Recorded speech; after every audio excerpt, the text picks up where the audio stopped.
Ladies and gentlemen, welcome back to the Calling in Brisbane for day number 2. Yesterday, we had 200 players duking it out, fighting through tooth and nail to make it, and our top 48 are going for that crown. My name is Matt Brandwood.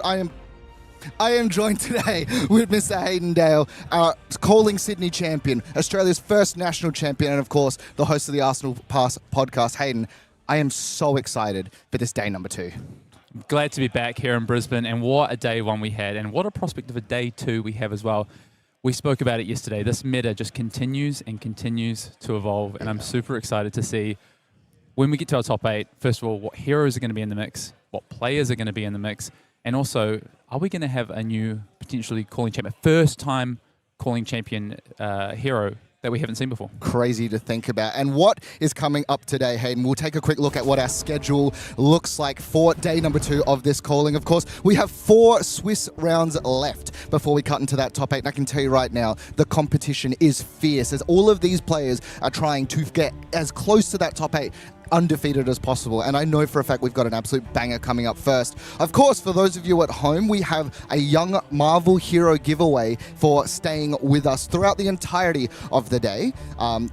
Hayden, top 8 contention. There are so many players who are so close and just a couple of wins away. The nerves must be incredible, even in round number 1. Yeah, day 2 is so different from day 1 of a calling. Day 1 of calling, you've got the whole world in front of you. You know, you come in, bright-eyed, bushy-tailed, and you're playing your games. And then once you start to get to that round 6, round 7, once you're into day 2, maybe you're at X1, maybe you're at XO, as a couple of our players are who we'll be seeing this morning, maybe you're at X2 with your back against the wall. Every game just feels that little bit more pressure because you know what's in front of you. 1 more win, 2 more wins, top 8 of a calling, which for some players could be their first top 8. For others, it could mean another PTI in the bank.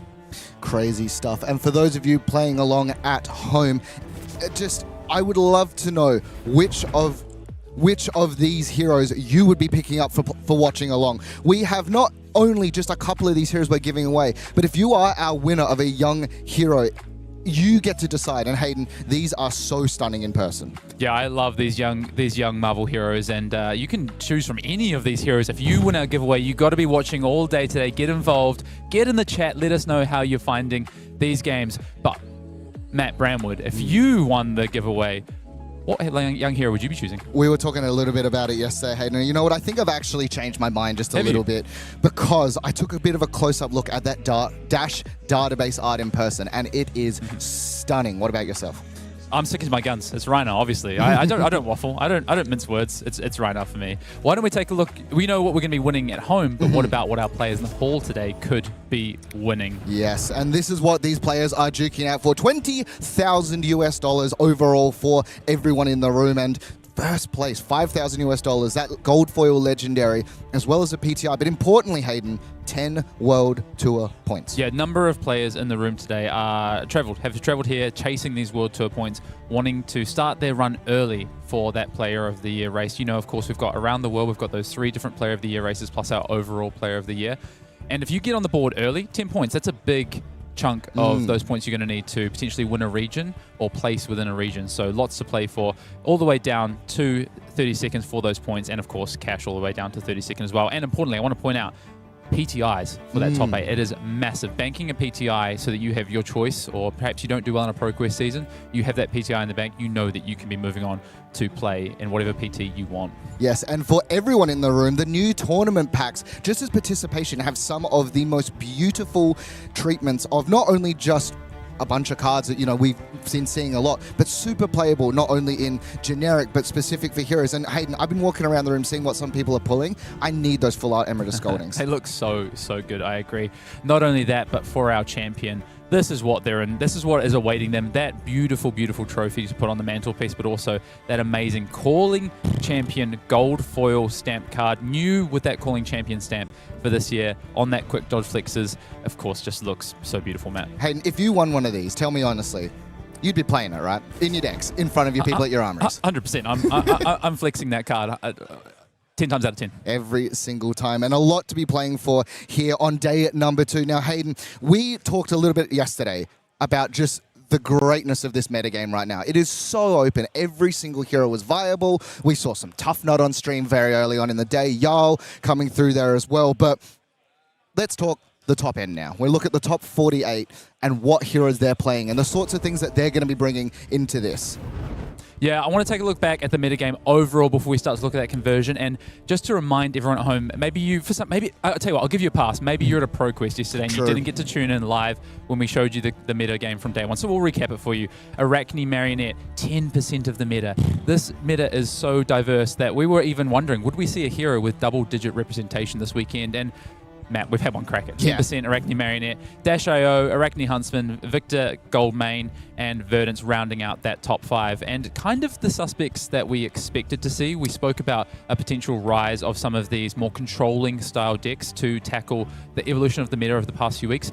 It was aggressive decks week 1. It was more the mid-range disruption week 2. And we said week 3, we think it is going to be about these more controlling decks, the victors of the world, the Arakni Huntsmans of the world. We thought Verdance might come back, and that is what happened on day 1. Yeah, and we've also seen a couple of these sort of fringe decks go all the way throughout the day as well. Puff and Hightail, 5 representation there. We saw a little bit on the stream. Tough Nut sitting at 3. If you'd asked me how many Tough Nuts I would have set in the room, I definitely wouldn't have been going that high. And I think the breakout deck for me, the one that was so impressive on stream yesterday, Vynnset. Yeah, Vynnset looks really good. Shout out to all our nutters out there. Let's have a look at that conversion into day 2, and you see what a story. We spoke about it. I'm just gonna pump myself up here quickly, Matt. Gravy Bones. Great weekend for Gravy Bones. We know that some of our international travelers were on Gravy Bones. 50% conversion for the Pirate Necromancer. Had a really strong day yesterday, sitting at a number of players at X and 2 and X and 1. Looks really strong. But Fi, did you think Fi was going to have such a good weekend? Look, I didn't think so at all. There's been these chatter about how, Fi's got these new tools and maybe it's breaking into the meta, but every time I've had a conversation with at least my local meta, they've said, why wouldn't you just play Syndra? But the people coming out, I believe from Sydney, or is it Melbourne? Sydney, their team just brought this just relentless Fi deck that just seems to be doing numbers into every single matchup. They do understand the art of war. Looking down, Victor as well, we said would be poised for a good weekend. We saw a number of victors at the end of day 1 in the standings, which we'll take a look at very soon. 36% conversion there. Dash.io, our incumbent, so to speak, 2 callings in a row winning, and has had a really good conversion there. One of the things that does surprise me, though, Hayden, is the Dorinthia conversion as well, because these decks must know something that I don't, because if I'm preparing for this event, I'm not leaning towards that Dorinthia side, but 38%, 3 of them have made it through the top 48. Yeah, and Bolton joining there. I want to point out just quickly, Verdance. Yeah. We said, Verdance has been a really strong hero at the tier 2 space. Won the most ProQuest last weekend, but just continues at the tier 3 and tier 4 events to struggle. 9% conversion. Just one lone Verdance in the room. Also, I believe that Verdance player, it's their birthday today, so maybe that's their birthday present that they deserved. Happy birthday to that player. Why don't we move on and take a look at the Living Legend leaderboard, because a number of these heroes are sat just on the precipice of potentially hitting that Living Legend, ascending to Living Legend rather. Verdance, it's not going to be Verdance's weekend to hit Living Legend, but had it won the calling this weekend, it definitely would or could have hit Living Legend. Yeah. It still could, depending on ProQuest results and how they fall this weekend. Or it'll fall over to next weekend and that last weekend of ProQuest season where it'll almost certainly hit Living Legend. Prism, though, also not far off. And with these Fi players that are showing up, if Fi takes a win this weekend, a couple of good weeks of ProQuest, because of its age, it is at that multiplier, it could hit Living Legend fairly quickly. Yeah, and that's a really scary prospect for some of these people looking not only to the next set of callings, but of course, Pro Tour Yokohama. If you've put all this effort into this Fi deck and suddenly it's going to be, just a little bit of a chance that it's not there, do you start preparing something new now? Is this the sort of thing where do you keep working on this Fi deck, or do you sort of just cross your fingers and hope, hey, we need this deck for the Pro Tour? Yeah, no, this is the toughest thing heading into the Pro Tour. You've got to be so reactive. You've got to have contingency plans and scenarios. Of course, if we take a look, and we already know that we've had one hero ascend to Living Legend in the past week in the form of KO, so that's off the table for our Pro Tour Yokohama players. But the Verdance, the Fi, the Prism, players potentially have to contingency plan. I think Prism is going to ultimately be safe. I actually think it's Fi, and you probably bank on Verdance just being gone. So you're saying, I need a contingency for Fi potentially being gone, possibly Prism. The rest you can kind of work out, I think. Yeah, and of course with KO LLing out of the game, his signature weapon as well, the Mandible Claw, is also gone, and suddenly if you're a Brute player, you're looking for these alternatives for essentially what has been your default weapon since it was released in Crucible of War. Yeah, shit a tier. You are looking at new options there. RKOs are in shambles, I've heard, but everyone's trying to work out Levia players in shambles, although I've heard from a reliable source that Hexacore is the way to go, so we'll see how that pans out. But, I think for the Rhinos of the world, they've got access to Medax, for instance. That's been really big this Road to National season, so I think our green friends will be all right. Yeah, I think so too. Now, speaking of that metagame, let's take a look at where these players are actually sitting inside of our standings. And as we cut back in at the start of our day, at the very top, two different assassins. And in fact, Hayden, these are going to be our first feature match of the day. Yeah, our two undefeateds at the end of day one, Mr. Matthew Clark out of Melbourne, Australia, and Dr. Dan McKay out of Christchurch, New Zealand. It is a trans-Tasman battle across the ocean there between Australia and New Zealand. Heated rivalry as always, and our two assassins that we'll see locking horns in round one. Want to shout out to Kuan as well there on Gravy Bones at 6-1. A slew of players at 6-1 that need probably to win two rounds of the four, and definitely could afford to lose at least the last two rounds. So they're going to need at least 2 wins, and then you go to our 5 and 2s. They are back against the wall. They really need to win the first 3 rounds of today in a row if they want to make it into that top 8. Just looking at that hero spread though, Matt, look at the amount of victors that we've got from Zach Gardiner all the way down there to Gary Manton in 10th. Just a number of victors doing well on day one. Yeah, and it looks like they've just absolutely picked the correct deck for this current metagame. And a deck that, we weren't seeing a huge amount. It was starting to creep in and out here and there, but just these victors are just converting into that top spot. Taking a bit of a look as well, we have some aggression. Sam Sutherland on Dash.io, as well as Torfik coming in with Fi. And then over to this right side as well, we start to diversify a little bit. Brody Spurlock also on Gravy Bones, David Huang, who we saw a little bit yesterday on that Marionette, and then we see the Vynnsets, the Yarls, and the Kutsus of the world coming in that 5 and 2 bracket. Yeah, and J-Mac there, shout out to J-Mac, one of the fan favorites yesterday. As we take a look at some more of these 5 and 2s that are in contention, there is so many of them. This entire page, all the way down to Justin Koo, Rogue Warrior himself, all in contention if they can make a run here. And we've got a number of diverse heroes. We've got some Kutsus, we've got some Fires, we've got, you shouted out Dorinthia, we've got Bolton with Maxim right there, Raiden Bolton deck. We've got Emil over here on RKO, our lone Verdance there with Jaden. Happy birthday, Jaden. So as you see it there, a wide variety of heroes as then we take a look. You've got a couple more players there down to Alessandro Pena, Alex Pena from Sydney there, and Zachary Cauchi on that Vynnset. So a few players still in with a shout. For the rest of our players, you can see Greg Mansfield made it into day 2, but those 4-3s, they're just playing for cash at this point. Yeah, but, plenty to play for regardless. Cash is definitely something where if you're taking a trip, you're not a local, just being able to recoup some of those, some of the cost of playing, and maybe gets you to another event, gets you to the Pro Tour a little bit more comfortable. Yeah, and just getting reps in, right? We're in the middle of Pro Quest season. Maybe you're going home and next weekend you've got a Pro Quest to get to and you want to make sure that you are locked and loaded. There is no better place to hone your craft and hone your skills than in a room with some of the best players in your region and playing at that professional or competitive level. So. And it's also just getting used to the pressure of this sort of event, 100%. Sitting in an armory where you're surrounded by people constantly, you can kind of metagame based on what you're used to. Coming into a big room like this where there is just tables and tables, and you could be sitting in between some of the best players in the world. Just being comfortable to play your game is such a big deal. Oh, 1,000%. And you just get all those reps under your belt. But Matt, I am excited to get into our first round of the day because we have our 2 undefeated players who are going to be battling it out. I believe if you win this round, you should be locked for top 8. So this is, in my eyes, a win and in for top 8 right here. Crazy to think about. And we have the 2 kind of decks that we both thought were going to convert relatively well, but being the only 2 2-0s, the double Arakni special, we're going to have Dr. Dan McKay playing Arakni Huntsman, jumping against Matthew Clark on Arakni Marionette and Hayden. This matchup seems like there's a lot of shared tools available, but very different strategies. Yeah, and I'm really excited to get into this game because these 2 players are players I know fairly well, and they're also enjoyable to watch play the game of Flesh and Blood. They really enjoy their games, and they're both very, very good players. So I would like to take a look at, I think we can take a look in at player history and see what they've done so far to get to this point through day 1.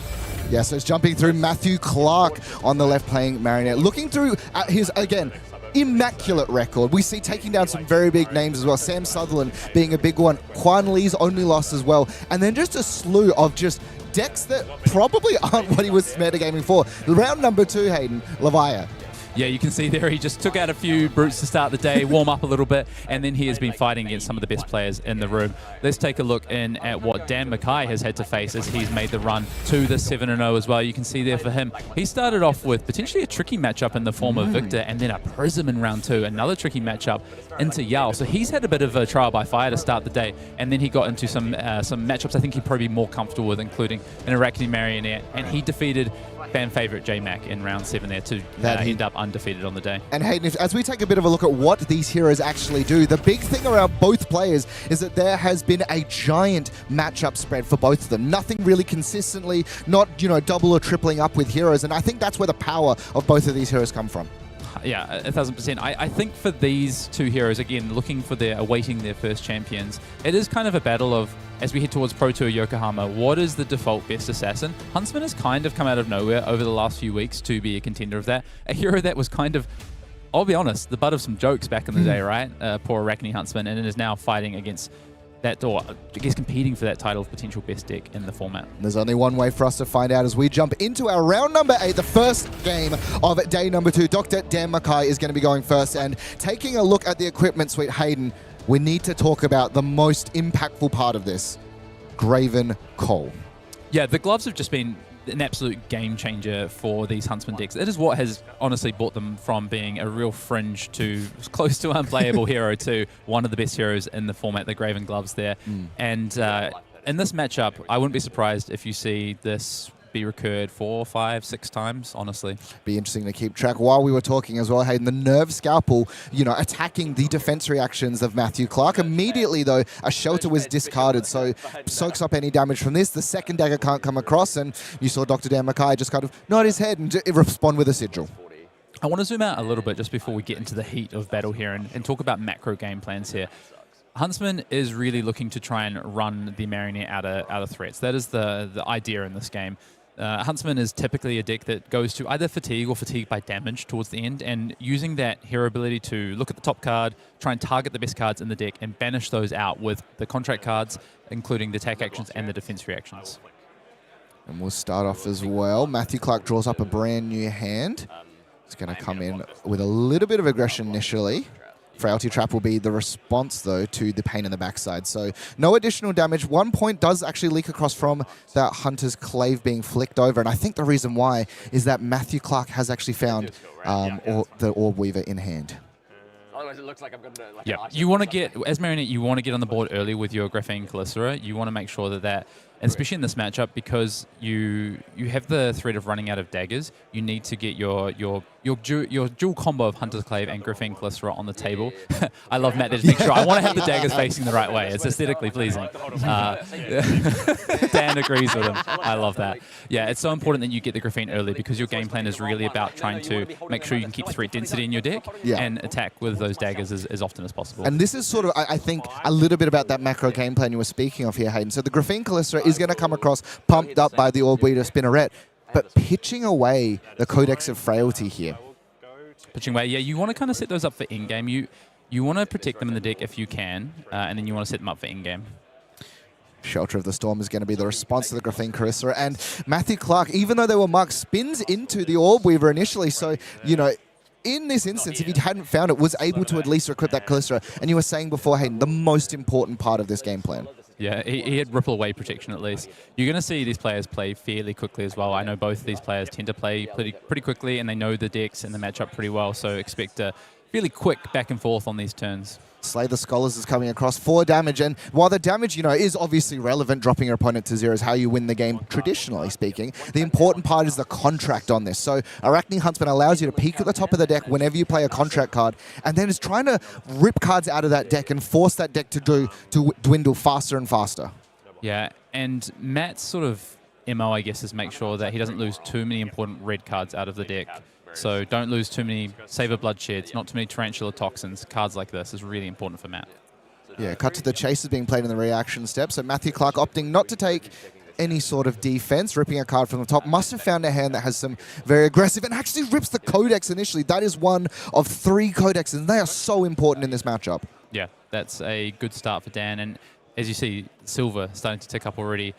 Think about it this way. Every 2 silver is worth 2 life points effectively for Dan, because Matt does need to put Dan's life total to 0. He does need to kill Dan by damage. Saber Bloodsheds are definitely a great way to start. Also looks like has some really good aggressive cards on the hand of Matthew Clark here. And importantly as well, because he did spin into that Orb Weaver, doesn't need to play for this Graphene Calycera. It is free. What I really like about the way Matt is playing this is he says, you've got 7 damage, you're going to strip some cards from me, that's fine. if I try and play your game and try and trade 3-4 card hands, 2-3 card hands, I'm going to lose. I need to push big 5-card hands as we see the Stains of the Red back added to the combat chain here. Yeah, Stains of the Red back. It was the Graven Gloves that were used, and I think that's part of the game plan as well for Dan. Just get them on board, recycle them as quickly as possible. And the double defense reaction in response to the Stains, the Frailty Trap alongside the sink below, and it does appear, yeah, is looking to sink for Dan McKay. And now it's just over the top, though. It's going to be a Tarantula Toxin. You talked about converting 5-card hands. Suddenly, this is 10 damage, and that Frailty Trap does nothing. Yeah, this can be a tricky matchup for Marionette, but this is how you have to play if you're going to win it. You need these big, over-the-top, often 2 or 3 react hands to push over the top of the defense reactions of Huntsman on the other side. So Tarantula Toxin coming in there and is going to mean that Matt is going to draw a card, push over the top, and still have 2 cards plus an Arsenal card to play with here. Yeah, Stains of the Red back. The second copy is actually what's been drawn. Going to pitch here, and it's actually going to be the Death Touch from Arsenal, a really powerful card that we've seen. Has the Frailty, though, from the Frailty Trap, so it is just 5, and we're actually going to see, yeah, 2 pieces of equipment alongside probably one of the more important cards in the deck for Dr. Dan McKay, that new card from Pen being blocked with in blue. Yeah, excessive blood loss that plus the gloves has been the absolute game changer for Arakni Huntsman. And you see how powerful that Frailty Trap was, though. That Frailty Trap allowed Dan to block with the 2 pieces of equipment and another card from hand, and also saved him point of damage. That Frailty Trap was a 1-card 5 on that turn, effectively. Really, really important. And passing over to Dr. Dan McKay. And this is one of the things that this Huntsman deck does so well, is it can just send these attacks that just threaten the deck. Plunder the Paw coming across here is looking, I believe, for cards that cost 1 or less, but I don't actually think it cares a huge amount. The second silver you were saying, though, is super important. Yeah, Dan just, the Graven Gloves is in the bin, right? So Dan wants to get that second silver as quickly as possible because he now has no equipment left to block with, so stopping some breakpoints can be a bit awkward until he gets those gloves back for the first time. And as you see, Matt just committing a 1 card. But Matt set up another 5-card hand. Yeah. He has another Save of Bloodshed in the arsenal. We'll see the first piece of equipment. And this equipment, I will say, in general, Marionette does struggle to buy it back as consistently. It doesn't sort of prioritize the silver generation. But, if you can buy it back once, it's still good. Hunter's Clave is going to come across, pitching away one of those blue Stains of the Red back. Yeah, I believe Dan with a Sigil in Arsenal, so not a defense reaction this turn, but his hand, if we take a peek in here, Codex, Fate Foreseen, and a Sink Blow. So a couple of defense reactions there available, plus that Persuasive Prognosis. And because Sigil's in Arsenal, there's a few different ways you can play this turn to end up with a good Codex turn next turn as well, depending on if Matt decides to finish the turn with no Arsenal. Yeah. We'll actually see Respect being placed here on the Hunter's Clave, and Dan just nods his head after blocking out the first one. And interesting, Stains of the Red back into one of the more terrifying cards when it comes to damage being pumped across, Kiss of Death, which is technically a dagger. Yeah, would be a lot scarier if Dan was marked here, though. So as you can see, Dan was really excited about having blocked that. And it's interesting as well because one of the plays you really want to do is actually flick that Kiss of Death later when they are marked. So then that way, you get additional damage loss, but the mark is going to come across now. Yeah, so Dan forcing Matt to have to throw that last clave. So now Matt has no claves left either. So it's a lot less threatening for Dan when there's no claves on the table. Matt's going to have to find a way to buy those back with a retrieve card fairly soon, ideally for Matt, if he wants to keep the pressure on and the ability to mark it on demand. Yeah, now being marked does then pump the Kiss of Death up to 8 because it has stealth, but Dan has the response. Fate Foreseen alongside a Sink Below. Still has a card in hand. We know that to be a Codex. And yeah, that's 2 Save of Bloodsheds already gone for Matthew Clark. And as you were saying before, Hayden, Sigil and Arsenal means he can clear it out for this Codex relatively quickly. We're going to see Funnel Web turned into for Matthew Clark here with a 2 on that roll at the end of turn. Yeah, so the Arsenal one. This Funnel Web attacking the Arsenal. And, not one that they usually care too much about, particularly when Dr. Dan McKay can just play the Sigil away, gain some additional life. 39 plays 33, and the first Codex of Failure that we see played this game. Yeah, and I believe Dan did block with a... no, he hasn't. No, leave no witnesses so far, so it's probably going to be something like a Slay the Skull or a Plunder the Paw. Yeah, Plunder the Paw coming across here. Could have, if he had a 1 cost as well, could have used the Tunic, but no, just going to set Plunder the Paw. The main thing, though, is the Frailties coming across. It's a contract card as well, and it also gives Dan a Ponder to place something, likely some sort of defense reaction in the arsenal. Yeah, and this is where Matt's already used that Black Tick Whisperers, so stopping this breakpoint is really difficult, especially if you don't draw a defense reaction. It doesn't look like Matt's found a defense reaction. I'm not sure if we cited them in. We haven't necessarily seen them yet, But without those defense reactions, this is really difficult. I actually have a feeling that Matt is on a plan of saying, I don't care about defense reactions. I'm just going to try and kill you as quickly as possible, because the longer the game goes, the more value that Dan gets, or the Huntsman player gets on Graven Gloves. So actually the way to win this matchup as Marionette is find as many big 5-card hands in the first few turns as you can. I was about to ask you, Hayden, when we're going to see this Mask of Deceit actually being blocked with. But yeah, right now it seems to be the play. And yeah, it's going to actually opt... Yeah, opting for the go again here. Yeah. So is deciding, as you were sort of saying yourself, Hayden, I need to push damage. And looking at the hand, it does look like there is plenty of ways to give go again to this next juncture. But importantly, the frailty is sitting there for Matthew Clark as Dr. Dan McKay draws up after the ponder. And he's found one of the most important cards in his deck. We've had frailty on every turn of the game so far, and that is really impactful in this matchup, because you can see Matt has finally found a way to get back this Clave, but doesn't have a blue to swing with it, and you can see why he decided to turn to red back here is because he has the Kiss of Death as well and wants to go wide. I believe he has another stealth attack, or I actually think it's a Leave No Witnesses, maybe in the arsenal for Matthew Clark, so he's trying to find a really big wide turn here. And we'll see the reaction's going to come across. 7, the Kiss of Death, was actually pumped up there by the pick up the point. So 10 damage coming across, and we're going to see Hunter or Hunted. And this is one of the more impactful cards. Dr. Dan McKay looking at the top is going to name Up Sticks and Run. No, sorry, that's not Up Sticks and Run. I'm getting all confused. Cut from the same cloth. A card that we see pretty frequently pumping up that Graphene Calycera. Yeah, so this is going to be a full, he's going to get the full 3, which is worth 3 silver. That effectively, let's do our math on our silver count. That is worth 3 points of life effectively for Dan McKay in this matchup. And this here is actually something super important. As he's going through trying to find these copies, he's also able to look at the configuration of Matthew Clark's deck. And you saw him sort of kind of take stock at the fact that there is inertia, codexes of inertia in here as well. Why don't we take a look with Dan and see what's in the deck here. Copy of Remembrance does have in there. Remembrance, so that's his in-game strategy. Codex of Inertia. So a little bit of a somewhat interesting build. Some defense reactions. He's got the Overcrowded, that's really important against the Codex of Frailty. And then he's got Spreading Plague, which you see Dan having to read there, which does, I believe that might be some tech that he is playing for this match. Yeah, absolutely. Just some... Yeah, the card we haven't seen in a very long time. For those who don't know, when they defend with a card, for each card defending with, they make a Blood Rot Pox, and it's a way where if you're defending with your entire hand, suddenly you have 4 Blood Rot Pox tokens. That's a lot of damage off of a 1 card. Yeah, I think this is specifically tech. Well, we were talking about Matt trying to find these big 5-card hands in this matchup, and I think this is one of the cards where he's going to try and do that. If you play 2, 3, 4-card hands, Matt, you are playing the Huntsman's game. You're already dead. So this is the way that you have to try and go about it. We'll see a second defense reaction coming across as well. This does have go again, just based off of Arakni. Yeah, Dan just trying to soak up damage here at this point, basically.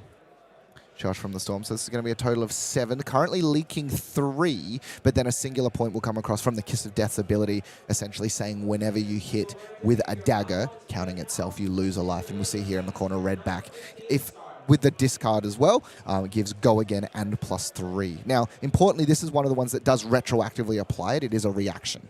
Yeah, correct. So Dan knows the full layout of this turn, right? He knows that Matt has a Leave No Witnesses, so Dan kind of has all the information to play with. This is the other thing that with Hunter to Hunter, more than just the numbers and the silver on the card, the information that you gain. We just saw Dan now knows about Spreading Plague. He knows about the Leave No Witnesses in Arsenal. He knows how to play the rest of this turn out and actually parts of this game out thanks to that information from Hunter and Hunted.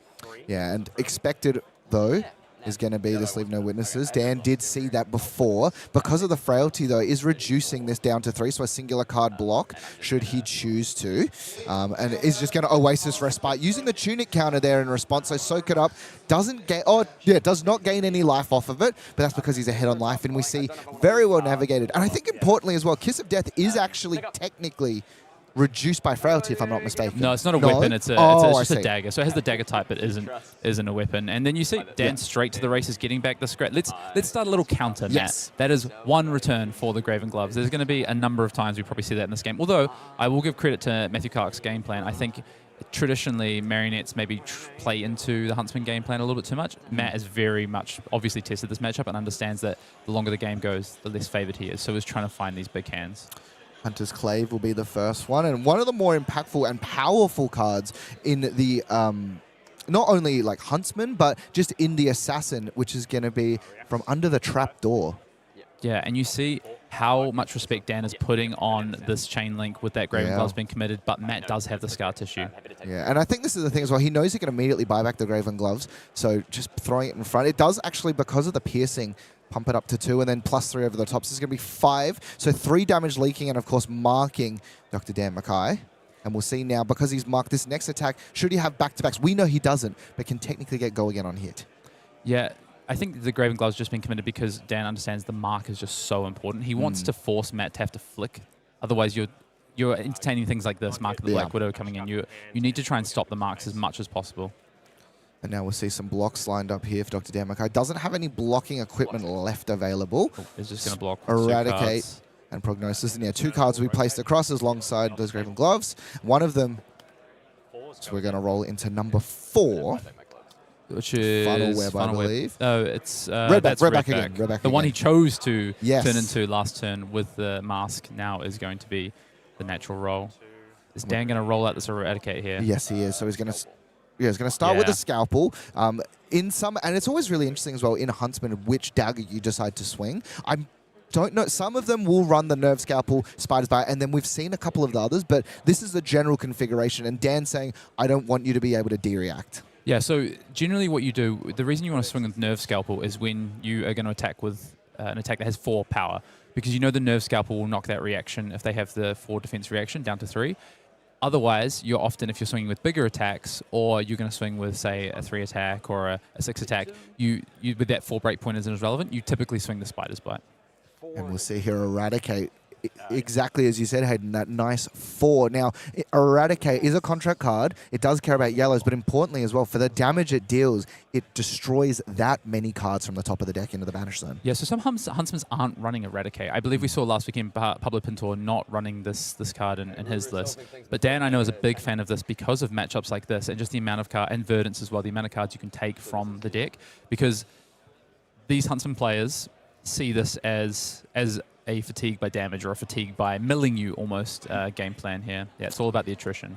And we'll see some blocks lined up. And I think even though you were saying before, Hayden, Matthew, sorry, really wants to sort of keep those 4 or 5 card hands, Eradicate just represents so much, not only in regards to just the damage that pushes across, but then how much of your deck. And there are some very important cards in this deck that Matthew might need to find, particularly when we already know that 3 of his big pumps for that Graphene Callisto have been already removed. Yeah, you've hit the nail on the head there, Matt. I've played this matchup a number of times, actually with Dan McKay and testing, and the Eradicate puts you in a damned if you do, damned if you don't situation where, yeah, I want to play this game plan of 4 or 5 card hands and try and find these big hands, but the more cards you take off the top, the harder it is for me to actually find a spot in the game where I'm just running out of threats. I'm in this really awkward position.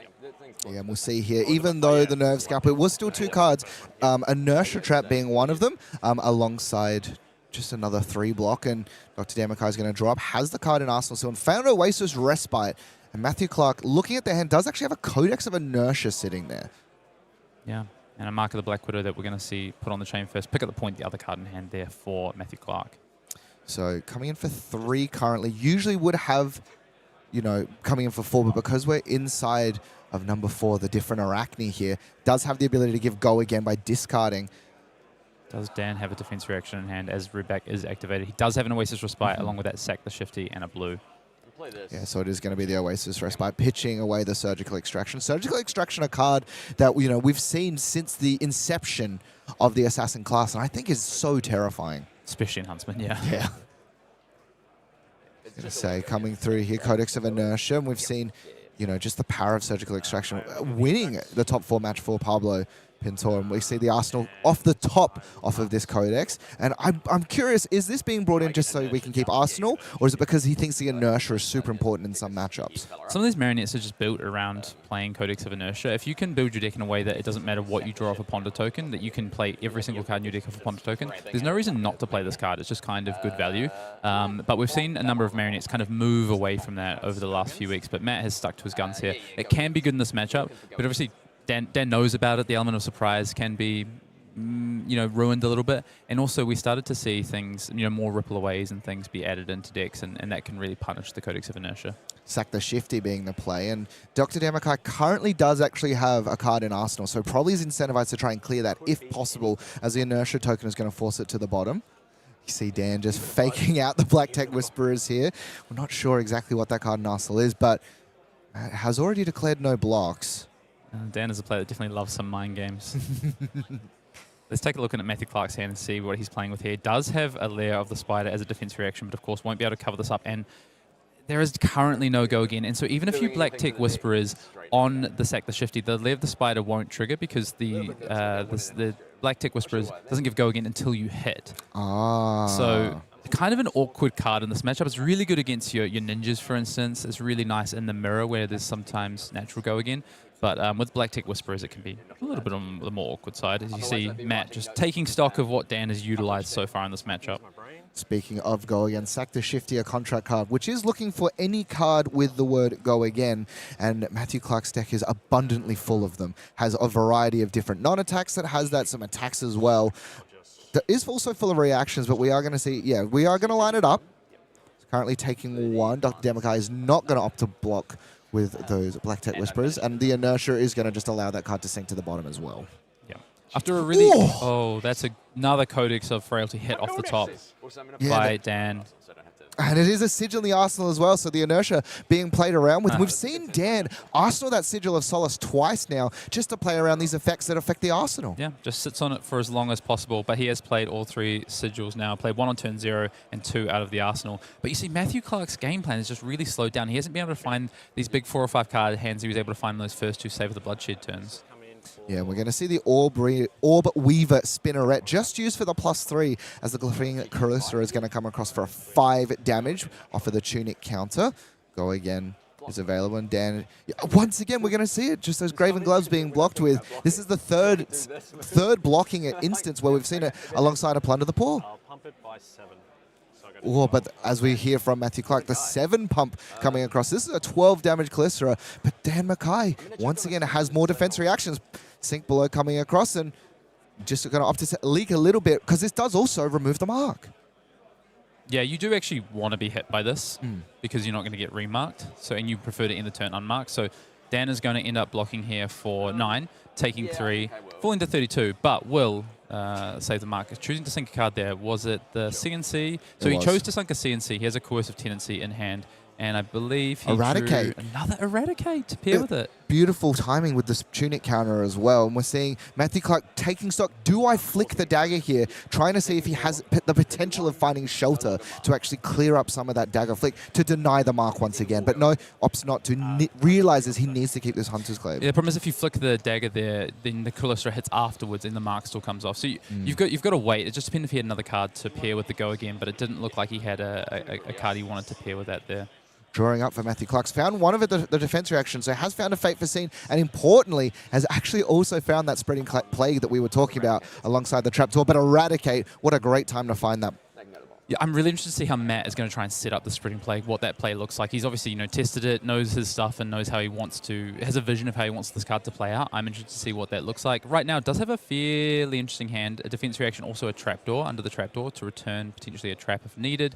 But I think, we'll probably just easily clean this up with a Fate Foreseen. But we know that Dan has coercive tendency in hand, which is also a very interesting card. Do you think that the Spreading Plague is the sort of thing that you would want to set up for later in the game? But then saying that as well, the Huntsman deck attacks your deck. So is it kind of risky to actually pitch it away? It is, but also if you can't find the right 5-card hands, you kind of do have to pitch it away. And it is a yellow, right? So you can't just keep awkwardly trying to hold cards and IPing yourself. You do need to make something happen. Yeah, and interestingly as well, so Matthew Clark playing the Fate Foreseen decided to keep the card on top, and this coercive tendency comes over. We see an overcrowded alongside Leave No Witnesses and a Scar Tissue. Now, we talked about how important... No yellows, though. Yeah, but how important overcrowded is, and yeah, we're going to see it banished away. Dan McKay knows that's the only copy in the list, and suddenly he doesn't have access to that Codex Insulation that we know that card is so good at. And so Matt decided to keep it on top there because he was like, well, I've blocked this with a Fate Foreseen. You'd have to have the pump to be able to take it. So he felt it was pretty safe, and in the end, it is not safe. No, not safe at all. Hunter's Clave going to come across, and Dan's also found a copy of Trapdoor, another copy of Coercive Tendencies, as well as some defensive output. In this instance, though, is just going to take the Clave, likes the hand, and doesn't mind getting marked here. He's finally let that Clave hit. I believe that's the first time that Dan McKay has let a Clave hit on the combat chain that hasn't been flicked. It's over here. Without all Matt pumping over the top. And now we'll see Kiss of Death, a little bit more threatening because of them sitting in Arakni. 4 damage on hit, go again with plenty of pumps available. And we're likely to see Dan just a block here. Does have the insulation because he has traps in the graveyard as well. At box 6. 6 box declared, Shred and Coercive, and it's going to be the Spreading Plague just fired off. And to see Dan not so happy about it, but does have ways of actually being able to play through with a blue in hand. Okay, so I was wondering if Matt was going to try and set that up with maybe a couple of different reactions and see if he could get 3, maybe even 4 cards committed to the combat chain. 3 probably more likely, but just ends with 2 Blood Rock tokens there. Yeah, rolls a 1 for Black Arakni. Widow. Black Widow coming across. Sometimes, you know, I will feel like with this Matthew Clark strategy of just keeping these big 5-card hands, maybe actually is quite impactful. Yeah, I actually think the most important one in this matchup is Redback, is the go again, because you just want to try and go as wide as possible and make the hands awkward. And your opponent has got so many reactions that actually connecting with Black Widow is often a little bit more difficult. But, you know, it's definitely not the worst. Don't get me wrong. That's probably Trapdoor in this matchup. Yeah, and as we pass back, Dan McKay opted just to place a card in Arsenal, use that under the trapdoor, one of them to pay for one of the Blood Rot Pox tokens, and then the other one did deal the 2 damage. So leaking a little bit, but does have an Arsenal setup. But if you're Matthew Clark, you're pretty happy with the fact you've got to keep a 5-card hand alongside this Black Widow transformation. Yep, and we see the Graphene Glycera come in here. Matt does have, this will have go again because of Dan being marked, so naturally Graphene Glycera does give this go again. Matt does have a bit of gas in hand though with a Meat Madness, Scar Tissue, and Leave No Witnesses. Shred being presented across the Glycera is going to actually discard here, so pumps it up to 4, sorry. And it does, I believe, apply the on hit, but the Frailty Trap comes across, and a Frailty is going to do doubly work here, drop it back down to 3 as well as shore up some of this damage. So good. The Frailty Trap is huge here because Matt has a Scar Tissue in hand, but it would only get the Glycera to 6 now because of the Frailty token as well, which wouldn't be enough. And now instead, we're not going to actually commit it here. The Hunter's Clave's going to come across. Already marked, though. So this is just representing damage, as I do believe Black Widow has Scar Tissue. And you see the celebration from Dan McKay in this instance, knowing that the Frailty Trap here could sniff out that additional attack. And finally, on the end of the combat chain, Leave No Witnesses is going to come across and threaten that Arsenal card Dan decided to place. And you see, not so happy about that either. Well, no, I believe if we take a look at the hand here, he doesn't have a... Oh, he's too quick. I don't believe he has a defense reaction hand, so he's going to have to throw both cards at the chain link here. Yeah, Command and Conquer alongside a Persuasive Prognosis is going to be how it's defended. It's still a card now, still transform back for Matthew Clark now. And, I mean, still leaks some damage, force just a pass back from Dan McKay, but we were running out of these really powerful cards, but drawing it up, another Hunter or Hunted for the side of Dan. I would give advantage to Matt on that turn. That was definitely a big win for Matt. That's the sort of turn that he needed to have off the back of that Spreading Plague. Took some cards from Dan, forced Dan to have no disruptive turn, and then came in with a really strong 5-card hand there with another 5-card hand set up here, and Dan just having to pass back yet again. So Matt definitely with the tempo in his favor now, and this is the spot that he needed to find himself in if he wanted to get back into this game, because Dan was strangling the life out of this game when it came to where Matt was. Matt now with the tempo needs to make the most of it and needs to string a couple of big turns together and start to whittle away Dan's life total, because he has run out of, or he's going to run out of a number of the most important threats over the next few turns. And I like this from Matthew Clark as well. Just taking stock not only of things that we've seen, but things we maybe haven't seen as of yet, counting defense reactions, counting things like codexes. What power plays does Dan have off of these smaller hands? Because he knows he's going to be able to threaten here. And looking at the hand as well, a second copy of Spreading Plague. And perfect on a big turn as well. Let's see. We're starting off... Is this the only stealth card that Matt has in his hand? Yeah. Yeah, it is. Oh, but it's take up the mantle to pair with it.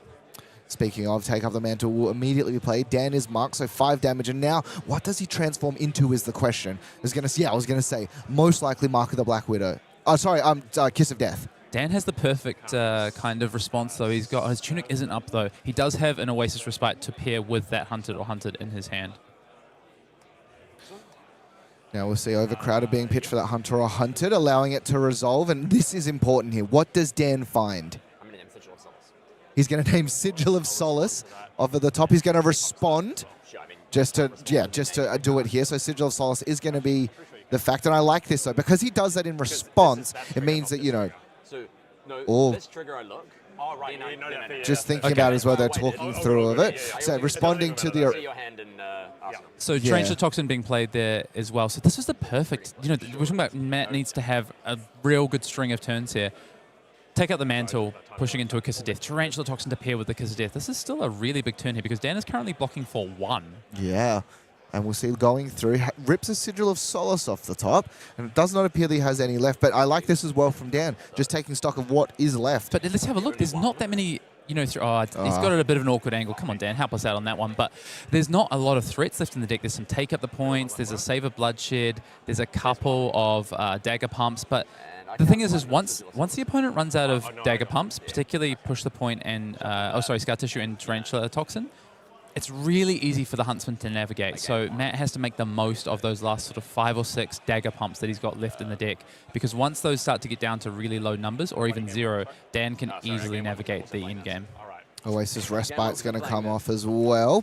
So it does insulate a little bit. Is lower on life in this instance as well, so is going to gain. So currently taking 5. So that's the 100 blocks for 1, plus 4 prevention, so 5, and then an additional Kiss of Death as well for a 6 damage turn. And then we're going to see just the Hunter's Clave looking to remark Dan here. And yeah, Dan, does identify, does get a silver off that 100. Yeah, and Matt choosing to just pitch the spreading plague here because the Oasis is kind of the perfect counter to spreading plague. There's only 1 defending card, so he just chooses to play to swing the clave and then be able to. Yeah, and flicking that Kiss of Death is super important as well. Does actually still trigger, so it is going to be just deal some extra damage. And 17 life left for Dan McKay. But once again, Tunic's ticking to 3, has a card in Arsenal. Is going to rebuy the Graven Gloves, sorry. And we'll see, is that card in Arsenal something he wants to play off the Tunic counter? Or perhaps we're at the point now where he actually wants to save that for his other and 3rd copy of Oasis Respite. Now just thinking as well, has a card in Arsenal, looking through, has seen the deck. Actually, yeah, so just looking to see what is available. Knows what's in the deck, but even so, also understands a Remembrance is there for Matthew Clark. So all of the threats are not technically done yet. Yeah, I think Dan is taking stock, though, of the different amounts of reactions and things like that are still available. Oh, I see, yeah. So okay. Going to roll Judge is by the table in this instance based off of that previous question. And it's going to be another Orb Weaver, which might be important depending on the hand. Did have the Tunic for insulation anyway, but I also found a Fate Foreseen for Matthew Clark. Tunic, and yeah, there's going to be this excessive blood loss, one of the really powerful cards that we've seen recently. Yeah, I think Matt would have really loved a Black Widow on this one because he's got the full stack hand. He probably isn't going to bother blocking the excessive blood loss anyway, and probably would have just wanted to be able to push on-hit damage threatening off the back of this. It does have a Fate Foreseen if he wants. No, he's gonna, oh, and I like this, asking for a deck count as well, because he does have a Fate Foreseen now. This does attack for 5, so the Fate Foreseen doesn't fully actually block it out, but maybe he just wants to insulate life a little bit, or is considering as well, depending on the amount of cards in deck, do I actually start looking to maybe run them out of cards? Yeah, that would be a new one to me. I think if Marionette thinks they can run the Huntsman out of cards. Yeah, plus 5. Yeah, so Matt Clark has 28 in deck plus the hand in Arsenal. So just taking stock here, we know Matt has that Lair of the Spider in the Arsenal, and actually that's been a little bit awkward for him the past couple of turns where he's had the tempo. It's not the card he would have liked to have had in Arsenal. I think we might see it potentially deployed here. He could throw both the defense reactions if he wanted to. He's got that Fate Foreseen in hand as well. And I like this from Dan, opting to pop the Mask of Erudition here, which would make it actually banish 3 cards. Well, guaranteed 2, and then if he hits a red, but Lair of the Spider is going to actually come across, and the double defense reaction does actually save 3 cards from deck in this instance. Yep. Matt here. So Dan is marked, but Matt's hand is not particularly exciting. He's pick up the point, Persuasive Prognosis, and Under the Trapdoor. And importantly, the 3rd copy of Hunter or Hunted has been found for Dr. Dan McKay. And, you know, this Graphene Calistera is going to be free based off of the Orb Weaver ability. Dan is down to 17, right? So these turns are going the way Matt needs them to go. I would say this next Hunter or Hunter that Dan is probably going to be playing on this turn could be huge, though, because if Dan can take out something like Push the Point, for instance, and rip out 2, I think he wants to ideally rip minimum 2. Yeah. If he gets 3 cards, perfect. Getting back, he's got the Graven Gloves on the table right now. I think if he can get at least 2 silver, that's worth 2 life. He can take out a number of threats from the deck. That would be kind of the perfect turn. On the other side, Matt's hoping he hits something completely irrelevant.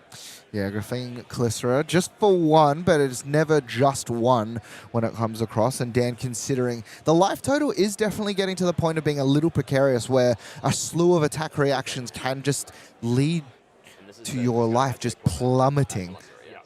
Oh, there we go. And Dan reminds, it's so it free, is just for it's free. And so... It is just one in this case. I was going to say it might just be one in this case because Matt Clark's hand is a little bit awkward. Yeah, under the trapdoor, eating up the mark. And yeah, we are going to see now the Hunter's Clave coming across. A second one. And at what point do you actually fire off this Hunter or Hunted? Or is it something you would like to leave in the arsenal if need be, but actually going to flick the Graphene because of the Orb Weaver ability? Yeah. You just do it when you can get maximum value out of it. Yeah. Basically.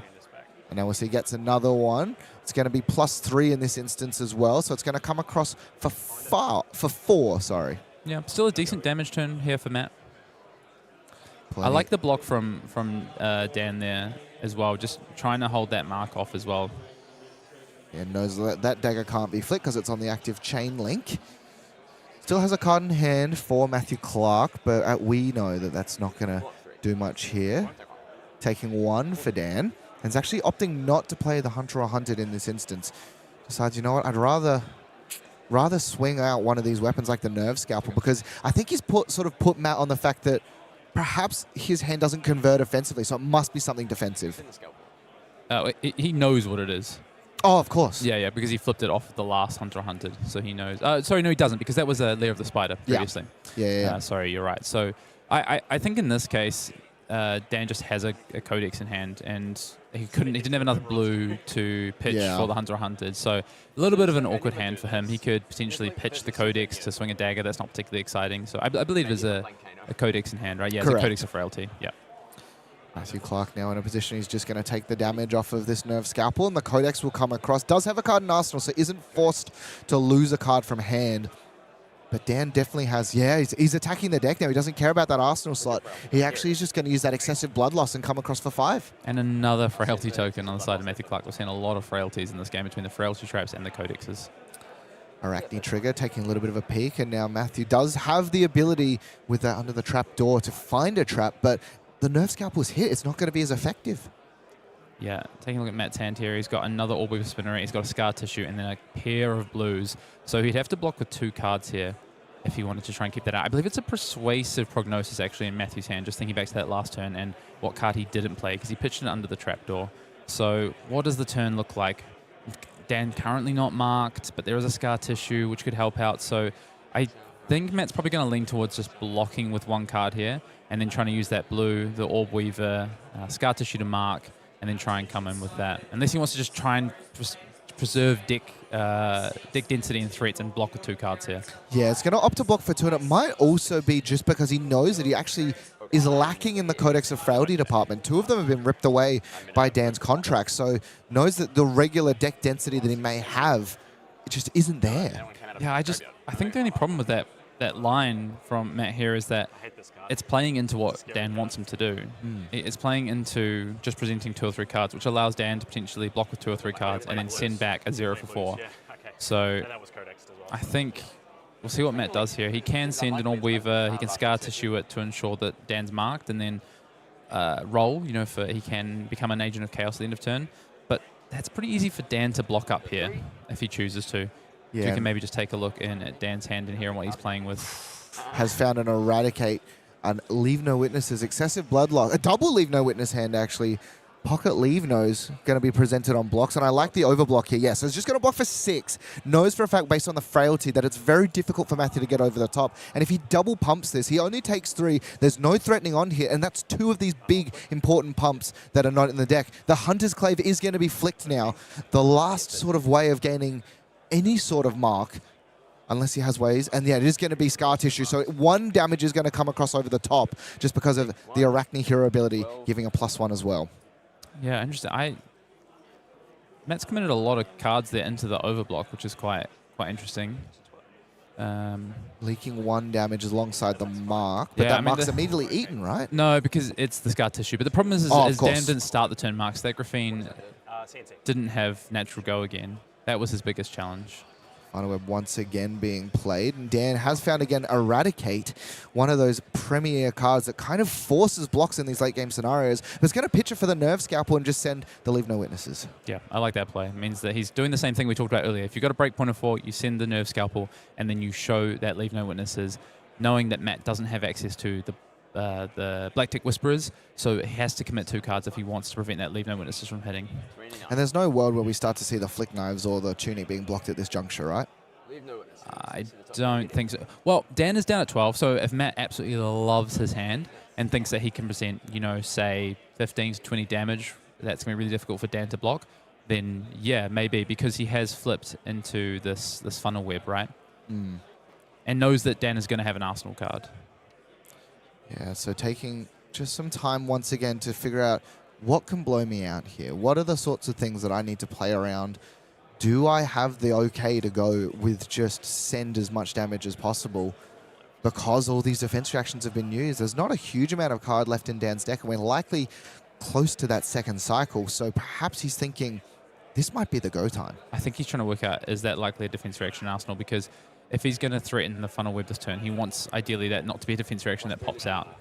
It's not going to be. It's going to be cut to the chase instead. So punish as hard as possible. 2 reds as well being eaten up here. Now can buy back these gloves again. And so suddenly that's an additional, as we were saying before, Hayden, 2 life. The mark is present, but the 3 over the top. Now also this funnel web doesn't really do much except push damage. And a Fate Foreseen's been drawn for Dan McKay. Is huge. The value of that cut to the chase is massive. Getting rid of the Arsenal card there, getting the 2 silver off the top, that is genuinely massive.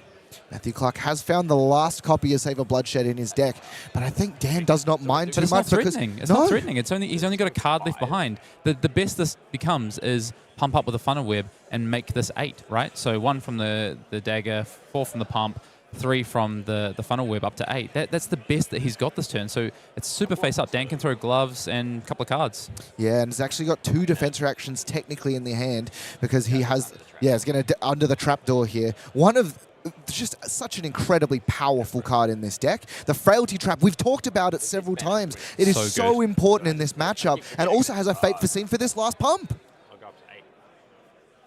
8 damage will come across. And how good is this? Because of the Frailty Trap as well, Dan can make sure this is definitely covered up with that second defense reaction. Nice and cleanly, so easy. Yeah, and importantly as well, has the silver all ready to buy back these Graven Gloves, and that is for the 5th time. For the 5th time. I believe that's, well, the fourth buyback. So the 5th use, but also knows that there's no Save a Bloodsheds left in the deck. That's so impactful, particularly because, as we saw earlier, Hayden, cut from the same cloth, gone. No more Save a Bloodsheds. There is so much damage lacking. But the remembrance has been found by Matthew Clark, and that might be able to change some of the math. Yep, I think it's going to be good here.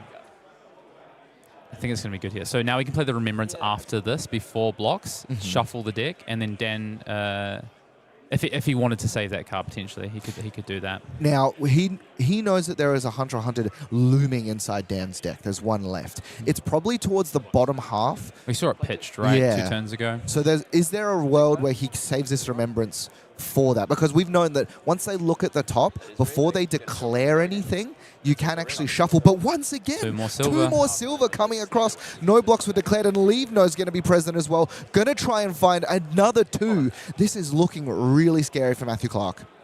Yeah, Matt down to very few cards in deck. So I don't think you can wait on the remembrance, because I think he needs to look and see how many ways he has to buy back his Clave is the first thing he needs to do, because he needs to get a Clave back on the table and be able to threaten Mark. Matt needs to find, and there's one of those retrieve cards, and that's more silver for Dan, up to 4. So he can block, he's got 6 more life effectively on the table with those 2 silver and the gloves he's already got. But yeah, Matt choosing to pitch here, which I find really interesting, pitching away that remembrance to swing in with the Glycera for 2 go again. But once again, another under the trapdoor has been found, double pumping over the top. So it's going to be, Fate Foreseen first for the side of Dan McKay. Looks at the top card. Don't know how many Frailty Traps he has left in the bin. As I was saying, literally he's about to double check. I think he has 1 more. Yeah, so I guess, Matt keeping the remembrance in hand, so he's got 3 pumps in hand, right? Yeah. And one of them's Tarantula Toxin. I think he's trying to make a big Tarantula Toxin play here. I just thought maybe he might actually swing 1 and save a Tarantula Toxin in Arsenal.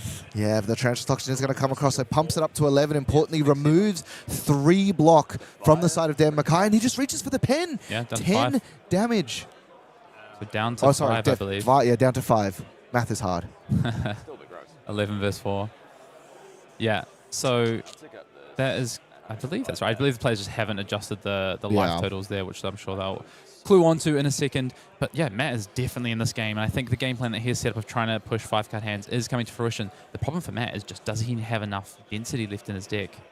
Yeah, actually, Dan opting to buy back the Black Tag Whisperers in this instance as well. Yeah, just wanting to have more insulation on the board and knows he's down low on life total here.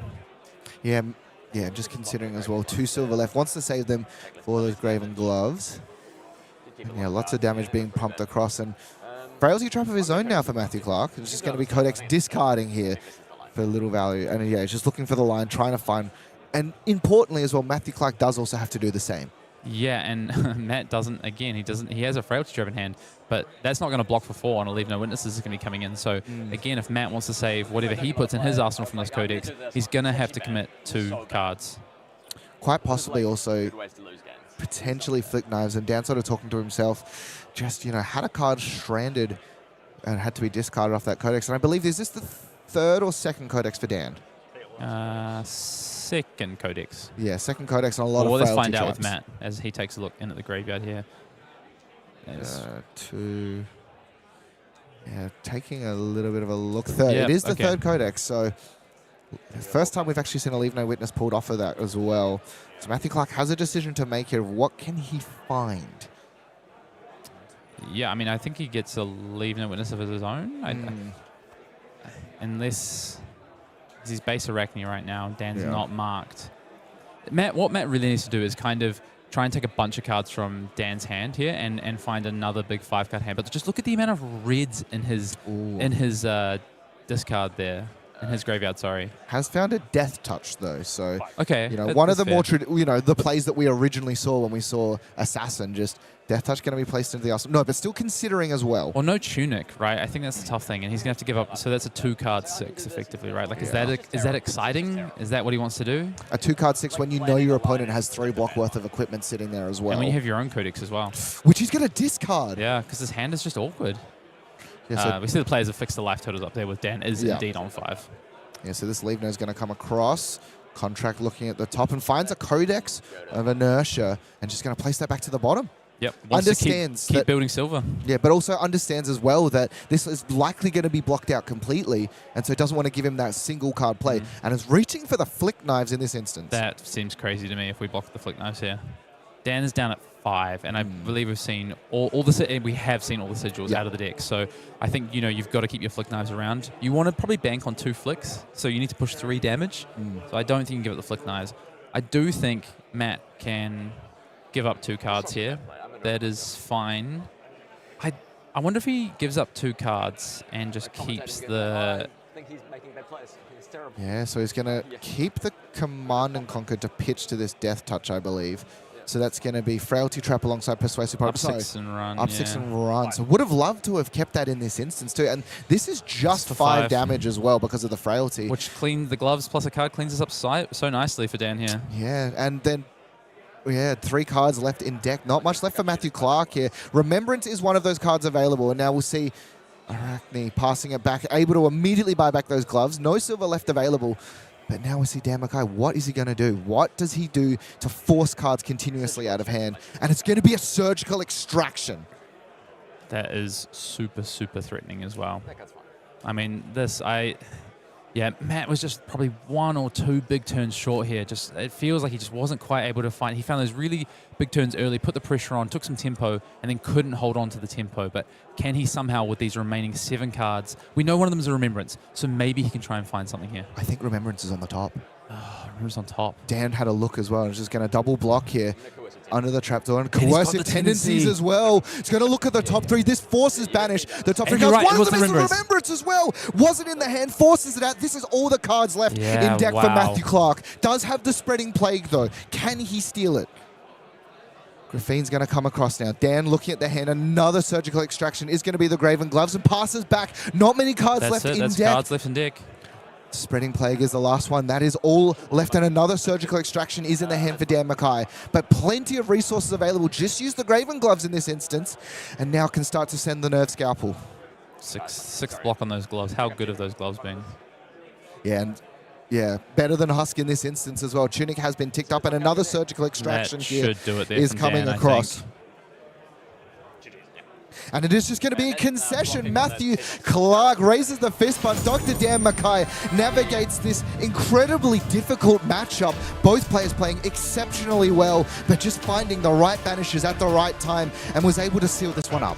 And moves to 8-0 as well, and that should clinch up the top 8 for Dan McKay there. A massive win for Dan there on Huntsman, and what a game we had there. I loved that game. I loved Matt's approach to it, because that is a matchup that I've played a lot of, and it feels really, really tough from the Marionette side, but I really like the spreading plagues. Shout out to the spreading plagues, and I liked what Matt did there, but ultimately Dan just kind of kept it cool, navigated it really well, and you saw the power of those Graven gloves. And if you are inspired, just like I am, to jump into Assassin, there is still 2 weeks of ProQuest for you to jump into your local game swords, where you can get not only just some of this practice with some of the higher levels of competition, but some pretty incredible prizes, Hayden. 100%. You know, if you aren't watching us today, Matt, I assume it's because you're at a ProQuest and you're watching this back after you've punched your ticket all the way to Vegas and won your own ProQuest. Of course, if you want to play and not this weekend, you do have 1 more week left after this weekend. Get out there and get your hands on some of these fantastic prizes. Just for participating, you can get your hands on some of those gem packs from Season 4. Love gem packs.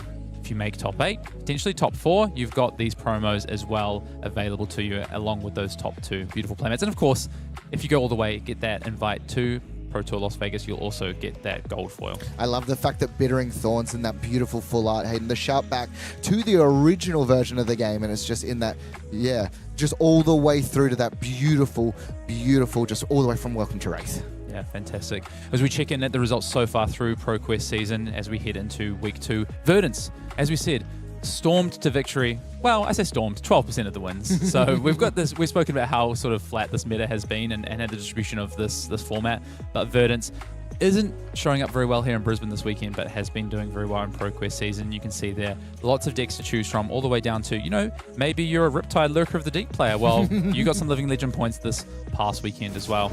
Yeah, Riptide, one of the really interesting assassins. Now, interestingly enough, the 3rd most played deck in those ProQuest seasons was, I guess, the boogeyman of the most recent callings, Dash.io. And Hayden, we've got probably, you know what, not even probably, I'm going to make the call. The best Dash.io player in Sam Sutherland, playing for his tournament life in the next round. Wow, X2 back against the wall. It will be if Sam loses this next round, he would be out. So super excited to see what he can do. Matt, all to play for on day 2 here at Brisbane. I am so excited, but it's not going to be an easy matchup, as Dash.io versus Victor Goldman, the big boogeyman, the one that came out of nowhere for the Calling Brisbane, will be up next right after this break.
Round number 9 is what we're going to be jumping into. Hayden, we've just seen an absolute masterclass on the assassin class, like just in general. Assassin masterclass? Yeah, an assassin masterclass, and those players fighting for their top 8. And Hayden, before we jump into round number 9, let's take a little bit of a look at the standings after that round number 8.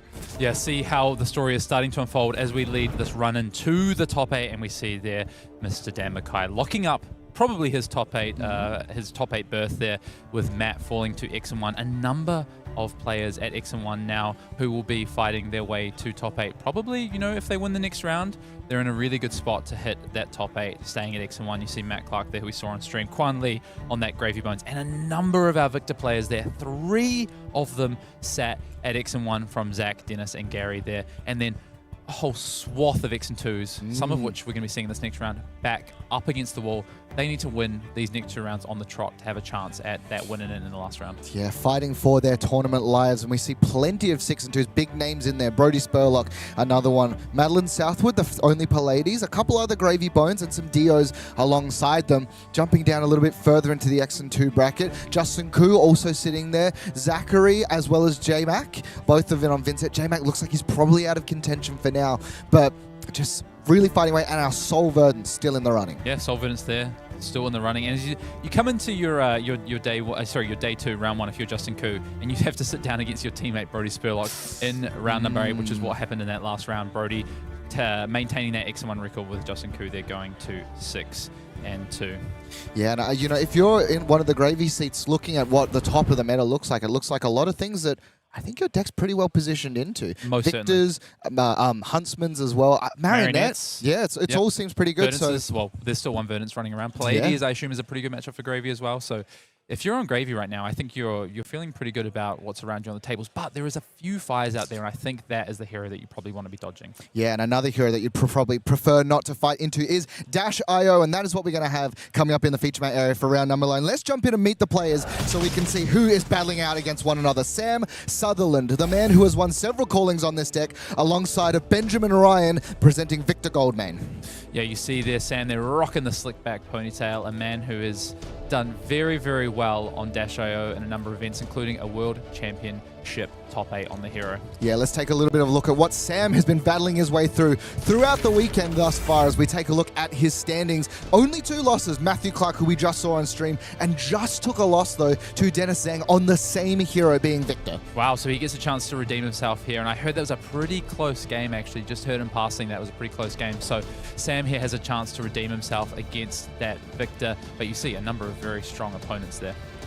Yeah, jumping across to Benjamin's run as well. Also sitting inside that 6 and 2 bracket. Taking a look, his losses, Jesse McDonald, J-Mac, we've seen that. And then Kuan Lee on Gravy, the deck that we sort of thought is attacking these slow decks. And importantly, Hayden has beaten alongside a bunch of other of these kind of fringe decks on the sides. Yeah, really interesting run in here for Benjamin. And we actually saw him win against Gravy on stream yesterday, right, against Lachlan Buchan.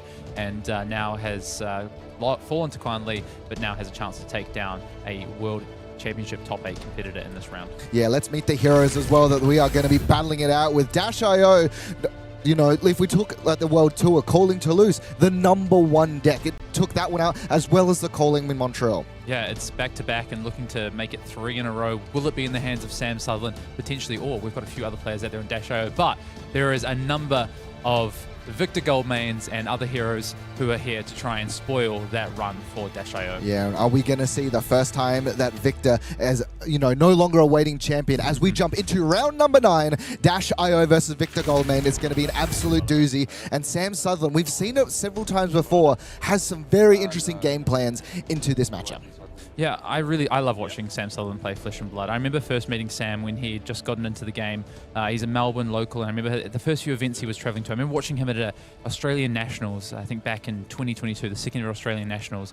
And just early on, I could see just how good of a player he was and how meticulous he was. And it's so exciting to see the run that he's been on over the last few years, and now trying to make a run into yet another Calling top 8. But our Victor, Benjamin Ryan, has something to say about it. Start of the game, though. Teklo Core is the first play for Sam Sutherland. He is in a position where he has to go first. Probably not ideal in a deck where wants to play super aggressive, but Sam Sutherland may also actually put himself first and may actually be searching to set up Exodia levels of just items just before he actually starts attacking and destroying his own deck. Yeah, Dasho typically wants to go first, almost in any matchup because of just the value of items on turn 0, but particularly in these matchups where he's probably looking to set up. Now, it really depends on, if we just zoom out a little bit, on what the Victor is trying to do, because there's two sort of strains of Victor decks right now. Ones that are a bit more sort of mid-rangey, aggressive, trying to do the Golden Sun thing with a lot of might tokens, and then there's the other one that's like defensive, fatigue-ish. And I think in this matchup, if you are that fatigue matchup, it can be a little bit more difficult for the IO. So either way, I think you want to play with the idea that you want to try and set up in this game.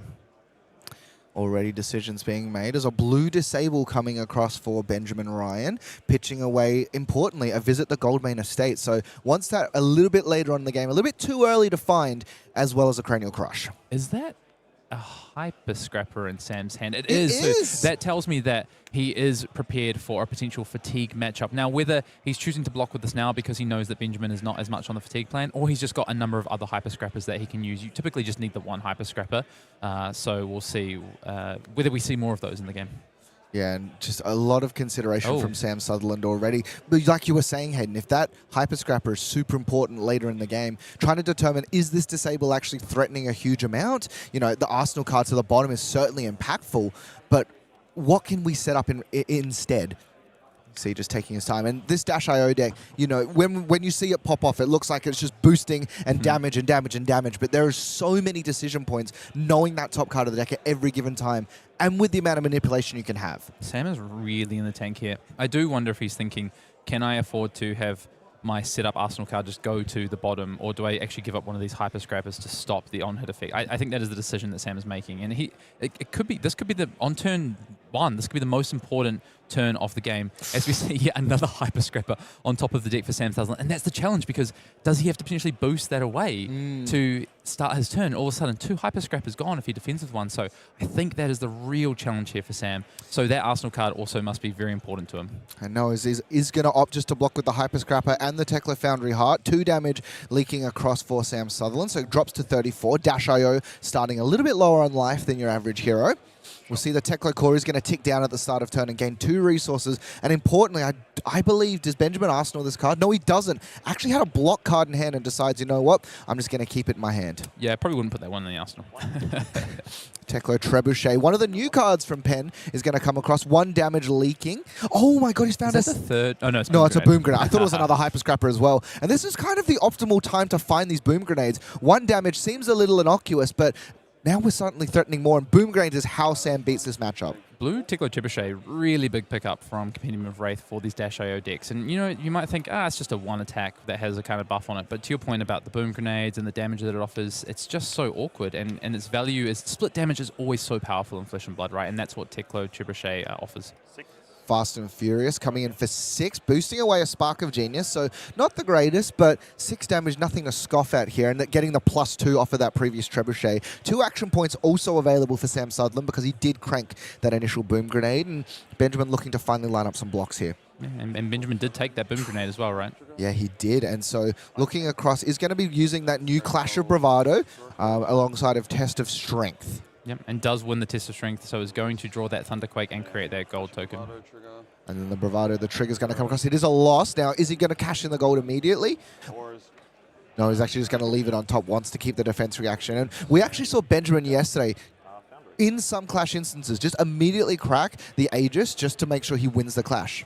Yeah, but with Clash of Bravado, it doesn't matter, right? There's the Tekla, it only hits auras, so not something that he has to worry about in this instance. And I really like that sequencing from Benjamin to say, well, I'll put the Test Strength first so I can see the top card, and then if I have to tuck it away, I can. Yeah, now Tekla Foundry Heart was used by Sam Sutherland, and shooting the pistol, 2 cards left in hand, which seems a little strange if you're new to this deck, but has an action point available. And now it's going to be the throttle coming across, and this is a lot of damage presented by Sam here. And I can see why he was in the tank so hard initially. Yeah, this is going well for Sam so far, just leaking a bit of damage to Benjamin. I think at some point Sam is going to want to try and set up a fairly big turn. We know he's lost two Hyper Scrappers, right? So I think he's going to be looking for just pure setup turns. But if he can sort of leak, 10 to 15 damage across a couple of turns and then set up a couple of really big turns, that might be all he needs to get Benjamin's life total to 0. On the other side, though, Benjamin is starting to block up here.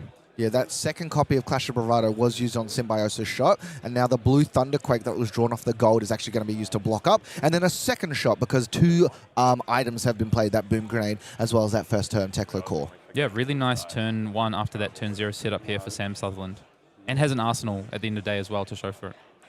And now we'll see, has the second turn of Tekla Core being presented. Benjamin has kept a card in hand and he's going to opt to either Arsenal or just swing the Miller's Grindstone, but I think he's just going to look to pass.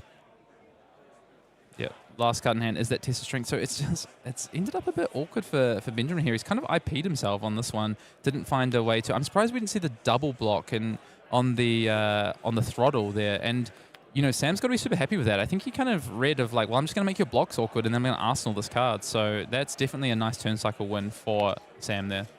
Yeah, really smart as well. So 2 resources over the Tekla Core, and it's actually going to be a blue Boom Grenade that's going to come across from the hands. Was cranked, and now we're going to see BIOS update into that beautiful, beautiful new tournament pack zipper hit in the full art, and a Tekla Pounder as well has been found. And I like this as well. He's actually played it off the top. He wants to keep the counters around. This is hit off the off the symbol.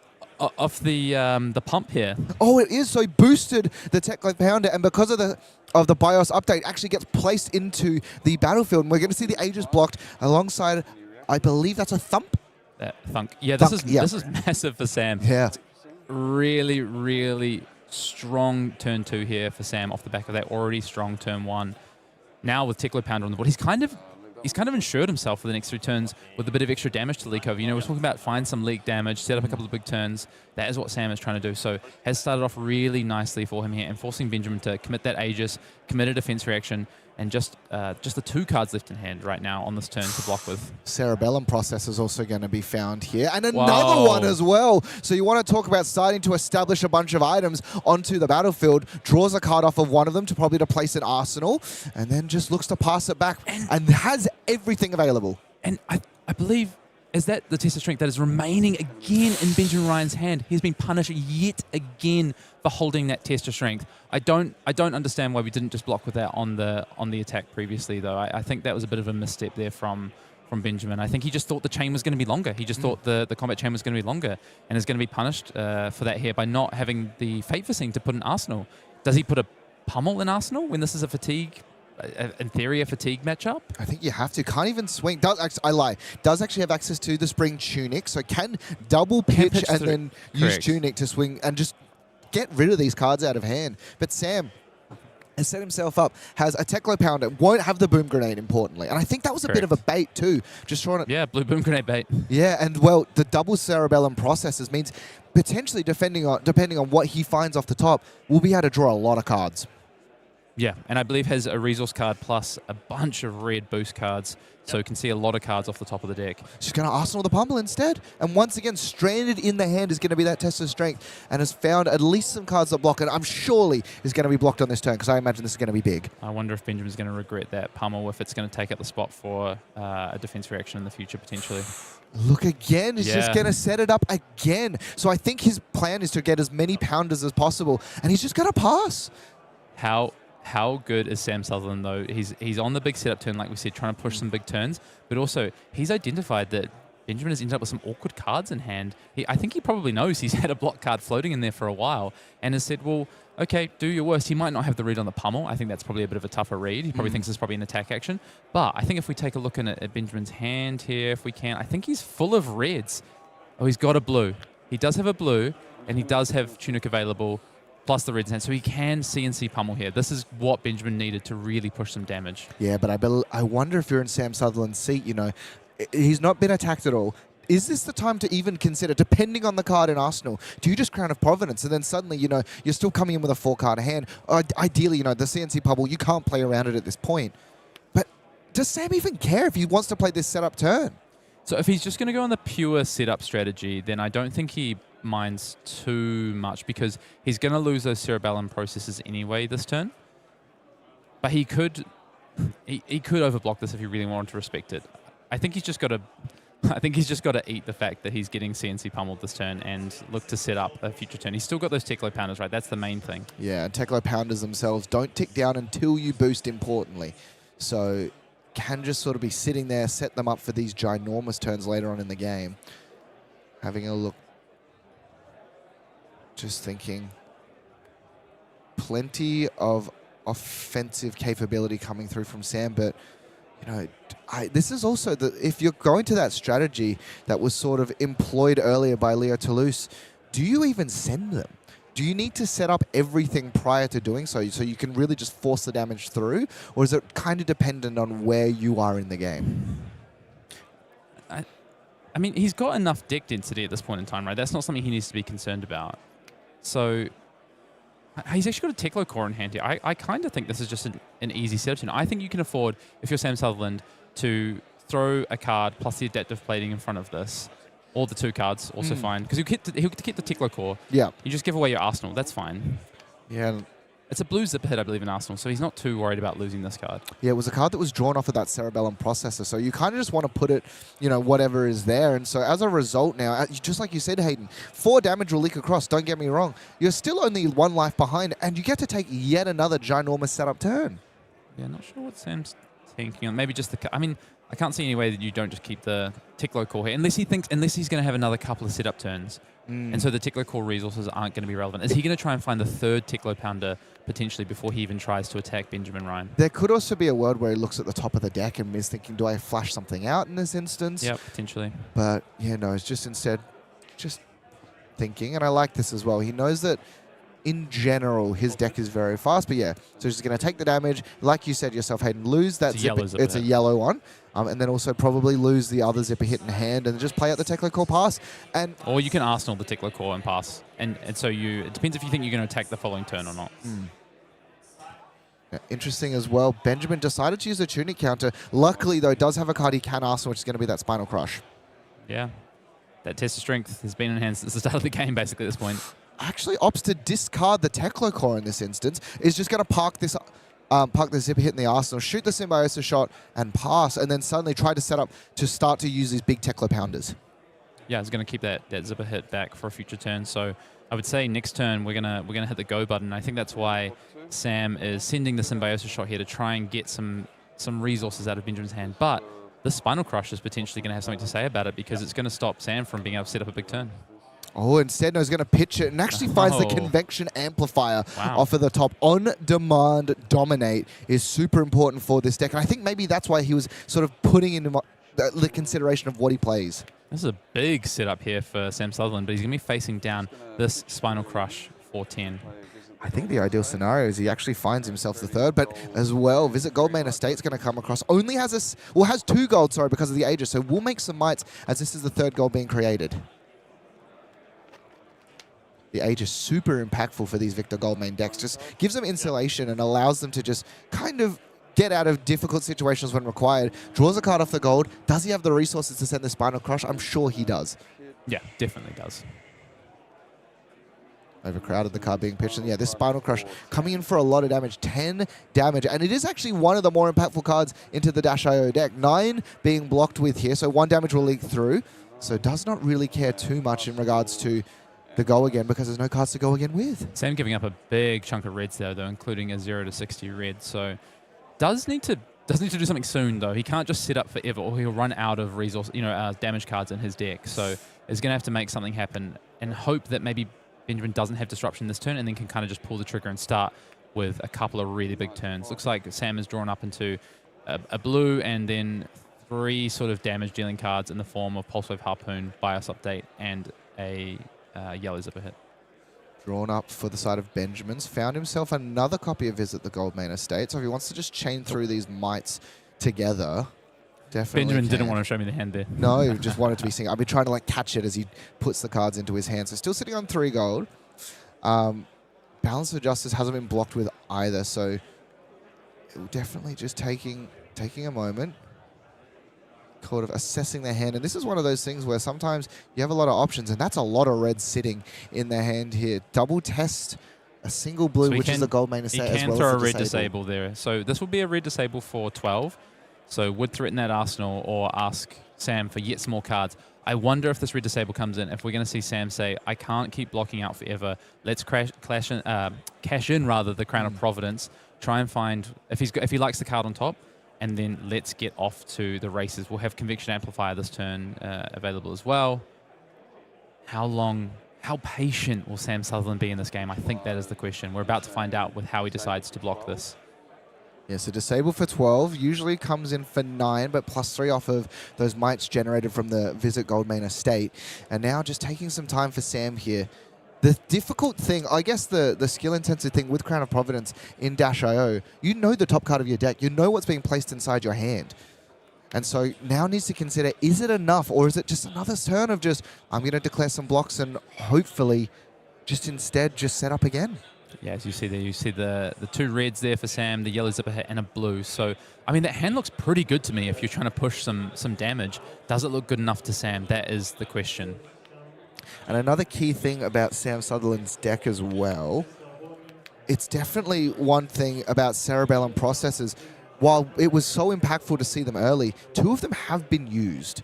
So it does mean that big, like, you know, play out a bunch of Cerebellum processors, draw a bunch of cards with all of the items, isn't going to be available later. So really needs to make sure whenever he is attacking, it is going to be for a lot of damage. Yeah. I think he's lining up the crown here. You can see that Arsenal card being slid slowly towards the bottom of the deck there for Sam Sutherland. I think that's exactly what he's thinking about. But you see, maybe you're out there, you're thinking ProQuest season. No. Oh.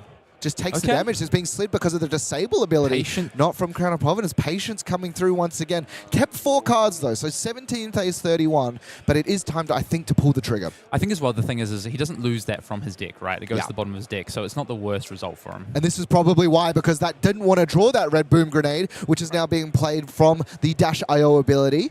So now 6 counters, 2 action points. Is he cranking it? Yes, he is cranking it. Okay. Yes. So going to crank come across, and I wouldn't be surprised to see this Convection Amplifier. This is a lot of damage. So we're going to be seeing this yellow zipper hit, base 4, +4, so 8 damage dominate on hit, lose 4 life. If you want to start taking it, this is how you do it. Yeah, and if you want to... No, he didn't Conviction Amplify this. He's just going for pure damage here. He thinks he's probably just got enough damage that he's going to leak this boom grenade anyway. 8 damage, including the Balance of Justice. Right behind you is going to allow him to have a little peek at the top. Speaking of, Sam does so in kind. I think he's actually found the 2nd Teklo Pounder on the top. So the 3rd. The last. No, the 3rd, sorry, you're right. So how does he navigate here? He's cranked the boom grenade, but how important is that 3rd Pounder to break through? No, of course, you've got the BIOS update, and it is going to be, that is 2 pounders off of BIOS updates in this game for Sam Sutherland. So it's going to be the Pulse Wave Harpoon coming through for 7 damage. Going to take a look at that hand as well. Macho Grande is going to be revealed. And now it is just for 1 because of the breaking of the chain with the BIOS update, and it's going to be blocked with the boom grenade. And all importantly, does have the Fate Foreseen, so no damage leaked, but Hayden, all 3 pounders on the battlefield. Yeah, so I wonder if Sam had considered the Conviction Amplifier there to get around. I guess he thought maybe the defense reaction was an Arsenal and Ben can just play around it there, but that boom grenade's going to go to waste, unfortunately, for Sam Sutherland as he doesn't push the damage through. But everything else in that turn was just phenomenal for Sam there, and some really high-level play there to stay patient on these Teklo Pounders. You know, many people would have thrown the crown there and tried to set things up, but Sam has just been so meticulous in this game, and you're watching one of the best. You called it. You know what? I'm on board. You called it. Best Dash.io player in the world. The man is an absolute magician with this deck, and you know, I think he's going to be sad when eventually Living Legends. He's gone from Dash.IE to Dash.io, and he needs Dash.IF next. So a little bit of on the previous turn as well. It was shortcutted by Sam Sutherland. Had 2 action points after sending and actually shot the Symbiosis shot twice with it. Players didn't really present because he knew he wasn't going to block. And we're going to see 9 damage go again come across. And the full block, 2 Enlightened Strikes alongside that Cranial Crush being presented here on 1 card for Sam Sutherland. Still has 3 cards left in hand. Yeah, everything's sort of play. And you just see the power of these Teklo Pounders and how strong they are because they just push the tall damage on a turn, right? It's all, you carry that damage over. You're effectively now at this point carrying 6 damage over every single turn across 3 turns. Fast and Furious here is going to come across. Is only for 3 because currently hasn't cranked, but guess what's on top, Hayden? It's another boom grenade. Is it really? Yeah. Wow, this is almost certainly going to connect then if that's the case here for Sam Sutherland. Yeah, it's going to pitch here. Boom grenade is going to be cranked, which I do believe retroactively increases Fast and Furious up to 4, and then is also going to leak this yellow boom grenade across. Yep. Yep. So now a single point does actually represent 4 because of that yellow boom grenade popping as well. Still also has 2 counters left on this convention amplifier, 2 action points available, so it's going to be able to symbiosis shot again, and that's how Sam can start leaking through this damage. I wonder if Ben considered the tunic for quick dodge flexes there, but he's probably thinking it's way too risky. If Sam has another attack in hand, then I can't stop this boom grenade. And I like this as well. Symbiosis shot into another one. Opts to keep this card in arsenal. And 2 more damage leaked. A little bit shortcutted once again. Now, 2 of these pounders only have 1 counter left. And once they're gone, they are gone. So Sam has equalized the life, though. From 17 has equalized. Does draw a little awkward, though. Has found a boom grenade as well as a cerebellum processor in the hand. I wonder if we're going to see Sam with a bit of a setup turn this next turn cycle. Ben's back to no cards in hand. He'll probably just ship back the turn here. And then I reckon on Sam's turn, because we have those 2 items in hand, I wouldn't be surprised to see another setup turn and Sam look for a final big push. A lot of the equipment is being used now, right? Balance of Justice has been used. The arm piece already has a -1 counter on it. We do have those quick dodge flexes still available, which can represent saving a lot of damage on a big turn. But when you're going really tall with the Teklo pounders, it's not doing all the work you might like it to do. So I'm interested to see what Sam does here, whether we just look for the setup. And this is the patience of Sam. He still has the Crown of Providence set up. So if Ben on that turn finds something like a CNC pummel again or finds a red disable again, Sam kind of has the answer to still be able to set up his really big turn that he's looking for. He's insulated. Now just taking a moment to consider as well. This is paused on... Yeah, as on Ben's turn, because I believe Sam was thinking about flipping an item off the top potentially. And I like this as well. And it's one... Oh! Maybe we were wrong, Hayden. Convection Amplifier has been activated here. So this next attack, a boom grenade coming across as well. I like this. He's going to crank it because he knows now that because this is on top, he needs to force the damage through. He also knows that it's not a defense reaction in Ben's hand. And this Ben's been super patient with it because he didn't flip it out on the previous turn. And Metex is going to come across. And when it hits, you can put an item from 0 from 1. Guess what's in hand? It's a Cerebellum Processor. 10 Dominate, also representing 4 additional damage. The Cerebellum Processor can be placed in, and the counter's left, importantly, meaning that all of a sudden, we have ways of, on multiple turns, drawing cards up. Don't get me wrong, 2 pounders are gone, but 1 is still left alongside Dominate, and we are going to see another Clash of Bravado going to come across as the defending card. Clash is going to happen, and it is going to be won by Benjamin. So definitely on the up compared to yesterday with some of the clashes that we've seen. But this is still a lot of damage. Yeah, and the thing is as well is Sam just makes this hero in this deck look so good, right? And if you're out there thinking, I might go play this in my pro quest next weekend, my advice is make sure you get some reps in because it is super complicated. All these things that Sam is doing is really powerful. Watch back the games and coverage and learn the deck. If you really want to see how to navigate not a simplistic game plan, this game right here from Sam Sutherland has just been perfect. There are so many turns where you'd be, considering, I'm just going to take the damage, I'm going to swing, my deck is the aggression, but just showing, you know what, I need to stick to a macro game plan from the very start of the game just to make sure that I have the threat density left later on. Sam now considering what he wants to do, has the 2 action points available. So, is able to send that symbiosis shot. Likely, can be blocked out by Benjamin here. Found a command and conquer in the hand to threaten the Arsenal. But as you were saying, the patience, Hayden.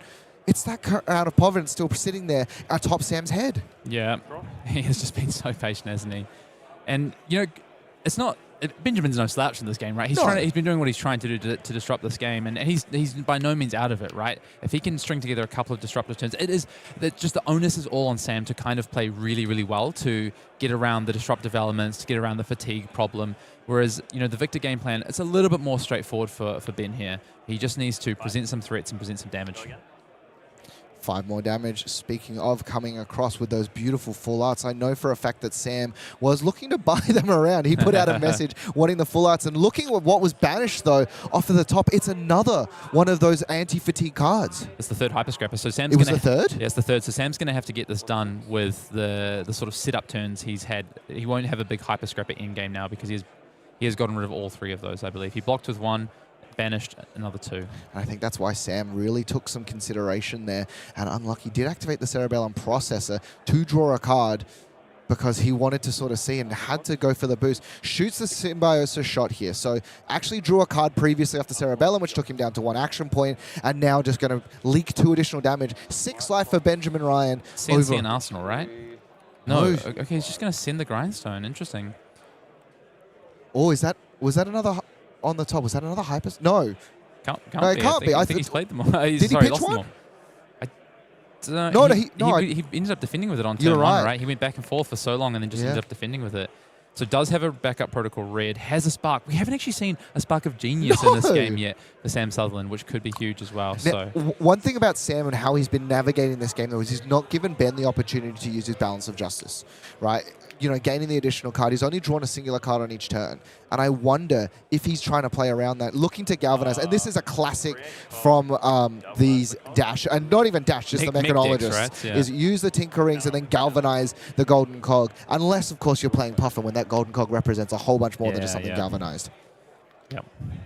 And you see the soup up in Sam's arsenal, which Ben knows about because it was flipped off of that clash. Here we go, though. Dominate, another round coming through. And as you said, he knows for a fact... Oh, it's a boom grenade on top. It's definitely a boom grenade. It's absolutely a boom grenade on top. Oh, just considering what card he wants to actually attack here. And as you said, because of that arsenal, he knows it's not a defense reaction. This is essentially guaranteed to hit. If it's a boom grenade on the top as well, this is so much damage. Pounder on the ready, BIOS update in hand, and on the combat chain at this point. This might be it. I'm either as not as good a player as Sam Sutherland, or I'm just really unlucky with my BIOS updates, because my BIOS updates never hit. I'm going to be honest with you, Hayden. I don't think I've ever hit an item off a BIOS update. I think they all go to the bottom of my deck the moment that card's in my hand. Sam has set these up very well. Let's find out what is on top. Although Sam has just pulled back. It looked like he had a line in mind and has just pulled back a little bit here. And while Sam's thinking about that, we might just see if we can get a peek in at Benjamin Ryan's hand and see what he's playing with. Is there a defense reaction hand? No, just looks like 3 blues and a red boulder drop there. And also no cards with, no 4 blocks there available as well. So he's going to have to do it the old-fashioned way. No test of strength, for instance. Nothing. Yeah. Now, importantly, though, as we've mentioned, does have quick dodge alongside the tunic counter, which is a really great sort of way of being able to gain an extra 2 block. Ideally, you want to be using up multiple chain links, but Sam's done such a good job as well of not presenting these sort of easy to block go wide turns, but instead just really front loading that damage and then leaking a little bit with the Symbiosis shot. I'd love to get a deck count for Sam Sutherland here to see how much sort of width he's got to play with here. I don't think there's... It looks like it's maybe 20 cards left in deck, so he's still got a little bit, but that can whittle down really quickly between some boosts, and if he ever needs to activate Teklo Foundry. That's something Sam has done really well so far this game. He hasn't needed to activate Teklo Foundry, so he's kept the density of his deck really, really high so far. And now just consider... No, he's going to go for it, pitching away the Spark of Genius. Oh! Plasma mainline. It might be a little bit late in the piece for the Plasma mainline, but we shall see. Yeah, Fender Bender, though, is coming across. 4 damage here, so is still a lot of boom grenades in the deck. Considering we've seen the blue ones as well. That is the last round on the Teklo Pounder, though, so this is going to be coming in for 4, 5, 6, 7, 8, 9 damage. 3 blocks available. Dominate as is well. not dead, though. Has access to quick dodge in this instance. That does get all around it as it is a reaction, but still dropping super low. And yeah, I like the decision to pitch a card here as well. Yeah, blocking for 5. This 10 damage coming through. It does get pumped up by 1 because of Fender Bender's ability for each equipment defending it, giving it +1. So this is a lot of damage going through. And as well, the backup protocol red has also been played by Sam Sutherland off the top. But now all these Symbiosis shots are just representing damage, right? Lethal, rather. So 6 counters on that Symbiosis shot. Can Sam just use it to kind of chip away? Will that be enough with the cards left in deck, or does Sam still need to find a bit of a big turn so that he can then push that Symbiosis shot through for lethal at the end? I think the scary thing, if you're on the side of Benjamin Ryan, is the fact that you've just used your quick dodge flexes. They are often used to pitch a blue and block out a lot of these Symbiosis shots. Sam, don't get me wrong, has 6 counters on the gun anyway, so he can just force to stop firing. Yeah, and I like this. Just, you know what? You have no value. Quick dodge flexes, used, gone. Sam cracks the knuckles, sits back and just sort of thinks to himself, how do I navigate winning this game?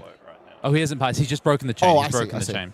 Yeah. But, and this is what you're saying, playing around the balance of justice, right? Didn't end up playing that Spark of Genius. It's just going to draw a card off the Cerebellum, and... Oh, I didn't catch a glimpse of what was on the top here. That's going to be, Sam just says, well, you've committed the quick dodge flexes. I don't really need to do anything else this turn. I'll send it back to you. I'm still insulated with this Crown of Providence. No matter what you throw at me this turn, I can kind of play around it and then try and come back with that one final turn that Sam Sutherland potentially needs to take this game. Boulder drop for 7. Definitely a good 2-card play. Threatening on Crush, placing a card back on top of the deck. But here's the interesting thing. If you look at the hand, he's found an item. You know what's really good in Dash.io? playing an item off the top, particularly when one of them is a Teklo Core. Now, for those of you who are kind of newer to the deck, at the end of the turn there, he activated Cerebellum Processor to draw a card, even though it was his last action point. This is just so he can see what's underneath it and maybe play another item off the top. Prismatic Lens is the other item in hand as well. I wonder if Sam might look for yet another setup turn here as well. One life available, though, for Benjamin Ryan. No quick dodge. Doesn't, again, as we said, no option to actually draw off of the Balance of Justice in these instances. And Sam, kind of considering now, as you were saying before, how many cards are left in deck? What's available? Backup Protocol Red, though, does kind of allow him to gain a card from the graveyard, sorry, if he does sort of flood out. Crown of Providence, definitely an option to be reached for here. Does also have another block available on the Teklo Foundry Heart. Does need to give an additional card if he doesn't really, if he doesn't want to place one back on top, but as we were saying before, Hayden, placing an item on top's not necessarily the worst. Sam's got so many different lines here, actually, just sitting back and thinking about it, because he's got 17 life to play with, right? He can just say, yep, I take the 7 damage, I put this back on top, I flip it into play, I play my other item for the turn, I can pop my backup protocol red to get my best red back into my hand, pass it back to you, see what you can do, because I've still got another turn to play with, and I'm going to kill you on that turn if you can't stop me. Discipline, though, it looks like from Sam Sutherland is actually he can afford to block with one card, I think. Yeah, so the heist is going to be blocked with it. We'll be curious to see if, so he doesn't actually want to go for that line. He's going to shore up the crush ability here in this instance. So 3 damage leaks across for the side of Sam.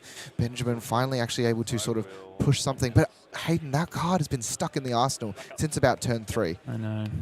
It's going to back up as well on the end of Ben's turn. This is what I thought we might see. That Prismatic Lens is not doing a lot now in this game, so happy to just throw that one away there for Sam Sutherland. What's he going to get? Is it going to be something like a zipper hit red or a 0 to 60 red?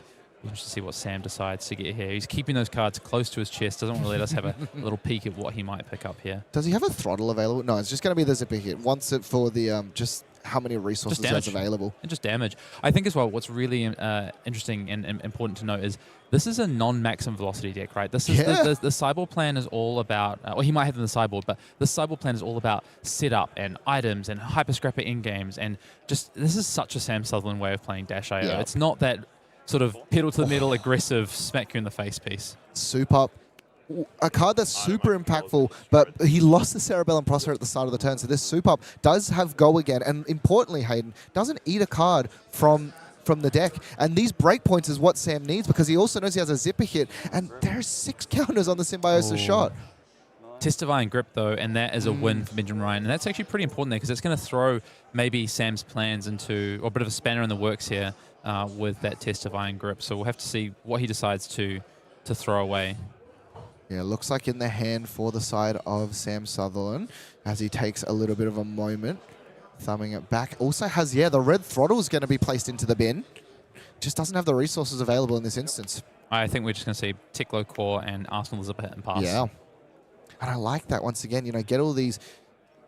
Sam kind of understands that he needs to go as wide as possible when his opponent's at 1, so the Symbiosis shot kills him. And I love the fact that, well, I don't have access to another attack. I'm just going to pass. So this is it, though. Benjamin Ryan has to disrupt Sam Sutherland here, because if Sam gets to have a 5-card hand on the way back with that Teklo Core, I don't see how Benjamin Ryan is surviving that turn. No. And we'll take it. And also, as well, the Teklo Core is going to be around for a long time because of the Plasma Mainline. Cracking a gold, digging, has understood his situation now, draws it up, and let's see what he's found. He has found the Spinal Crush, so this does demand cards from Sam Sutherland. This is not one where you can just let it crush and go, because you need to have access to that go again. Yeah, that Tessa Iron Grip flipping the top cards, so Ben knew exactly what he was going to draw off the top to find this disruption was really, really important here. And this is demanding cards from Sam Sutherland, either to protect the life total or to stop that crush effect, because Sam can give a card plus Crown. That would still crush effect. So Sam has to give 2 cards here to stop the crush effect. And then he's just playing with 3 cards. Is that enough to force lethal on Benjamin? I'm not sure it is. So this game is all of a sudden closing up here despite Ben being on 1 life. Sam has to navigate this well to make sure he can win this, especially when he's got another Prismatic Lens in his hand. It's just a little bit awkward for Sam Sutherland here. He's going to have to work out how to navigate this next turn cycle. Yeah, doesn't have the second block on the Teklo Foundry Heart as well, which would have also insulated himself. So yeah, as you were saying, Hayden, presenting 2. And do you you have to present damage here, right? You have to sort of start to aggress if you're on the side of Sam Sutherland, particularly with that Tekla core having 3 counters because of the prismatic ley line. I mean, you've minimum got to send probably a boost plus the weapon. Yeah. I think, because now your life total is actually getting down to 10. So now you're actually in a bit of a potentially tricky situation. You can set up a little bit and make sure you've got an Arsenal card afterwards, but I think you've got to send at least something, even if it's just a Symbiosis shot. 2 does represent the entire life total. Look at that hand for the side of Benjamin Ryan. That is every copy of the Golden Sun in the same hand. You wanted to find one of them, sure, but finding 3 at the same time is not ideal. You but know the boom what time grenade you know is what time going it to go off is. the top. Yeah, and I love this. So cranking it, so he regains the action point as well. And this is going to force more cards out. And seeing this, the 4, the thunk. Oh, no. Throw, and yeah, thunk again. So the curse was broken yesterday, Hayden. We were talking a little bit about it. It's broken again. Yeah, this is a big setup for Benjamin here. And I think Sam has now realized that he needs to start pressuring, because I think if it passes back to Benjamin, that's a lot of damage. But Sam does have the crown. He does have the crown, but, you know, Ben has found a way back into this, and Sam has just had a couple of awkward turns in a row, and Ben's been able to find some disruption. Does, of course, have to block this out, though, and probably going to commit the arms to do so, or the shield. Yeah. Has a zipper hit still left inside the arsenal, which is going to demand... Could he send the tunic as well? 1 card in the tunic, and then... Oh, but he can't keep much. Symbiosis shot still looming as well. This card's been in the arsenal for so long for Benjamin. If you're Sam Sutherland, you've got to expect that it's a pump. I think you're thinking it's pummel, right? Sure. Yeah. At this point in time. So how do you make sure that you take enough cards from Benjamin Ryan here that he can't present it? Yeah, so Sam just asking what card was revealed and drawn, and it is known information. Benjamin, being a good sport's, just going to reveal the blue to him. And Sam just taking a moment here. This was so in hand for Sam, it looked like it was a couple of turns ago. Now, all of a sudden, I actually think the momentum is with Benjamin Ryan. Yeah, 2,000 of you have tuned in right now. 4,000 people overall tuning in. This 4,000 eyeballs looking here into the calling round number 9 as this is just an absolute masterclass. A lose and out. This is their tournament lives on the line for Sam Sutherland, representing Dash.io, the deck that we've seen so frequently over the past 2 weeks. Make that 4,002 eyeballs, because mine are right up against the screen as we see how Sam Sutherland navigates this turn. And I think if you're Sam as well, seeing the Golden Sun being blocked with, do you... Yeah, and I like this decision as well. Sends it across. 5 damage here, so is going to demand more cards. And 1 more card left in hand. I don't recall what that is, but does he need to send that as well? And that's going to be both the Golden Suns, and you're going to be pretty happy if you're Sam. Symbiosis shot coming across as well, stripping the entire hand out here and the from gun. Benjamin Ryan. Yeah, the gun afterwards. So, yeah, I think Sam was just working out, could he keep the card behind, but he's going to end up asking the last card. Was that the prismatic? Or? I believe so. Okay. The lens? Yeah. Because he's probably planning to just crown it away if he can. Yeah, but this is going to be the Vigor and 2 Mites popping here as well. So 1 resource. There also has 2... Technically has access to 2 because of the tunic here. Yep. So can crack a gold, draw a blue off the top, and swing the Miller's Grindstone, which I think is what Sam is anticipating is going to happen, and then is going to crown away that prismatic lens. Oh. How big-brained is Sam Sutherland? Sam Sutherland just kind of playing to every... Like, we talk about playing to your outs. He drew a red. Oh, it draws the red off the top Drew the red off the top. And you know what? If you're Sam Sutherland, I don't know if you're actually particularly happy about that. I think you kind of wanted to be able to crown that away, but has actually drawn 2 Rouse the Ancients, which only block for 2. Okay, let's see if Sam gets another chance to do this. He is quickly running out of cards in deck, though. And that's sort of where, if you're Benjamin Ryan, have to play towards. Soup Up is going to be here. That boom grenade going away, and yep, got the value off the tunic. Throw it in front of this Soup Up. 4, go again. Into another 0 to 60. 4, go again. Going to demand that last piece of equipment unless he's got the block card. No, just, and the less is 2 blocks. So Sam needs to find what else he has available. It's going to be coming through another 4 damage on the stack. The two Rouse the Ancients are going to be placed there, and Symbiosis shot. Sam Sutherland keeps himself alive inside of Calling Brisbane. You see the shake of the head, able to redeem himself, lost to Victor round 1, and gets his revenge. Yeah, I mean, that was a crazy, crazy game there for Sam Sutherland. You know, I think showing his skill there because he had that big setup plan. We saw those three, the patience rewarded for those 3 Teklo pounders that he waited to get on the table. And then things just started to get a little bit awkward. Yeah. Benjamin Ryan down to 1 life. Looked like he could potentially turn it around there. But in the end, Sam Sutherland is able to navigate, find calmer waters, and finish off that game and stays alive at X&2 in the Calling Brisbane. That, again, if you want to play Dash.io into some of these weird matchups, watch that every day.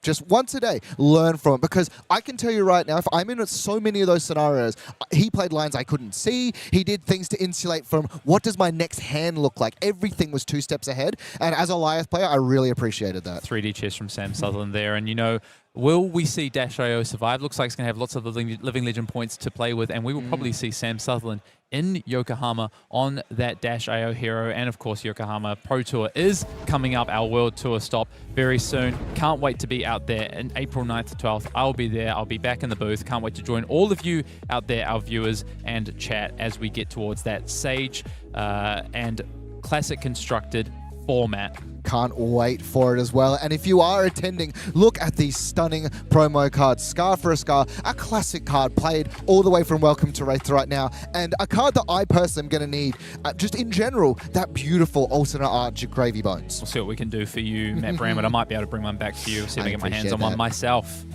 Coming through as well. If you are attending and you really want to get as much swag as possible, the souvenir package comes with not only 1 copy, but a full playset of those Scar for a Scars alongside the Gravy Bones, that beautiful playmat, and probably the coolest deck box I've ever seen. Yeah, get your hands on that as well. If you are looking, if you're going to be a participant there at Pro Tour Yokohama, you also get that beautiful, beautiful Fabled Cog playmat as well, alongside those 2 promo cards that we saw. And I really love these series of playmats that we're seeing all the way from Pro Tour New Jersey with the Heart of Irondale through to Pro Tour Yokohama with this Fabled as well, that we've kept that continuation going on. We've talked a little bit, Hayden, about having things to remember the events by, and these playmats are definitely the way you can do that the best. Coming forward, it is going to be Pro Tour Yokohama. I, for one, am so excited to see the pinnacle of Flesh and Blood, April 9th to the 12th. It's going to be a great time, Hayden. Yep, can't wait to see Sage on the Tier 4 stage, Silver Age at Pro Tour Yokohama for the first time on that Tier 4 stage. I am super excited. And of course, Classic Constructed we're seeing this weekend. There's so much unfolding. Over the past 3 weekends, this format continues to shift and move. And Dash.io, yes, as we saw on stream, there's a reason why it is the deck to beat, especially in the hands of players like Sam Sutherland. But you know, we've seen Victors here this weekend. We're seeing Gravies. We're seeing Assassins. There's just so much happening, and there's still so much more to play for in these last 2 rounds here at the Calling Brisbane before we get to top 8. And as well, you know, Compendium of Wraith has brought so many new tools, and one of the heroes that utilizes that tool the best is Fire. And we're going to see it going up against, I guess, the kind of underdog, the one that you bring to beat the decks, that beat the aggro, Gravy Bones. And with this matchup, traditionally, we've not seen a huge amount. Syndra versus Gravy, we've seen a lot, but Fire, does it have more guts? Well, it's been non-existent for about 2 years at this point, right? And it has come back swinging with Art of War, plus a few other, or the new Art of War, plus a few other cards that it's picked up from Compendium of Wraith, and I'm super excited to see what it can do in our feature match area. Yeah, win and ins coming through for round number 10. We're going to take a very short break, and when we come back, players fighting for that top 8 spot at the Calling Brisbane.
the hazy moment through the ocean blast. The ships are closing in, mist will turn to dust. Beyond the murky cloud, the story will unfold. The dragons of the horizon, history untold. Almighty gods of war, lead us fame and glory. We shall be victorious, all will know our story. They came from frozen plains, waltzing through the storm. The shadows of the north, the name will numb the foes. Beyond the distant land, the legend will be told. The dragons of the horizon, history unfold. Almighty gods of war, lead us fame and glory. We shall be victorious, all will know our story. Almighty gods of war, lead us fame and glory. We shall be victorious, all will know our story.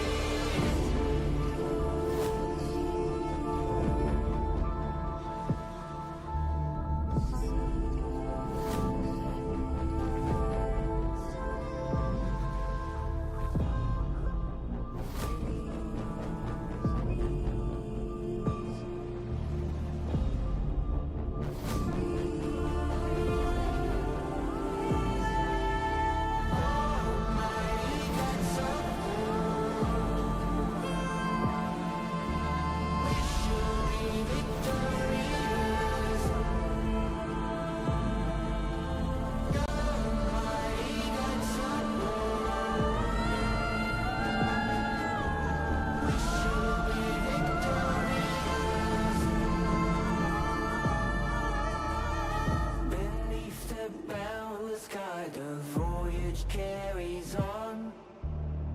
The dragons of the north, history untold.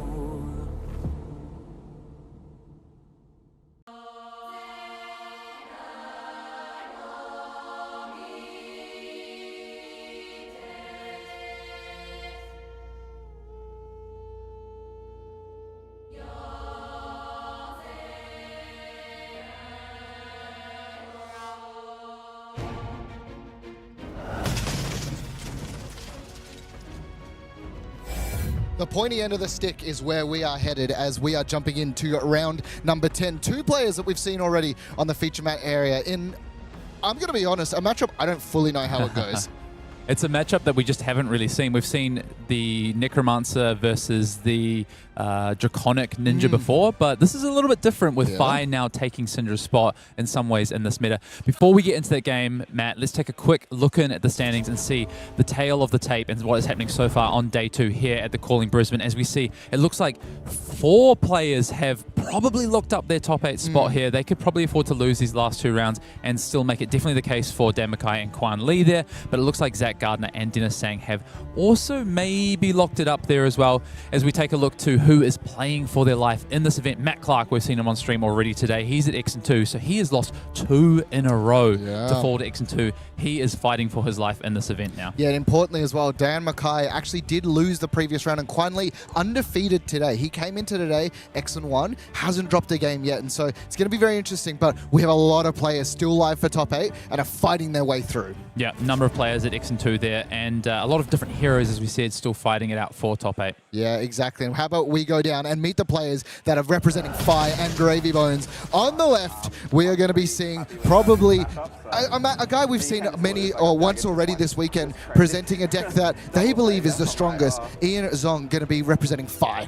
Yeah, from Sydney, Ian Zhong there on Fi.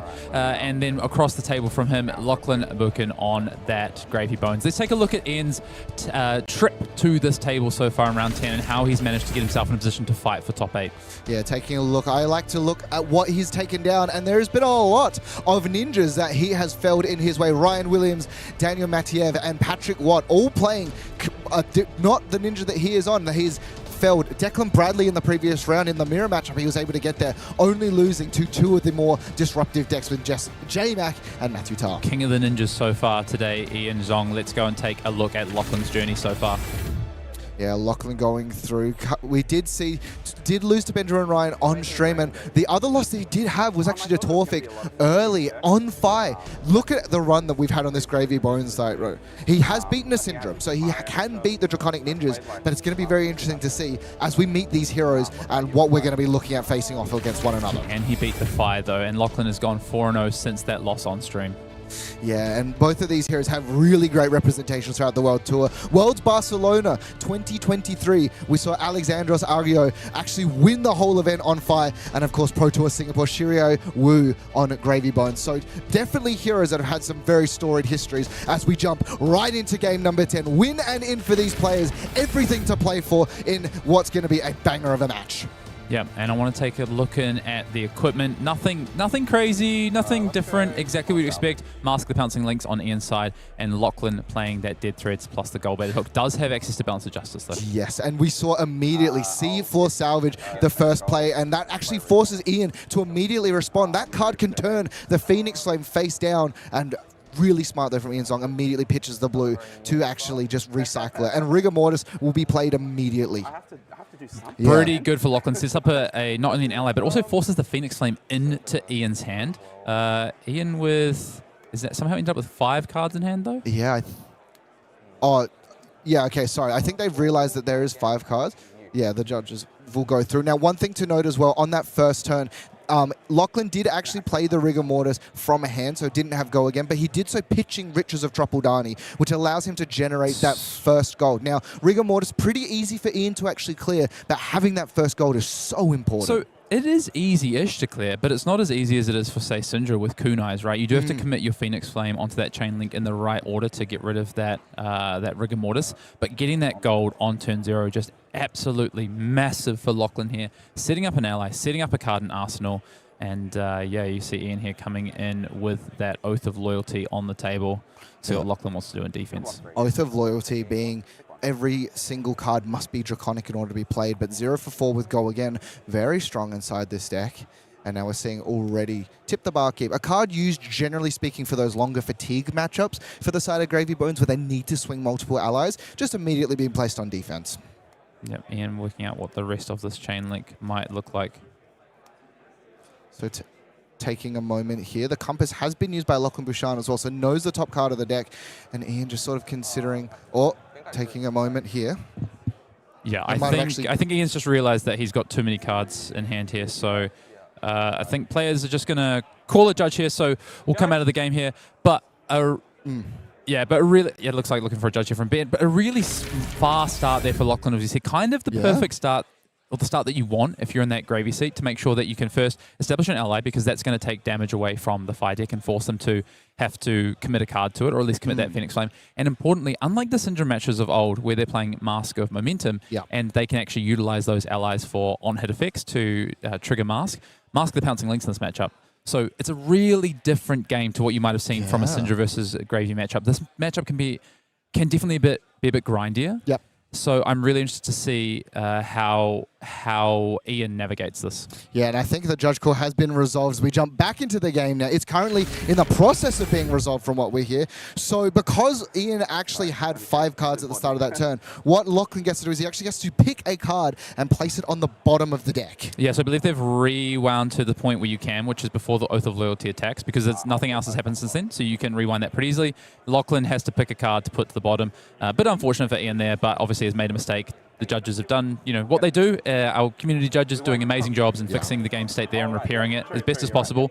And Ian puts that Oath of Loyalty to the bottom. So we're back at the start of Ian's turn, effectively, as we are right now. Yeah, and importantly as well, Ian called the judge, realized immediately, called the judge over. So great sportsmanship as well in the moment. And we'll see Phoenix Bannerman Head being one of those legendary cards. Search for the Phoenix Flame, reveal it, place it into your hand, then shuffle. Probably the reason why Lachlan didn't bottom the Phoenix Flame. Yes, yep. Exactly, makes sense. Otherwise, just gets free value from that there. So it was really awkward that Ian had to, of course, because of that C4 salvage, had to actually get that Phoenix Flame into hand to start with. Otherwise, would have lost it for the rest of the game thanks to that C4 salvage. So it just means that the output of this first turn for Ian Zhong is kind of it's definitely down on power for sure. I've used Yeah. my compass, like, I maybe don't use the compass. Yeah, I was going to but say, like, Lachlan's sort of easily, considering now. but This is kind of one of the challenges with the gravy deck. He used the compass, and even though the rewind has happened, I think that he's still going to have to because he does know the top card Yeah, of his there's deck. some parts of the game state you can't repair, but I'm sure Lachlan will be able to navigate that. It's the same information that he would have eventually found out, I'm sure. Anyway, although he does have a gold on the table. So we'll see what Ian does here. And now we'll see, 2 Phoenix Flames in hands. In Flame's going to be the first. It's just kind of the only starter that actually presents it, and it is going straight into Rigor Mortis there, so... But that's damage. a full card. That's a full card that Ian has given up to take care of that Rigor Mortis. That's a win for Lachlan there. Absolutely. Searing Emberblade to be the follow-up here. 3 damage, and I'm going to be honest with you, Hayden, I love seeing the fact that Searing Emberblade is back. I mean, it's one of my favorite weapons. I'm going to shout out to my good friend Pankaj Bojwani. It's one of his favorite weapons. He's really talked me around onto how awesome Searing Emberblade is just as a card. And I love Uprising. Yeah, I love it as well. We were both of us were there actually for the world premiere of Uprising. Phoenix Flame coming across for 2 because In Flame followed was first, so Shuko's also buffing it, and then followed by the second, which is 1. Lachlan, just saying, send me the bill, I'll take the damage. I have a gold ready. I am ready to go in this game. So we're going to get a second Phoenix Flame into the graveyard. It's interesting. These fire players often opt to try and pitch away a Phoenix Flame. One of the plays that Ian might have looked at there was to utilize the flight path scalers and then pitch away that second Phoenix Flame with the floating resource to actually attack a second time with the Emberblade, so we could keep one of those Phoenix Flames in deck, because you don't want all 3 in the graveyard. So there's times where you have to work out when to pitch and when to actually play it and put it into graveyard. Ultimately decides to put it into grave there. Yeah, and we'll see start of the turn, immediately that gold being cashed in with a gravy activation, placing a Sawbones into the bin alongside a portside exchange to place Unker in there as well. So 2 allies sitting in there, a gold being generated, and plenty of resources left. And I think Sawbones super important in this matchup.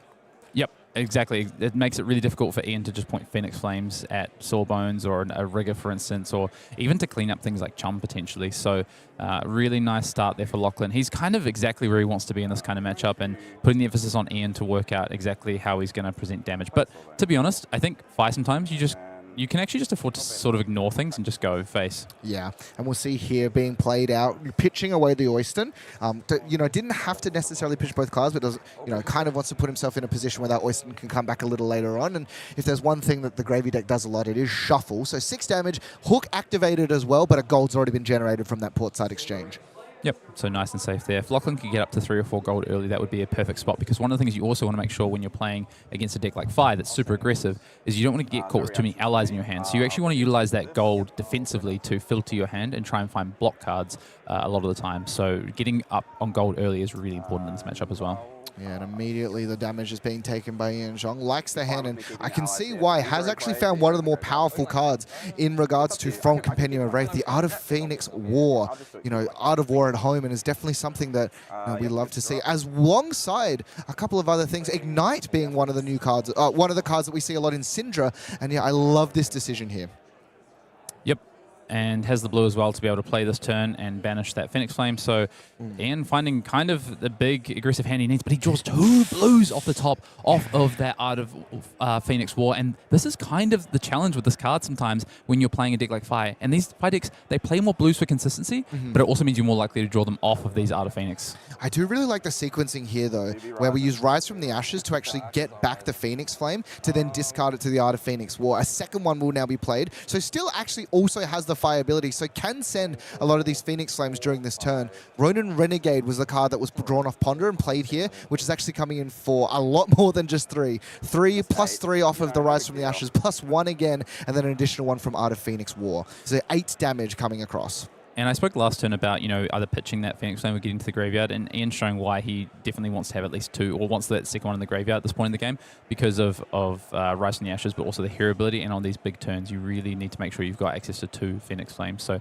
Ian showing why I am incorrect on that statement of do you pitch or do you play it. At this point in the game, in this matchup particularly, you definitely play that second Phoenix Flame. The third one is the one you want to kind of be getting back into your deck. Yeah, and just recycling it through. And I think it's really cool, some of the new cards that actually interact with those Phoenix Flames. Fire that burns within is another really important card of why this deck sort of hums the way it does. And considering on blocks here, and this is an important block actually, because look what he's found inside the hand. It's a sunken treasure, which threatens to flip over another one. Luckily though, Ian, playing very cleverly, actually hasn't activated the fire ability yet. Yeah, correct, and still has 2 resources to be able to do. I mean, he'd like to use those for Emberblade, but if he needs to, he does have an extra blue in hand, so it should be pretty clean for Ian to just be able to bring back a Phoenix Flame here. 1 damage leaking across, and interesting, throwing a lot of the equipment early, just wants to get value. 2 cards have actually been drawn here for the side of Ian, and so that Balance of Justice can be cashed in during this turn, and there is a trigger that goes on the stack for Sunken Treasure. I'm interested to see if Lachlan plays this sort of patient and decides to, you know, we saw Sam's patience on stream last round. Will we see Lachlan's patience this round and keep that Balance of Justice for a future turn? Or does he feel like he wants an extra card this turn to be able to enact his game plan? Which, to be honest, if he can just kind of keep the pressure on Ian, the way this matchup ends up playing a lot of the time is it's quite a tempo-orientated matchup. You're trying to put allies on the board, swing them once, your opponent has to clear them so that saves you some life. You're using those allies as value engines. So I think Lachlan might favor potentially using Balance of Justice early. Yeah, and just immediately the 2 resources used. There is a singular card. There's plenty of cards currently on the table, but only 1 chain link. It's that Ronin Renegade. So 2 cost. It's going to turn just a different card over. Doesn't really matter. There's not a huge amount of yellows. Well, it's not a yellow. It matters that there's no yellow in the graveyard right now. So Lachlan could flip over his anchor, but decides not to, and instead just flips over a random card. And I actually like this decision. I have a Fidia being pitched here to quick dodge flexes purely because of how much we've actually seen in regards to the resources being used. You know, one of those Art of Phoenix wars here, and the hand just didn't convert hugely on defense. A singular card placed to the top and 1 on bottom. 2 resources left, so all of these chain links are going to be able to be resolved with these quick dodges. Ignite going to be placed on the table, going into Sawbones, and I like the decision here as well, actually. 3 damage, so can't activate Sawbones to just negate it, and also quick dodge can't be used in this instance either. Yep, really clean, taking care of the Sawbones here. And, you know, Lachlan using these quick dodge flexes here, the thing is Fi doesn't have on-hit effects, so in this matchup, you don't have to worry too much about, but he's got the Fearless Confrontation. Fearless Confrontation will be discarded as well as activated of Sawbones, so only 1 damage actually leaking across. Now, Ian does have 2 Phoenix Flames in hand, so can technically kill it, but trading 2 cards to kill 1 ally is not very efficient. Yeah, he can point I mean, it does save Lachlan effectively a point there. I actually think he could just use it to block, though. Yeah, I think blocking was 1 more value there with the Fearless Confrontation. So I think Lachlan got a little bit there, to be honest, but does have the quick dodge flexes. So, and I was just going to say that because of the way this game plays out, there's not a lot of on-hit effects from Fi. So as the Gravy player, you're just looking to soak up the most amount of damage possible. So you can use your quick dodge flexes early, you can use your equipment early. It kind of doesn't matter as long as you get the maximum value from them. And an Art of Phoenix War turn is exactly what presents that opportunity for Lachlan here. Yeah, and we're going to see Ian does actually have a Warmongers in hand. And so, it's a bit interesting. Has this Warmonger's Diplomacy in hand, and it's going to be curious to see. No, just decides. He might be closing the chain to play it here, potentially. Oh, I see. And he is going to play it as well. And this card is actually quite devastating against as a Gravy. It does sort of make your turns very awkward. Yeah, I mean, Lachlan's just going to get to play out probably an anchor or another ally here. That's fine. Maybe I can't what the last card in his hand is, but yeah. This card was so prevalent for so long during, you know, metas where Rune Blades and Wizards and stuff like that. But Lachlan just taking a moment to read through, and you know, it is interesting as well because allies are not weapons, but like, can I attack with them? No is the answer if you call peace. Is Ian predicting the piece of the war there? He's written both just in case. He's saying, I got you covered, Lachlan. Once you decide, it's already there for you. And not hiding anything out of Ian calling war. I can't imagine a world where he calls anything else. Lachlan saying this is really good, by the way. Yeah, Warmongers is really good in this matchup, as you said, Matt. And Lachlan now debating whether he wants to. So I believe the card in hand is another ally. I believe it's another Sawbones. Right. So, but he doesn't have the resources to just play it out on his turn. I think he was. Yeah, does he want a gold? It depends what's on. He hasn't compass yet, so he could take a. Oh, but he knows because of the Eye of Ophidia. And I mean, like, because of the Eye of Ophidia, he technically on his turn. Oh no, can you activate Gravy Underwater? Yeah, you can, right? Because it's an instant. Gravy is an instant ability, so yes, you can. So you can technically Gravy and then like discard it, then Dead Threads, if you call peace, to then activate, to then play out the Sawbones. But again, you're not attacking with it, and so it doesn't have the value. And you know, you soak up a singular point of damage, but I think you want a little bit more out of it. So no, war has been called. War has been called. Not the best quick dodge flexes turn there from Lachlan. He got 4 block out of it. I don't think he's going to be particularly happy about that. We're speaking about you've just got to try and get the most value out of all of your equipment and things like that. That is not the most value he can get. Yep, dead thread's being Triple activated checking here everything because it's together. going through. Yeah, triple checking if he can actually do that. It is legal, and then suddenly we're going to see the swell into another swell. So 4 resources available. The question is, though, Hayden, is there a boat lurking in the arsenal? I think it's just 3 resources available, right? Because yeah, of one off the course. threads and then the blew off the swell. So I'm actually not sure I saw what Lachlan has here, but because he's under war, he's not going to be able to play one of these allies out. Yeah, no blocks. 1 damage is 1 damage, you know. They get those for free pretty much every turn. They're just going to pass it over. Wants to just filter and is, and I like this, considering in the turn, has drawn up 2 blues once again and maybe wants to recycle one of the Phoenix Flames now so he can do a second one again on the next turn. I'm a bit lost as to why we didn't just call peace, discard the ally to the hero ability, and then play it and pass back to Ian. Is he trying to protect these allies potentially from Lachlan's side? I'm not sure I fully understand that line there from Lachlan. Interesting to see though, and yeah, we are gonna pass back. So Ian, yeah, just gonna pitch, and is actually gonna start the turn off with one of the more scary cards from all the way back when this deck was officially released. It's gonna be Spreading Flames. Yep, so Ian here just trying to go back-to-back with some big and scary turns, but it actually looks a little bit awkward because I think he just has the... Oh, no, here's another blue, so he'll be fine here. We'll go Phoenix Flame into the Ember Blade and into a Lava Burst to finish off. So this is just nice damage from Ian here, just trying to keep the pressure on. This is the classic fire line, really. We don't need any of the new cards. Let's just do it the old-fashioned way. Spreading Flames, the first one, will be blocked here with the Jittery Bones, and then a single point of damage leaking over. Phoenix Flame has been recycled. Now this is going to come in for 2 because of the Spreading Flames. Yep. And importantly, Ian, so the one thing is fire. You want to get your Tiger Stripe Shuko online every single turn if you can. And because of that Lava Burst, Ian will still get access to that at the end of the chain link here. It's going to be a huge Lava Burst alongside the Spreading Flames as well.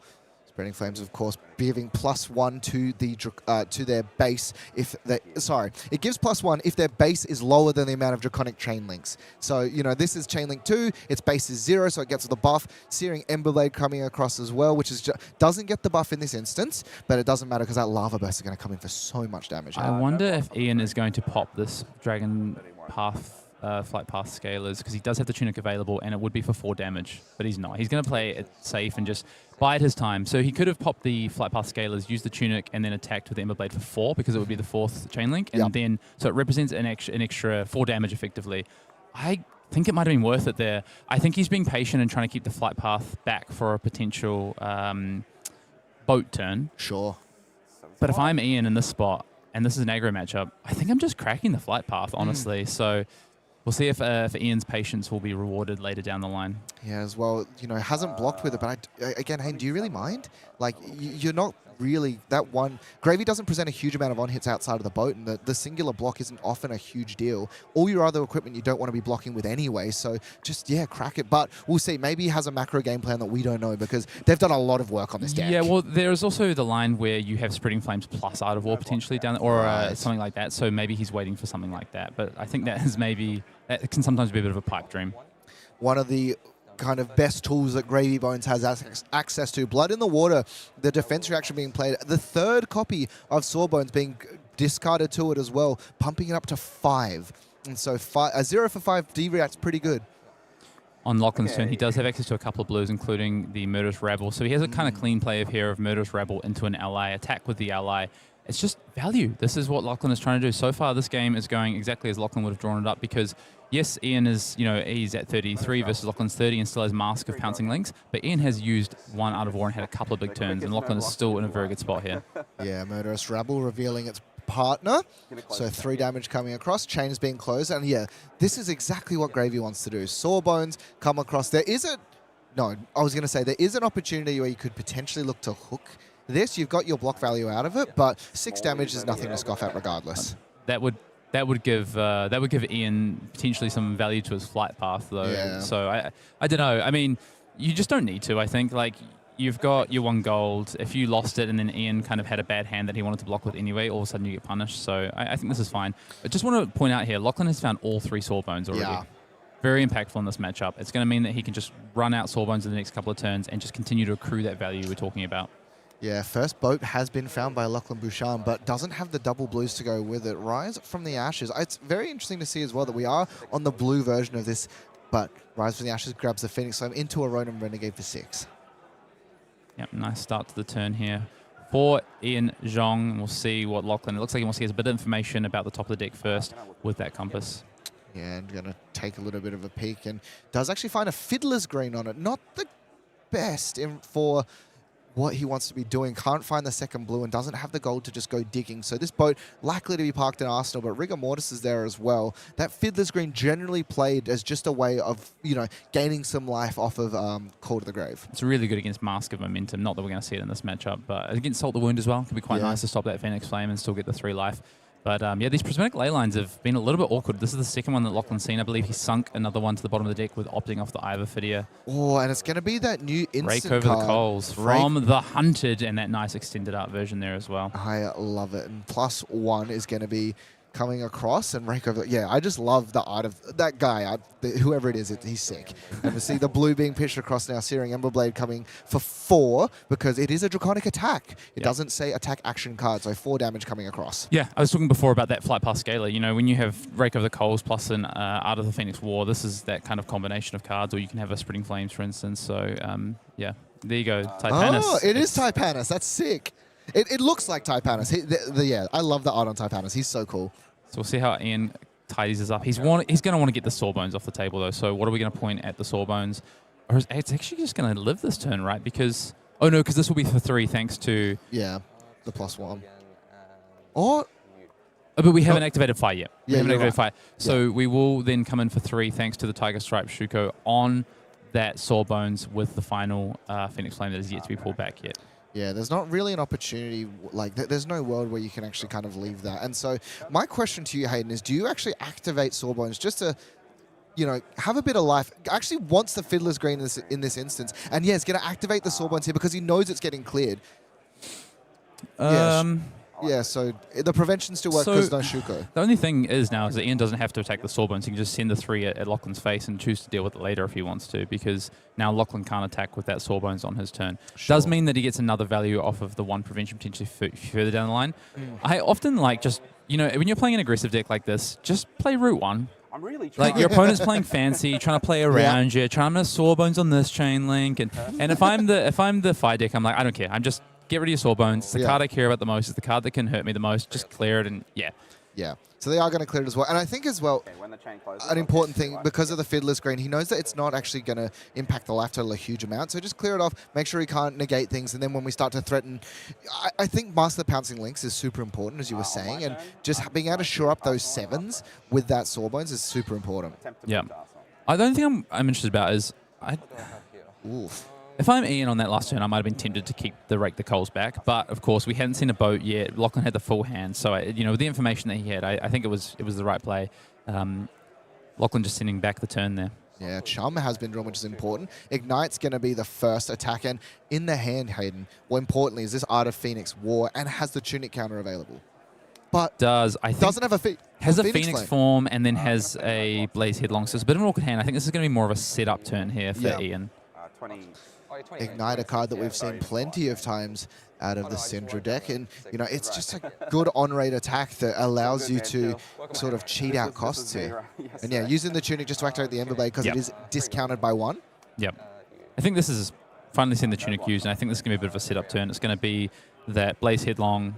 We're going to see a Phoenix Flame, and then we're probably going to see that Phoenix form for a bit of damage, and we'll set up that Art of Phoenix War for a future turn. I love the fact that we're seeing Phoenix form again. I thought that card always was so sweet, and I definitely like now that it seems like there's just enough tools for it to be consistently always online.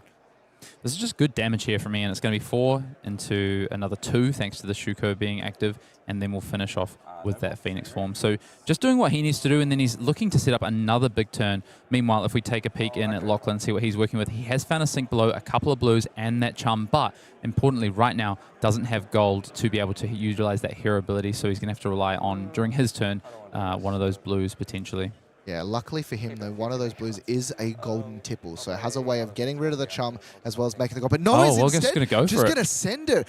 Activates it on the 3rd chain link, so it does lose out on a couple of points of damage. And is going to get absolutely punished by drawing an Oath of Loyalty off the top as well. Yeah, Oath of Loyalty has to be the first card played, and so even though it's draconic, 5 damage, so a single point's going to leak across. Nothing to be sunk here. And Oath of Loyalty being one of those two cards, pitching away the Phoenix form, doesn't find a huge power card. And suddenly, you know, do we need to crack the basket of the Pouncing Lings? Lachlan is about to be cheering on this turn, I think, because this has ended up really awkward here for Ian. He's actually going to, he's going to now have to use the Dragonflight Flight Path Scaler to attack with this Ember Blade because he's drawn a blue and an Oath of Loyalty, both of which do nothing this turn. So still no blocks are being declared. And the Art of War doesn't even pump this, right? So this is just coming in for a straight 3. So Ian has effectively lost value after waiting on this Flight Path Scaler, unfortunately. So yeah, a bit of a punish there for deciding to run out their Art of Phoenix War, sorry. Yeah, and so it feels like he needs to be pushing damage. Plenty of allies available, and Lachlan keeping kind of the ideal 3-card hand for Gravy Bones. You know, Tipple, Blue, plus, in this instance, a Chum. Yeah, or do we just send the boat? Do we say all hands on deck for Lachlan Buchan here and just send the boat? We'll have to see what he decides to do. But I think because we've got that Tipple Blue, we're in a good position just to put the Chum in the graveyard, cycle through, and of course, if we find a blue off the top. So I think if I'm Lachlan here, I want to maybe compass and see what's on top, just to help me with that decision. Unless he's just committed to the Tipple line anyway, then you don't need to compass. Yeah, I think that's Let's see what he draws. Do we find a blue off the top for Lachlan? Oh, come on, Lachlan, give me a peek. He does. It is. It's a blue Jittery Bones, so we're going to see the boat this turn as well. Yeah, and this is so impactful because he not only can then send the boat, but also has enough resources to play. Threads. Yeah, Rigor Mortis swing for 6 as well. 100%. So this is so much damage. Finally, also threatening out the Arsenal piece. And Ian, you know, did Arsenal probably not afraid to lose in this instance. It's so much damage. And look at the hand he's drawn as well. This has the starter, has the way of getting the Phoenix Flame, as well as the Ender. So this is the perfect time for Lachlan to find this line. And Ian's going to get punished again because he actually has 2-3 blocks. He's got an awkward hand here. He's got 2-3 blocks he probably doesn't mind throwing away. He could even throw away the tunic plus the boots. One problem with that.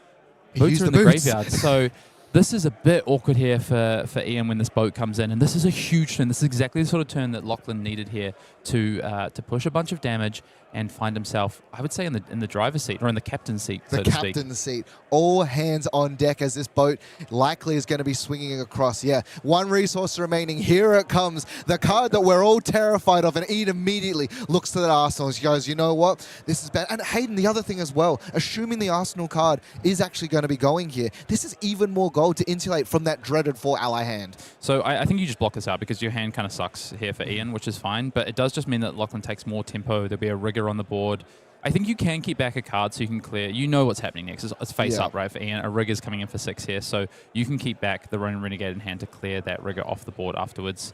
But I do think that, unfortunately, Ian's going to have to just sort of concede some tempo here to Lachlan and block this out because his hand, if he just lets this hit, goes down to 15, his hand actually doesn't do that much damage. It's a little bit awkward.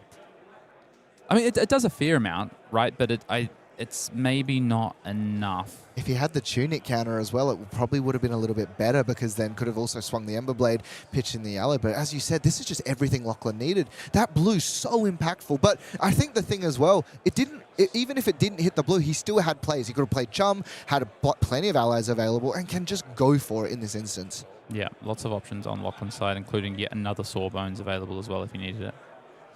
Lachlan Buchan bringing Gravy Bones into a meta where everyone thought it was just going to be about all-out aggression, sitting at 7-2, playing for a win and in, has just called upon the entire crew together.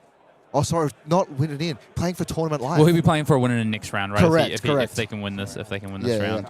And there's a chance that if you win this round and you lose the next round, you might be able to scrape through, but you're not guaranteed. So this is a crucial round because if you lose this, you are definitely out. But we'll see what Ian really in the tank here. And he's so torn, and I understand it because I think it's really close between taking it and actually blocking out here. And I definitely don't blame him for me. You know, I don't either play. I can see either play here. Yeah, Oath of Loyalty was the card lost. You know, the card that he dreaded drawing off of that Art of Phoenix War. And now we're going to see, going to play Rigor Mortis, activate Dead Threads, and can also threaten another gold here. Gold-baited hook. So that's the only thing, the reason I like blocking out is potentially because of the amount of gold that Lachlan's going to need in this turn. It means that it just stops him from bricking. If this game if it starts getting a little bit grindy towards the end, which this matchup can, it means that Lachlan now has this gold to kind of like trade in bad cards from his hand. If he sort of clunks up on allies, he's able to smooth it out. So I think it was a really close call there for Ian. And yeah, honestly, I don't know which play is right. It is really that close. Yeah, it's definitely challenging. Ronin Renegade will start, but the other thing as well, we talked about, there is a little bit of offensive power for this hand, but some of it has to clear this Rigor Mortis. Yeah, we can use the Phoenix Flame to do that, though. That's right. He's got the Salt the Wound in hand as his resource card this turn, so likely we'll see the Flame Call Awakening coming in after this. And looking at the handover for Lachlan Buchan, it does look like he's actually got 3 of a kind, all 3 copies of Call to the Grave alongside a chump. So defensively, not particularly fantastic, but kind of sculpt your own hand in this point.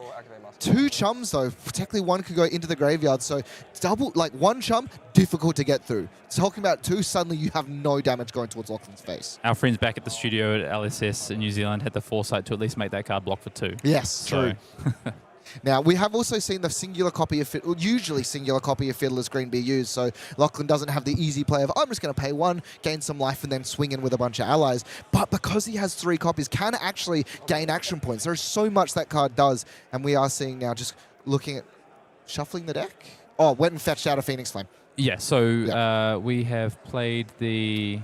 Oh, he's used Pouncing Links. Yeah, Pouncing so Links. So he's gone and found Fire That Burns Within, which I think is a really nice pickup in this situation because it's going to help him just push more damage. This is a damage turn for Ian, right? We're going to start to get into single digits on both sides here after this turn, I believe. Yeah, Flame Call Awakening here. Also going to go fetch out a Phoenix Flame. And so now all 3 Phoenix Flames in play. Hayden, do you expect that we're going to see this being played? Or like you were sort of saying, do you need this in the deck? We're at the end of the game here, and towards the end of the game, and he can't actually utilize the value on the pitch this turn, I don't think. Oh, he can to swing the weapon. So yeah, we'll probably see this one pitch. We'll see 1 thrown to the Fire That Burns Within. The only thing, though, is that you do need to clear this Rigor. So it depends what he draws. So if you play the Fire That Burns Within first, I believe. It's a new one. Oh, yeah, and I like this. Lachlan just asking as well. What does that do? Yeah, it came out, I believe. Yeah. It is from Compendium, of course. From Compendium. As you see there. Just, first of all, incredible art, but just does everything it wants to do. 1 for 4, draw a card if you discard a Phoenix Flame. And importantly, as we actually saw by James White being played during the Compendium Wraith Welcome event, you can, in response, activate Fire ability to get a Phoenix Flame to then discard. 100%. So we're actually going to just clean up the Rigor Mortis first here. Yeah, because it does extend the chain links in there. This exact play now. It's going to play it in response, in response to activate Fire. Doesn't cost him anything because this is the 3rd chain link, and then we'll immediately discard it again. So 4, go again, draw a card. I think the only thing is if you play it the other way around, you just have more information. That's the only thing. But I mean, Ian's found the Rise from the Ashes anyway, so he's going to be okay. Yeah, base 2 as well, so this is the 2nd card coming across, so 5 damage, unpreventable is coming through. Lachlan, plenty of life to work with, though, and he knows that the Pouncing Lynx is gone, so it's not like, they're going to go fetch Salt the Wound, which you see in the pitch zone. Must sort of have some thoughts, though. Yeah, so sequencing it this way means that the Tiger Stripe Shuko then doesn't go on the Phoenix Flame that you potentially want to kill the Rigor with, so you just maximize your damage this way. Yeah. And also you can kind of get around Fearless Confrontation. Here we go, Ember Blade being played, coming in for 3, and there is a Lava Burst for 5. This does represent a lot of Lachlan's life, but not all of it important. I wonder if Lachlan, so he has Compass, so he did take a look to see if he wanted to trade in this Charm. I reckon there's an ally on top of the deck, and that's why he's just decided not to do it at this point in time. Yeah, so, and he asking, so Flame Call Awakening fetches a card from the deck. It doesn't draw you the card specifically. So he's asking if, because Balance he's drawn of a Justice. single card, can I draw the Balance of Justice? No is the answer. And, Hayden, we talked a little bit about the patience. He's only drawn 2, he has drawn 2 cards twice this game. Yeah, I was surprised that we haven't seen Lachlan, now he's waiting on the 3rd Art of Phoenix War effectively to use this. So maybe Lachlan will look back at this game if it comes down to the last few life points and think, should I have used that Balance of Justice a little bit earlier? Yeah, and I actually think if you're Lachlan, you're kind of hoping he doesn't find that Art of Phoenix War because he's going to just say, you know what, send me the bill, the damage will come through. And I believe if he takes this Lava Burst, does drop to 2. I just don't know how you block this efficiently. Like, the problem is you've got 2 blocks in hand, and if that's an ally on top of your deck, you can't gravy activate and find a nice 3 block because you're just drawing into an ally, and Lachlan obviously knows what's on top. He has compassed here, so his only option might be just to fall to 2 here and then try and make something happen with a really big turn with some of these Call to the Graves. Yeah, luckily though, having Chum in particular is a nice way of insulating from damage, but it's still scary. Yeah. And yeah, he says it himself, this is scary, no block. So he's going to drop to 2, but does have access to the entire deck. And this here is where the skill expression of Gravy really comes through in regards to the what do you find off this Call of the Graves? Yeah, let's see what Lachlan can put together as he leads off with this first call to the grave. Lachlan, what are we going to go and find? We can actually take a little peek in here. We can see a little bit just the side of that deck. Let's see what he's got going on here. You know what? How about 3 chums instead? If I don't have much life, I'm going to force these 6 life allies into your hand. Has 1 available. And I think importantly, he's shuffling the deck. So he doesn't know the top card. So important. And he wants to just trade it in. Probably try and find himself another blue card. Yeah, we're going to get a gravy activation here almost certainly. Because importantly, a blue card has hit the bin already, so can play these allies from the bin. Well, yeah, there's no risk here. You can gravy activate pretty freely, I think. It just depends what you're looking for. I think that's what Lachlan's trying to work out. Like, what's the worst case for me if I gravy here? It's finding another ally, whereas he could just pitch the 2 cards in hand. This is tough. Yeah, and it's one of these things where... I think you do, because you have the other call to the grave as well as your blue source, so you're kind of insulated from that. So let's take a look in here. What does Lachlan draw? Draws the blue. So it does have the jittery bones that comes off the top, can put this other copy of chum into the graveyard. And so 2 blues, so 6 resources plus 1 off of the dead thread. So can't double chum this turn, but can often look. Now, also has access to a bunch of gold. So if there's... Oh! He's instead actually going to put the jittery bones into the graveyard and just activate, play chum. Interesting. What are we going to do with this other chum? Yeah, maybe he wants to keep it in hand so he guarantees have something to discard to activate the chum. Yeah, I mean, there's still quite a few allies left in the deck. Yeah. I wonder if that's, I guess, the safer play to an extent. But can he afford to be playing safe when he's at 2 life? I'm not sure. I don't know. Looking over at Fire's hand, though, does he have the starter is the important question. Love of Vein Loyalty in blue at the very start. Needs to have something else draconic. Well, he can just get back the Phoenix Flame by pitching one of those 2 blue Love of Vein Loyalties. It's not the ideal, so this is a little bit awkward for Ian. And ultimately, when he activates that... So I think he needs to do it now. He needs to do it on his turn. Yes, he's going to do it on Lachlan's turn, correct. Okay. Because otherwise it gives a window. But even still, having this Phoenix Flame have to be your starter, it's coming in for 0. Yeah, this is perfect for Lachlan because he just wants to activate chum afterwards, as we can take a little peek in and see what Lachlan has drawn up. And what he didn't draw it, he actually needed to keep that chum in hand. Well, you never know. The last card might have been an true. And he also has ways of digging. But yeah, look at this Phoenix Flame coming in for 0. And I can imagine the chum being activated. Yeah. Surely. This is the game plan. This game has gotten so tight after a few big turns from Ian, but Lachlan just trying to navigate this, and this is what it comes down to, is that you end up trading your life away to try and set up some of these allies and just try and navigate the last few life points from your opponent. Lachlan down at 2 now and trying to work out, okay, what do I need to do here? But the thing is you get rid of that chum, and I think if we're looking at the hand, he does have, I think it was an Avasti. Yeah. And this is the thing, right? He's considering, is there a way that this can get pumped? And he's going to just block with the dead threads and then activate chum. So chum here must now be attacked. And chum in particular has 6 life. So it's not something that's easily sort of cleared. The fire deck may be able to clear it and still present some damage, but this is a lot of life save for the side of Lachlan Buchan.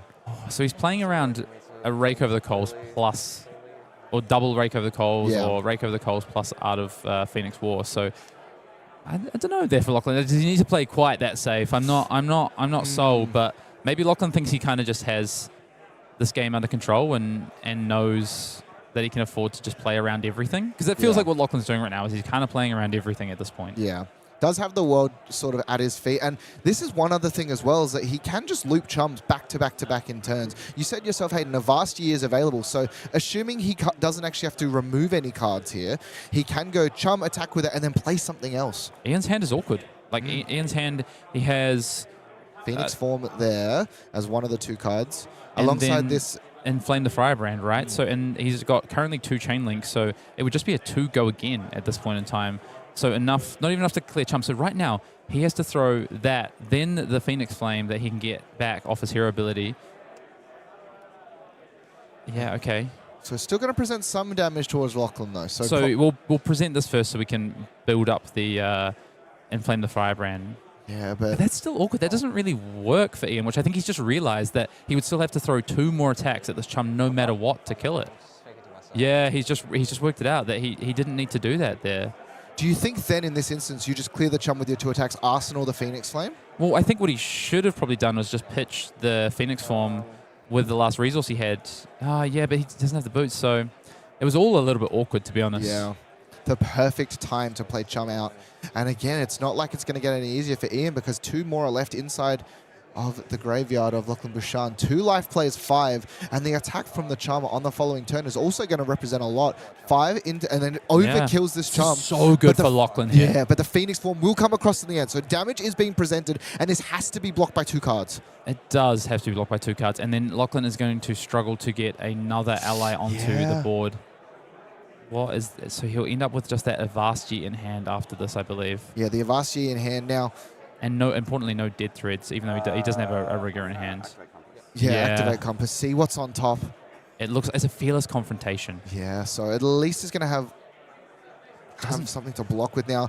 He does have plays where on his turn, with 1 card left in hand, he can activate Gravy, discard 1 of the blues, and but he doesn't have the dead threads anymore. He's given up the dead threads. Yeah. It wouldn't trigger him. Of course, no ally. yeah, I think what he's thinking about is dipping into gold. So if he keeps 1 blue, he can dip into gold. But the thing is, it's fearless confrontation. This is all really awkward here for Lachlan. Yeah, so from suddenly having what appears to be stabilizing it to the fact that we are able to send a little bit of damage across. And yeah, is going to be able to turn over, if he would like to, the Phoenix Flame, because I do not believe there's any other yellows in the graveyard. Yeah, I actually think Ian's done him dirty there. I think if I'm Lachlan, I'm wanting an extra piece of gold in this game. Do you turn your own Leyline? Yeah, I don't care about the third Phoenix, the Phoenix Flame. I think there's so rare, few opportunities where that third one actually matters at this point in the game. I think the gold is more important. Yeah, and so taking a little bit of a stock now. Going to activate the Avasti with single resource floating to draw off the gold. But he has to crack the next gold as well because this fearless confrontation does nothing. I actually think if I was Lachlan in that position, I would have just considered arsenaling the Avasti and moving on. Let's see what he draws up off this last gold. Needs to be good. Okay, that is actually really big. What do we see off the saltwater swell, Has Lachlan? to be a blue. And he does find it! And it's a backlight breakline. It doesn't matter in this case because he just needed the blue off the top. But this is going to allow him to play the Sawbones and attack with the Sawbones afterwards. So Lachlan has found the line that he needed to actually take cards from Ian here. Yeah, so it's going to be coming in just for 1, but then it's going to be able to play and swing Chum as well because a blue card, once he closes the chain, he'll be able to do it. And you see Ian Hidden Hands needs to consider, how does he navigate this next turn? This is his life total. This game is getting great. You saw Lachlan, they're just going to go, oof, yeah, that worked out all right. That was the line. I thought maybe, and that's a winning line, right? Like my play was Arsenal the Avasti maybe was a consideration, but is that a winning line when you give your opponent 4 cards and they still have Shuko on the table? Possibly not. Yeah, and you see here the Chum gold-baited hook activated he's got 4 reasons. Well. Sorry, of course he's got 4, so he can Chum. So this is perfect for Lachlan here. I thought he had the Sawbones, but sorry, that extra dice there, he does have the 4 resources. Yeah, so Chum being present as well. And Lachlan, he's also just dug through 3 cards that were not allies. So the likelihood of him finding another ally in this instance to reactivate Chum. And Ian does actually have a little bit of an awkward hand himself. Rake over the coals being one of the cards. Oh, but no, it does have the spreading flame. I think this hand's okay, but the problem is he has to give up something.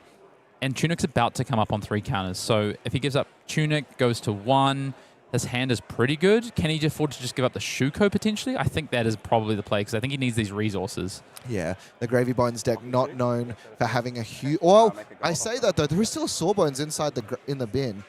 Yeah. Lachlan, the thing is Lachlan only has 1 piece of gold here, right? Yeah. So, but what if he had 2 pieces of gold? This is kind of the thing, right? Like, he'd be in a position where he could maybe make a similar play next turn with just 1 card. Yeah, hang on, taking a moment to consider here. Pitch gold, Avasti. Is he just counting up the resources? Yeah, he's just making sure that he made a legal play. 4, so he has 9 total. Yeah, so he had 4 2 for the gold. Yeah. Yeah, that's right. I made a mistake yesterday where he's referencing what he did yesterday on stream where he counted wrong and we had to rewind the play. But yeah, 9 resources, 4 accounted for on the gold, and then he has the 4 there for the Chum. Importantly, has he drawn up? He has. He's found an Oyster as well as he's found a Swabby as well. So and he can gravy away one of the allies if he needs to with that gold. Yeah, spreading flame here. It's going to be the first attack, pitching away the rowdy locals. So this one is going to come at Lachlan's face, and then Lachlan will block up and then activate the Chum. Oh, is he just going straight at the Chum? Right, I think he's just going straight at the Chum because he doesn't want to get caught out where he has to attack with 3 cards. He just wants to say, either way, you're going to discard this turn. The only thing is, do you just want Lachlan forced to have to discard a card? That's the only thing. Yeah. Now, I wouldn't be surprised if we saw Lachlan actually like, still regardless, activate. Yeah, he's going to activate Chum here regardless just to get one of these allies out of the hand. And it is going to be a Swabby. So Swabby, you know, kind of the premier big attack. No, the Oyster, and I like this as well. Means that because Oyster attacks for 3, but it can regardless actually still threaten the life total. Gravy activation as well with the gold. So we're going to draw. It finds a Prismatic Leyline as well. So finds another blocking card. Probably not going to be able to get the value out of it. But regardless, though, with Oyster in the bin, he just needs to keep one blue card that he can play. Yeah, let's see what... So that Flames was coming at the Chum, correct? Yes, he's still chummed in regardless, though. Yeah. And I like the decision just to sort of get the cards out of hand. 3 blocking cards, and importantly, a 0-cost blue, which is... Oh, no, it is. I think it's being pointed because Lachlan's laying up blocks here, right? It's being pointed at Lachlan's face, which makes sense. Yeah. I think you've got to threaten and make Lachlan have to use a card. Yeah. Yeah. And even though he does have the buff in the hand, it still just puts him Rake to over 1. Coals. Yeah, Rake Yeah. over the Coals puts him to 1. Because this is a 3 block. If he blocked with a 2 block, though, would have been a different story. And maybe this is where that singular life off of using the dead threads earlier just sort of saves him in this instance. Well, the Dead Thread saved 0 life, though, because the Phoenix Flame was coming in for 0. Oh, true. So That's a good actually, point. the Dead Threads right really now good would be 1 extra life. Yeah, no, you're right. So And now just considering... And with this 4, we'll have enough to clear the Chum, but only clear the Chum. The Spreading Flames, though, importantly, though, Hayden, it will be able to get the Phoenix Flame back and attack for 1. But he's happy just to block with 1 card. 4 damage coming to Chum, so 2 left remaining. Yep. And then Phoenix Flame will be 4-2 because of the Spreading Flames. Oh, of course. And you can Tunic for that. And then you can come in with the Rising Resentment for 4 at Lachlan's face afterwards and force out, because he did use that Dead Threads, force out both cards from Lachlan's hand, importantly. Suddenly And just... that might be the game for Ian Zhong there. And really just wanted to keep 1 card, and importantly, one of those cards in hand does only block for 2. Golden Tipple, for as powerful as it is a 2 block. 1, 2, 3 at Chum. And so, yeah, the Phoenix Flame's going to come across, and then suddenly... 5 at you. Rising Resentment for 5, can clear this up, but doesn't have anything. No gold, no ability to play any allies on this turn, and is going to pass it back to Ian. 2 life to 1, but a full grip for the side of Ian Zhong. Yeah, the Dead Threads it was actually for 5, wasn't it? Because of the Rake of the Coals. So the Dead Threads wouldn't have mattered too much there, other than just being nice to the Dead Threads. Yeah. But Lachlan just has to send it straight back here and hope that, Lachlan just hoping that Ian Zhong whiffs effectively on this hand. Yeah, and Hayden, we talked a lot about the gold before. If he had a gold available, he could have actually just activated Gravy, pray to discard a blue card, and then play Oyster and swing. So that lack of 1 gold over that turning over the Phoenix Flame might be the difference maker in this game, but importantly, has found 2 defense reactions. Okay, let's take a look in at Ian's hand and see what he's got to play with. So he does have a starter in the form of the Flame Call Awakening, but it's going to have to be the first card, so it's not going to go and find a Phoenix Flame. But importantly, actually, I believe all 3 Phoenix Flames now in the graveyard for Ian, so it wasn't on the table as an option anyway. Flame Call Awakening going to be the opener here. 3 coming across. Now just consideration. Like I said, has plenty of blocking value, but would ideally want to keep that Avasti just to swing the Oyster to get cards. And we talk about these new cards, Hayden, coming across here. Yeah, but this Firebrand is so only for 2. This is a bit awkward for Ian here. And then the last card in hand is yet another Phoenix form, which is again also going to be awkward on this turn. So Lachlan's kind of going to get away with this turn a little bit and get to go back to his turn with some cards in hand. Chain link what, sorry? Oh, 2. Yeah, and we'll see. Just, yeah, and I love this. Just reading it. Inflame the Firebrand. It's just for 2, like you were saying, and does have to use the full sync below. I think if you're Lachlan here, you're trying to keep a defense reaction, probably in Arsenal, ideally, if you can. So, there's 1 card left to come in. So, I guess you... I would have considered maybe blocking with the blue there. I think he has compassed as well during this process, so perhaps knows there's an ally on top, and so this Blood in the Water is going to come in for 5. And so Phoenix form just for 3, No blocks, and so regardless, reactions. Okay, that will Blood work in the out well Water. for him. Yep, so it is going to be 3, activating Fire. Attacking for 1, though, is going to still... No, it's going to pass it back. Place it in the arsenal. And now just considering as well. It's going to the be a Phoenix form Vasti. didn't have go again. Yeah. Yeah. And so this Oyster, is going to force a card. Hit, make a gold. Okay. Yeah, well, 3. rather than keep the defense reaction, we're just going to send the Oyster to try and take cards from Ian's hand. Yeah. I mean, I guess that's the winning play, right? You've got to try and just push damage and present some damage. This game has gotten so grindy after being sort of fast and furious in the middle of the game. Lachlan stabilizing, and then it has just been a grind down to these last few life points on both sides of the table. Yeah, but importantly as well here, Hayden, you know, if you're Ian, you have to be sending damage directly at face. And if he can block out with 4 cards and keep this Oyster around, you know, I think you're happy either way. If the Oyster's destroyed, great, that's damage going towards me. And look at the hand! That Phoenix Flame is actually going to be so important because Ian drew no starter in this hand, so he's had to use the Phoenix Flame as a starter. So smart as well from Ian, just sort of being aware, using all the resources possible, looking in to see how many additional buffs he has. Does he have to play around? I don't think he can play around any more rank over the coals. This is going to be really tough for Lachlan to be able to survive this turn because Ian has access to a blue, which is going to be weapon. Yeah, I don't know if Lachlan can survive this turn. We'll have to see if he can pull it together. This is a lot of damage and awkward damage coming from Ian's side of the table here because the next attack is going to be a Blaze Headlong, I believe, or the Phoenix Flame, and either way it's going to... The Blaze Headlong is going to ask for 2 cards unless Lachlan has defense reaction. I do believe he has a Blood in the Water in hand, He though. does, and it's really important what's on top. Lone Shark being blocked. 1 damage to be leaked here, and just considering what to block with. Likely going to be this Portside Exchange. It's going to be Blaze Headlong. What is on the top? He's going to have to go for it. Any discard? No discount. Just considering.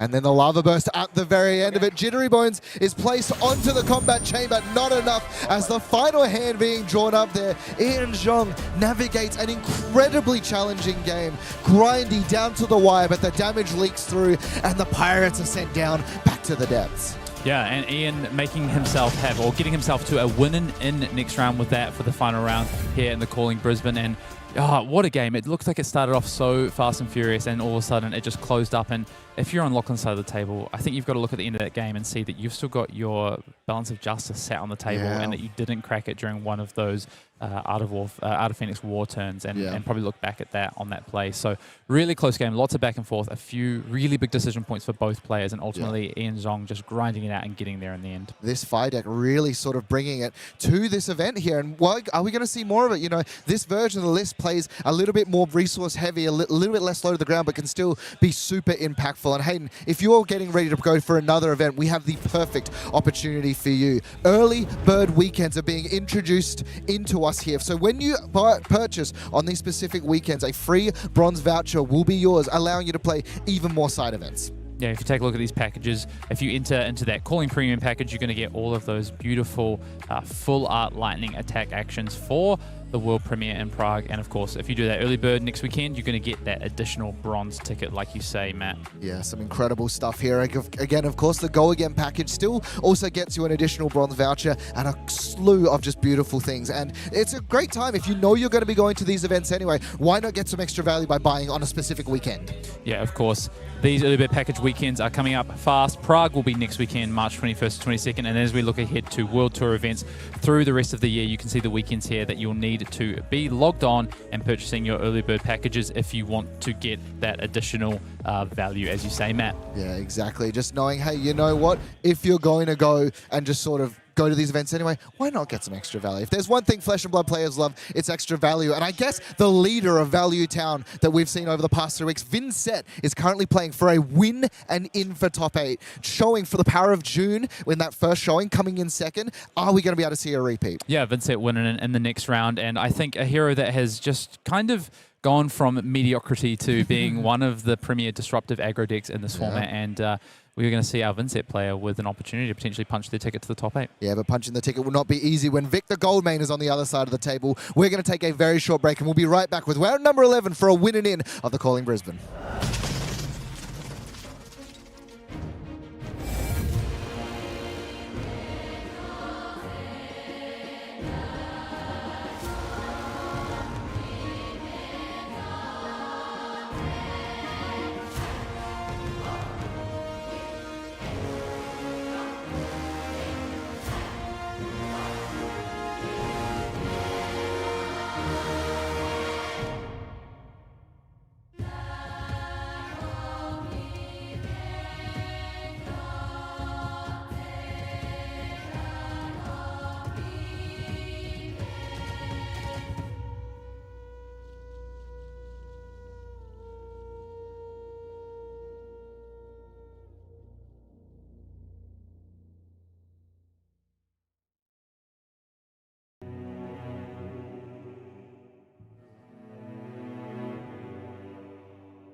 Round at number 11 is coming up here for the Calling Brisbane, and we are getting players left, right, and centre fighting it out finally for that top spot. You've been grinding to get into this position all weekend, and Hayden, I want to take a little bit of a look at our standings and see where we're actually going to be going and who is going into. Then we see we've got some players that are fighting for.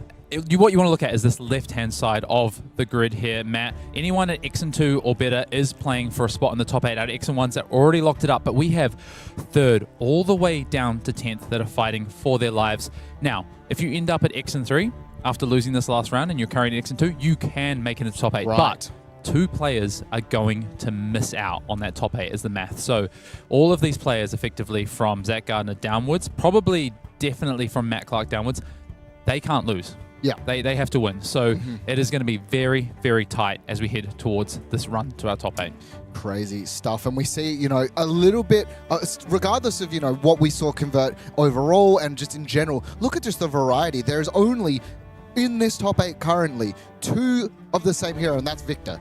Yeah, exactly. It's crazy, right? Would you have drawn that up at the start of this weekend? I'm not sure you would have. I mean, I think we kind of maybe called it. We maybe predicted a little bit. But I love seeing this, that we've got Vynnset all the way through to Arakni Huntsman. And yeah, it's super exciting. And this just illustrates exactly what we've been speaking about, just how diverse this metagame truly is. And what is the best deck in the format right now? I mean, I think you've got to say the default is Dash.io, but it's not clear cut. And it's not obvious that it's just the best deck in the format. Yeah. And even if you say, what are the tier 1 decks in the format? I don't know, maybe there's 5 or 6 of them at this point. It's pretty crazy. Yeah, and speaking of tier 1 decks, the deck that I've loved watching so much is what we're going to be jumping in is. Let's jump in and meet the players in for now round number 11, going through Vynnset versus Victor Goldman, and these players have had some pretty crazy runs. Dennis Zhang and Zachary Cauchi. Yeah, I want to shout out Zachary Cauchi, Brisbane local as well. We haven't seen much from him today. He, I believe, ended X and 2 yesterday and has not lost a game since about round 5 or 6. We'll check that in a second. And he's up against Dennis Zhang, one of our Victor players. It's a bit of a Victor stand out of New Zealand. And why don't we go take a look at Dennis's run towards this win-in match that he's playing here at the Calling Brisbane. Yeah, winning in coming up really importantly. Round 3 was his first loss, Kuan Lee. Going into gravy, but the only other loss was the previous round, Matthew Clark. After round 3, he went on a tear, dismantling a variety of decks. And round number 2, versing a Teklo Vossum. Yeah, it's super interesting to see there. And from Dennis's side, now sitting with this winning in. Why don't we go and take a look at Zach's run as well? This run looks... Oh, my Pablo Pintor God. style. Starting off the weekend 0-2 and just going on a tear with this deck. Verdances, Fangs, Syndras, Oscilios, a bunch of the stuff that we expected, a bunch of stuff not, in a row. And he is now playing for a win and in. From 0-2 to 8-2 and playing for your life is exactly where you want to be. Let's meet the heroes that are going to be duking it out in this battle. Vynnset going up against Victor, a deck that likes to block and a deck that really doesn't. Yeah, I knew that Zach had not lost since the early rounds, but I didn't realize it was since round 3 that he's just been on an absolute tear. Love to see it. And I want to shout out that run because that is so hard to do with your back against the wall. Super exciting to see. So Zach, definitely my math needs to win this. He cannot lose this. He will be on the outside looking in if he loses. Dennis might be okay with a loss, but this is a winning in here at the Calling Brisbane. Crazy stuff to see. And, you know, the mental fortitude to come back from 0-2. Let's see if it helps him out as we jump into the game at round number 11. Win and in for these two players, Vynnset versus Victor Goldman. And we're seeing Dennis, luckily, has presented some Arcane Barrier. It's a good start to the game. Means that we'll at least see, you know, not just a big chunk of arcane damage freely going through for Zach. And means that Zach does have to think about that hero ability and how to use that best. So we'll see. Looks like Zach's going to kick us off here as well. Yeah, going first in this deck allows you to set up. We've seen some pretty incredible stuff from this Vynnset deck, just in regards to like what it can do to set up. And we're going to see, it was kind of similar. Sonata Galaxia going to be that. Yeah, we've seen this one before. Just going to go and fetch out something from the deck. Yep, we'll see what Zachary goes and finds here. Probably a Malefic Incantation would be what I would expect, as we see he has popped. Yeah, so popping in one of the new cards into the arsenal and then just over-pitching here 2 Deathly Whales. Doesn't want to see multiples of those in hand. Just wants to try and find some of these non-attacks to enable. Makes a rune chart and also will have the ability to make more going forward. And we'll just see no arsenal card, but in this deck, that's kind of okay. More than okay.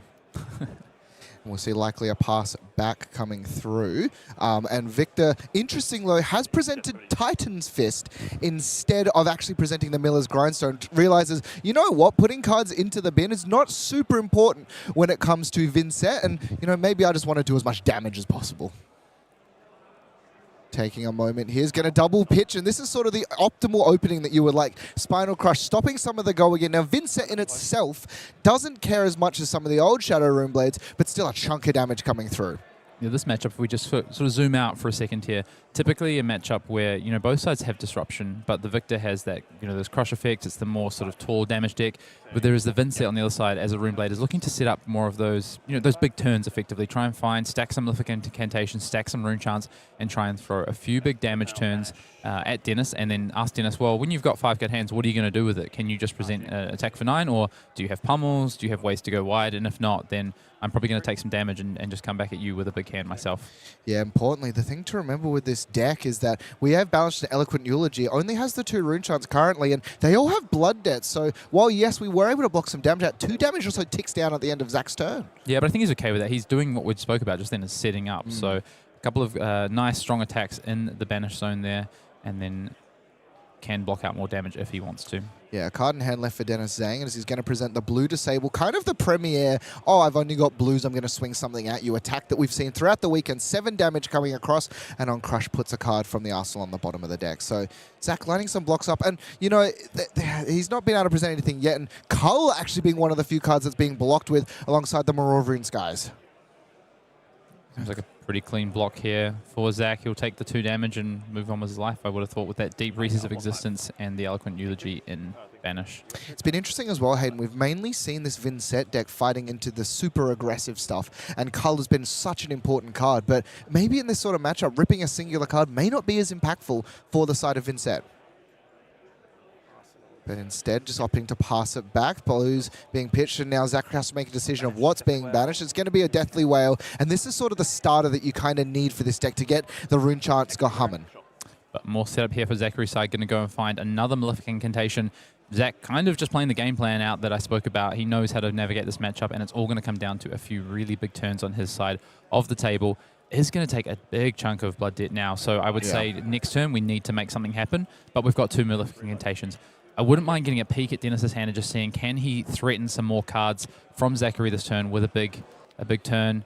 Oh, look, I saw her visit the Goldman Estate, so another blue, and I believe another Spinal Crush. So at minimum can present a Spinal Crush here, which is going to ask Zach, hey, what do you got?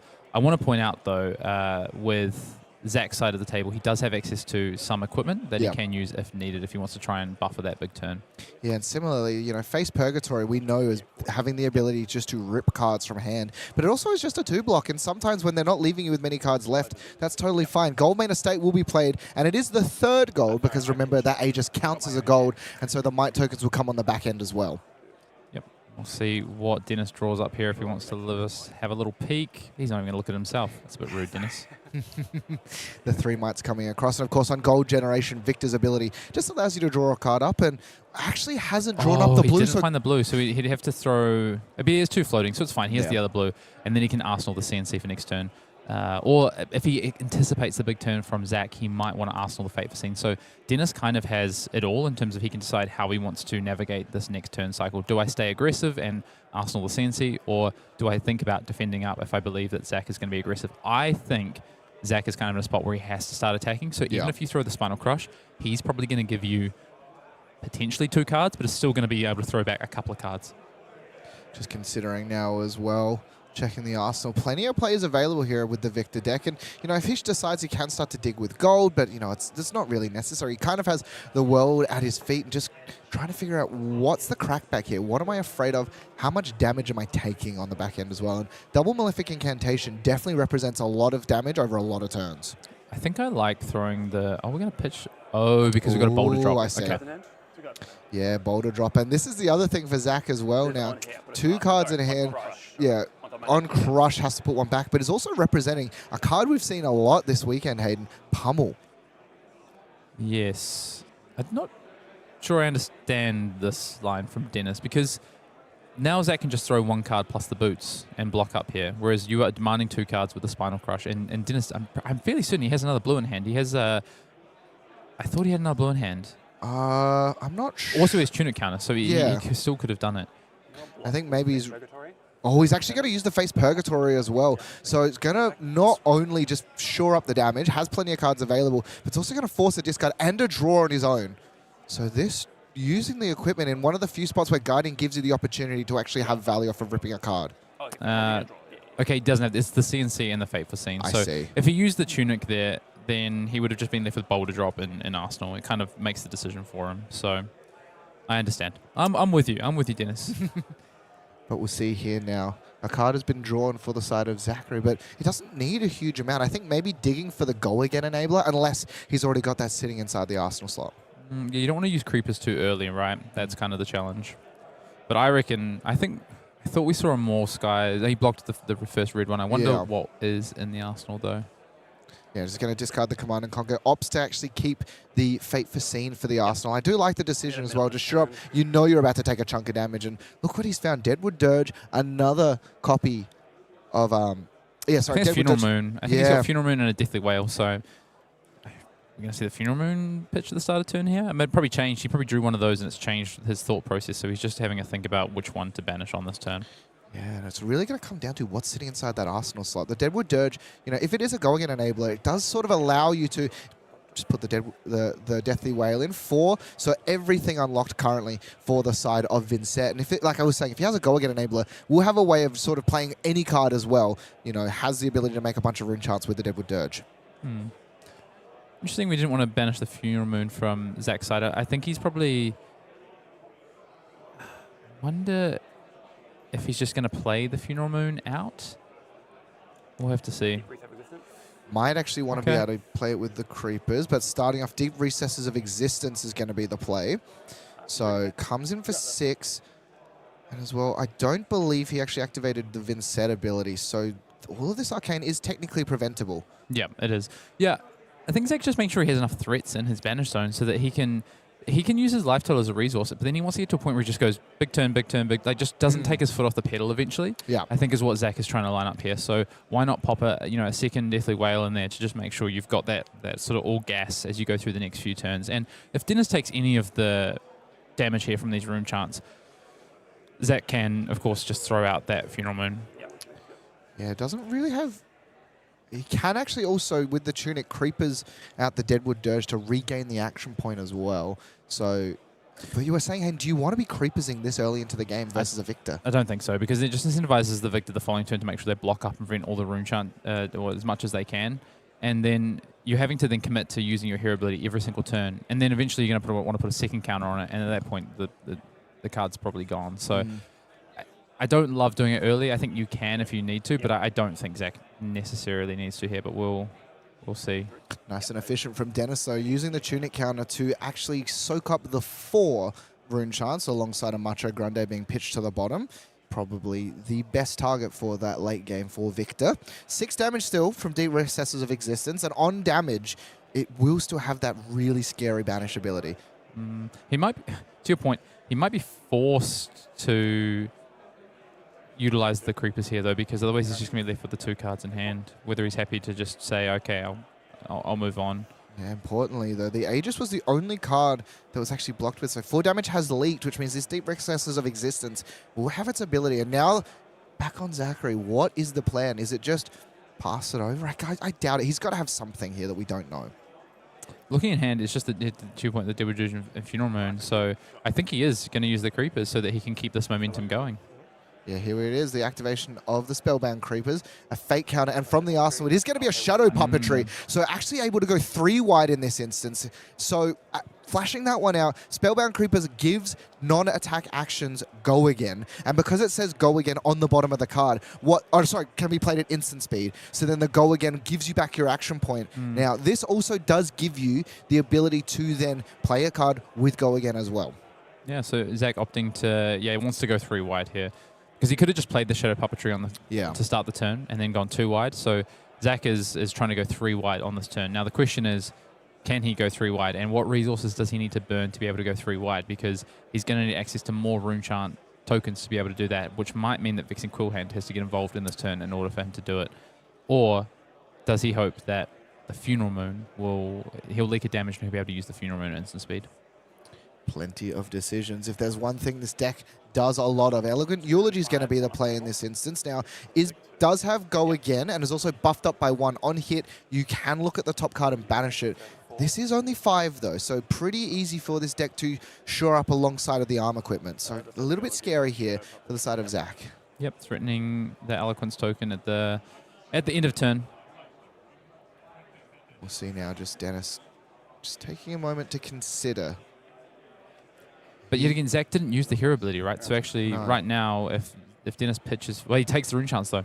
Yeah, so he's going to take the original. Already took the damage a little bit off of the original Deep Recesses of Existence. So all of the modes will be activated once the chain is broken. The top card being gazed upon by Zach and seeing, what is it? And he is going to just banish it. Morv is just going to sit in the banish zone, doesn't want to draw that for the next turn. Yeah. Yeah, so we will get the Eloquent Eulogy, and we will also get the ability to banish a card thanks to that Deep Recesses of Existence. Hayden, I will say, though, from Dennis saying it's interesting because he has kept a Fate Foreseen inside the arsenal this entire time. So what's he saving it for? Is there something that he's more afraid of? Something that's actually going to disrupt the plan for his own turn? I mean, a widespread that hurts his hand, for instance. So an Annihilation, widespread Annihilation might be something he's concerned about potentially. Wants to still be able to keep pressure on Zach. Because if Zach kind of takes the tempo, can Zach just hold the tempo through the next couple of turns and keep whittling away Dennis's life total? Does Dennis need to... Does he feel like he needs to keep some amount of cards? Has he got might tokens on the board as well, right? So the worst thing is if you kind of commit too early to the chain with your blocks, then all of a sudden you can no longer use your might tokens. You've lost that value because of needing to block something like a widespread Annihilation. Here we go. So Funeral Moon coming into play. So because he took the arcane damage, played at instant speed, and then manually closing the chain here to generate the Eloquence token.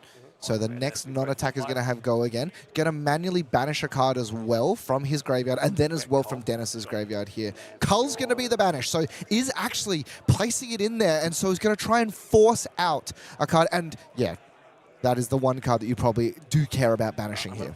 Yep, we're going to go for a pretty big turn here. Yep. So interesting. Nice. Okay, so yeah, Deadwood Dirge being played to destroy the rune chart and generate some more, and then there's an Eloquence trigger, and he's going to actually respond with the Cull so it doesn't accidentally eat up the Cull. The Cull will use the Eloquence instead. Oh, sure. Yeah, so you play the Deadwood Dirge, you target the Eloquence token, and then you can respond. And similar thing, though, because of the Cull giving go again, and then you have another thing resolving. You have 2 action points now, if I'm correct. And then Deathly Whale coming across for 5. And because we've already been dealt damage, we'll see here, he's going to actually quite possibly then be able to send the other one as well, even if he has to get the Cool Hand involved. This is a ginormous turn, Hayden. It's a big turn. And this is what Zachary was setting up towards, right, in those first couple of turns. Was happy to take damage, happy to take Blood Debt, block up a little bit on the attacks, and then found that pivot turn through the face Purgatory. The question is can Zach do this again? Because Zach's still going to need to do this at least one more time off the back of this turn. And my other question is is Dennis going to continue to commit to trying to hold a threat to pair with these might tokens? It's kind of hard, though, now because he's forced to banish a card. The Pummel is what is removed from hand off of the Cull that did resolve. And yes, the Patient Fate Foreseen comes across, soaking up some of this damage. Now, what is on top is important because it looks like Dennis has access to another Visit the Goldman Estate plus a blue. So what does he want to draw? And is this a card he wants to draw? It looks like he's thinking about bottoming this and trying to find something else off of his Visit the Goldman Estate draw. Yeah, so the card will be bottomed here. Single point of damage leaking across, and so more rune charts. Yeah, so the chain closed again to make this other rune chart. And then, yeah, Quill Hand can be popped here if need be. Doesn't have the resources to use the Grimmaster, so yeah, has to use the Cool Hand to send across this other copy of Deathly Whale. Yep, really, really big turn there from Zachary.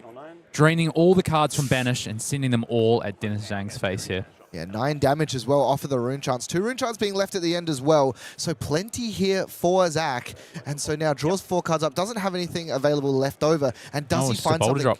And you know, Boulder Drop's just going to come across 10 damage, forcing a card back on top. And this is, I mean, for the amount that he was able to block and the amount of damage he took, this is a great rebuttal. Yep, no blue in hand to pair with the Visit the Goldman Estate. Instead, it's just a big threat and threatening cards from Zachary Cauchi's hand. Why don't we go and take a look in at Zach's hand and see what he's got to play with here. He does have a widespread destruction, so that would be an easy target for the Banish at the start of the turn. Plus, he's got Oblivion in hand, actually, alongside Sonata Galaxia and a Rune Blood incantation. So interesting to see how Zach might want to draw this up. Of course, that is that legendary Vynnset specialization.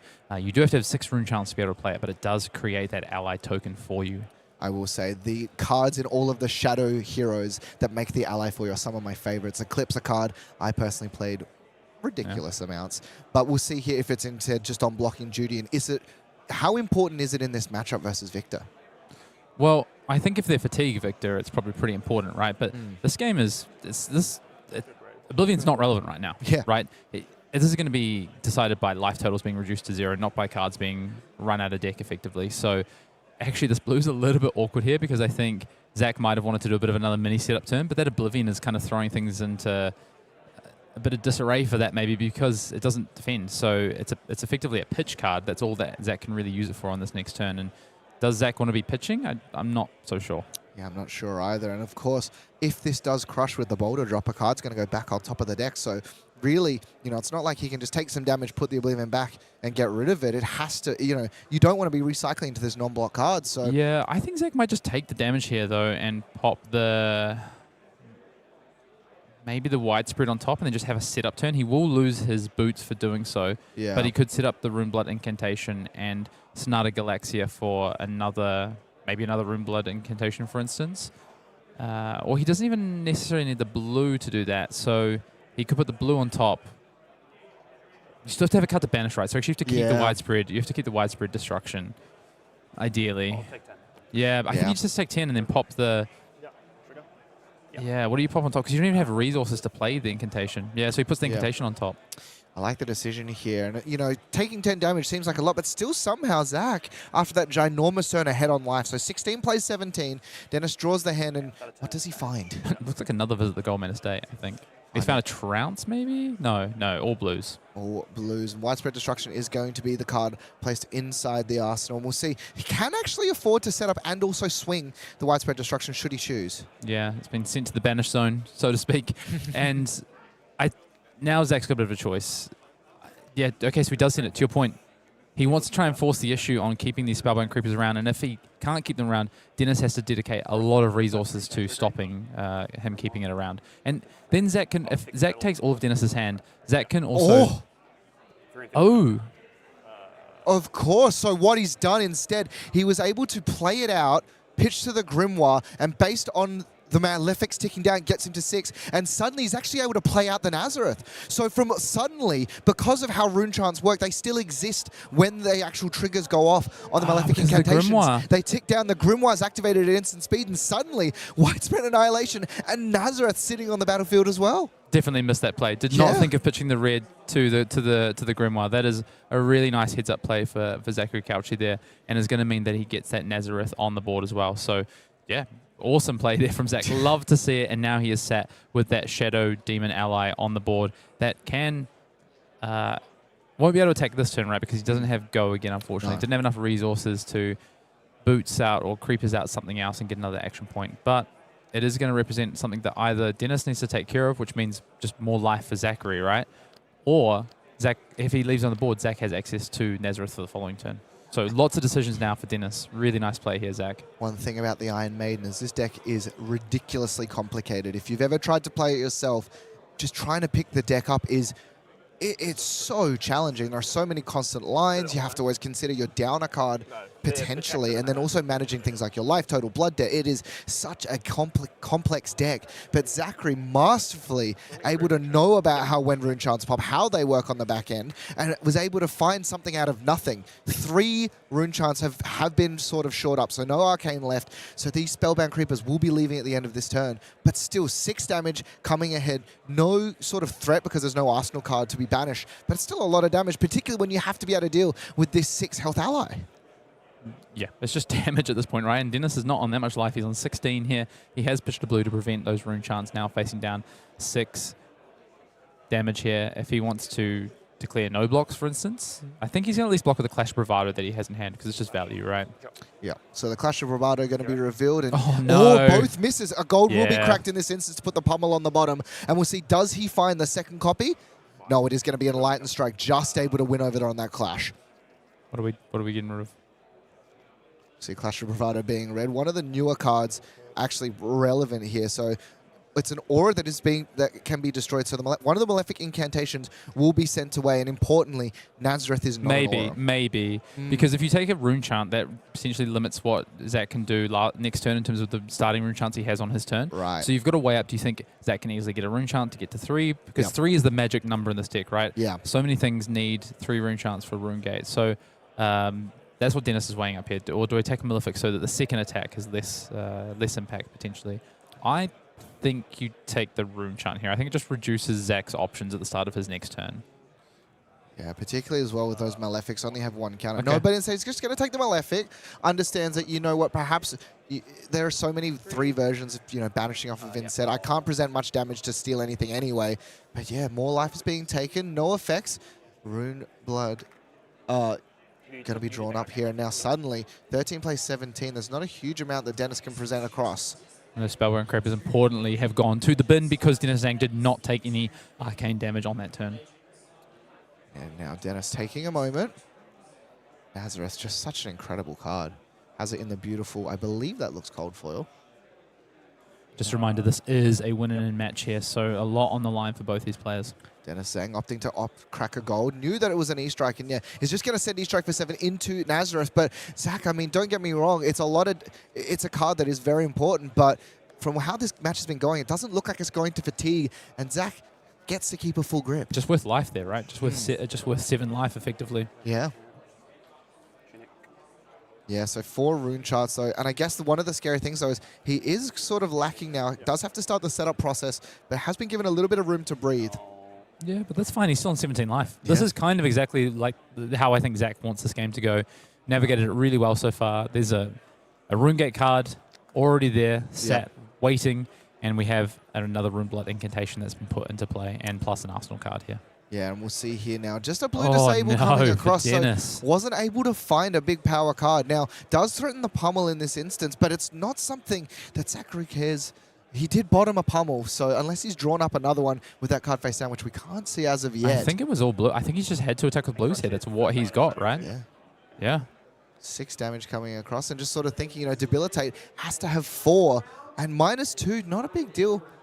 If he does decide he wants to keep the whole hand, it can go wide, but we'll see what's sort of going on in the hand. So Deathly Whale, it's a little bit hard to see those cards with the glare.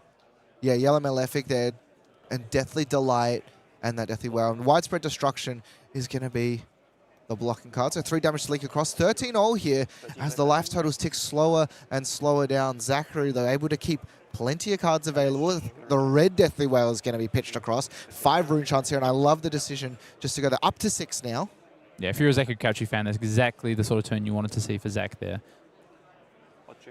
Another resource there, activating the Tunic. It is actually, a terrifying card coming across. Envelop in Darkness. Envelop in Darkness creates the 7th rune chant token, +3 here. So this is going to be damage for 7 arcane alongside 9 physical. 12 life is what separates Dennis from making it into the top 8 and going home. And this is presenting a lot of damage. Yeah, this is huge here. This is, what, 16 damage in total coming through, or 15 damage in total coming through, with some rune chants on the back end here as well for Zach. So, yes, he's pushing a big damage this turn. This is asking for cards for Dennis, and then Zach's going to get yet another turn cycle to push another big damage turn with a bunch of rune chants and rune chant creators available to him. Yeah, so it is actually, just 6 rune chants, because the additional rune chant made off the Malefic is made on the back end of it. Correct, yeah, two made. No, sorry, Zach. Zach actually activated the Vynnset ability when he played the Envelop in Darkness, that was the first one. That's why I did this on 12. Yeah, 12 plays 12. So regardless, and I like the decision here as well because it guarantees another rune chant at the end, as the Deathly Whale ability is online. Yeah, and you know that you're taking your opponent's hand here, basically, or most of the hand, so you don't need to worry about utilizing your life for your opponent's life here. That is the name of the game for Zachary Cauchi here. He just wants to try and get as many cards out of Dennis's hand as possible, and I think he's going to get the majority of them. If we check in on Dennis's hand here, you see a bunch of reds, a golden sun. He would love to hold onto a couple of cards here if he could. Not sure exactly what's in the arsenal, but he's gonna be demanding cards here, and only 1 blue to be able to pitch those rune chants. So he's gonna need to do it on the physical side of things. So just doing some quick math right here, 15 damage. Dennis needs to minimum give up 2 cards on this turn. And importantly as well, the Golden Sun does not kill on the crackback either. So Zach can just decide, you know what, I'll just take it.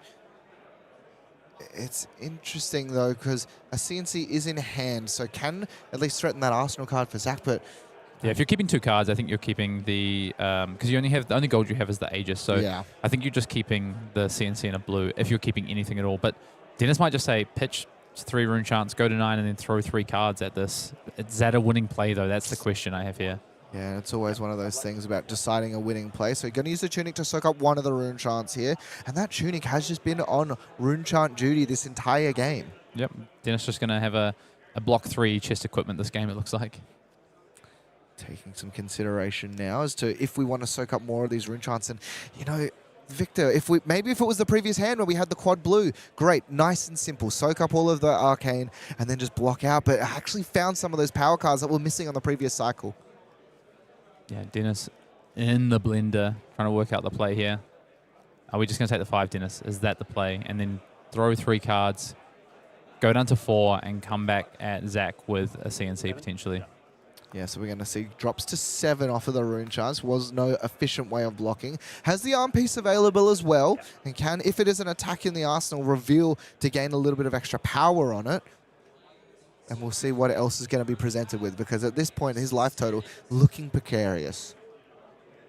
In particular, Hayden, into a hero that says the first piece of damage you cannot block every turn. Dennis he's got to make a play here, though. He's been tanking on this one for a while. I know it's super complicated for him here.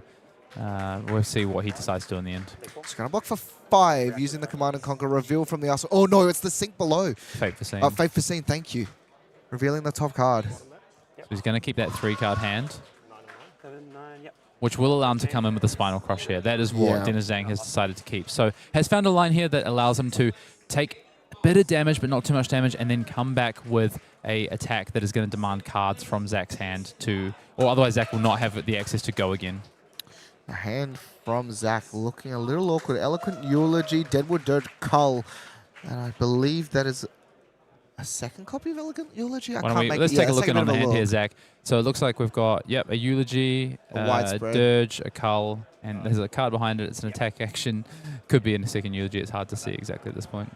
Yeah, so plenty are available, and also has the resources. And this is the thing. Zach does not mind in this instance of just blocking out with, 2, even 3 cards if he doesn't have the need for them. And he can just swing because it's all been set up. Yeah, I do. Zach does need to present damage, because I think what Dennis is trying to do here, the angle Dennis has is, I present this, I take 2 or 3 cards from my opponent, and then they can only take 1 card from me. Yeah. And all of a sudden, if I can come in for another big attack, that might be enough. Because remember, this blood debt is going to keep ticking down on Zach's side as well. Yeah. Shadows have some incredibly powerful tools utilizing the Banished Zone, but it's not without its own punishments. Is that blood debt that's been sitting there for a while now. And I think awkwardly it's a widespread ruin in the arsenal for Zach there. So, it's something that he can obviously play out. That's fine, but it's not the most exciting thing to have in arsenal.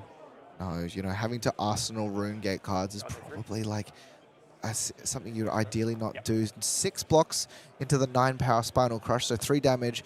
Plenty to do. Activating Cull's going to be the banish here, and I like the decision. Gains another rune chart and is just able to strip some cards. Dirge to do more arcane, and suddenly... This is a big rune chart turn. Does Dennis have some blues? Looks like Dennis has 3 blues in hand here, which he desperately needed.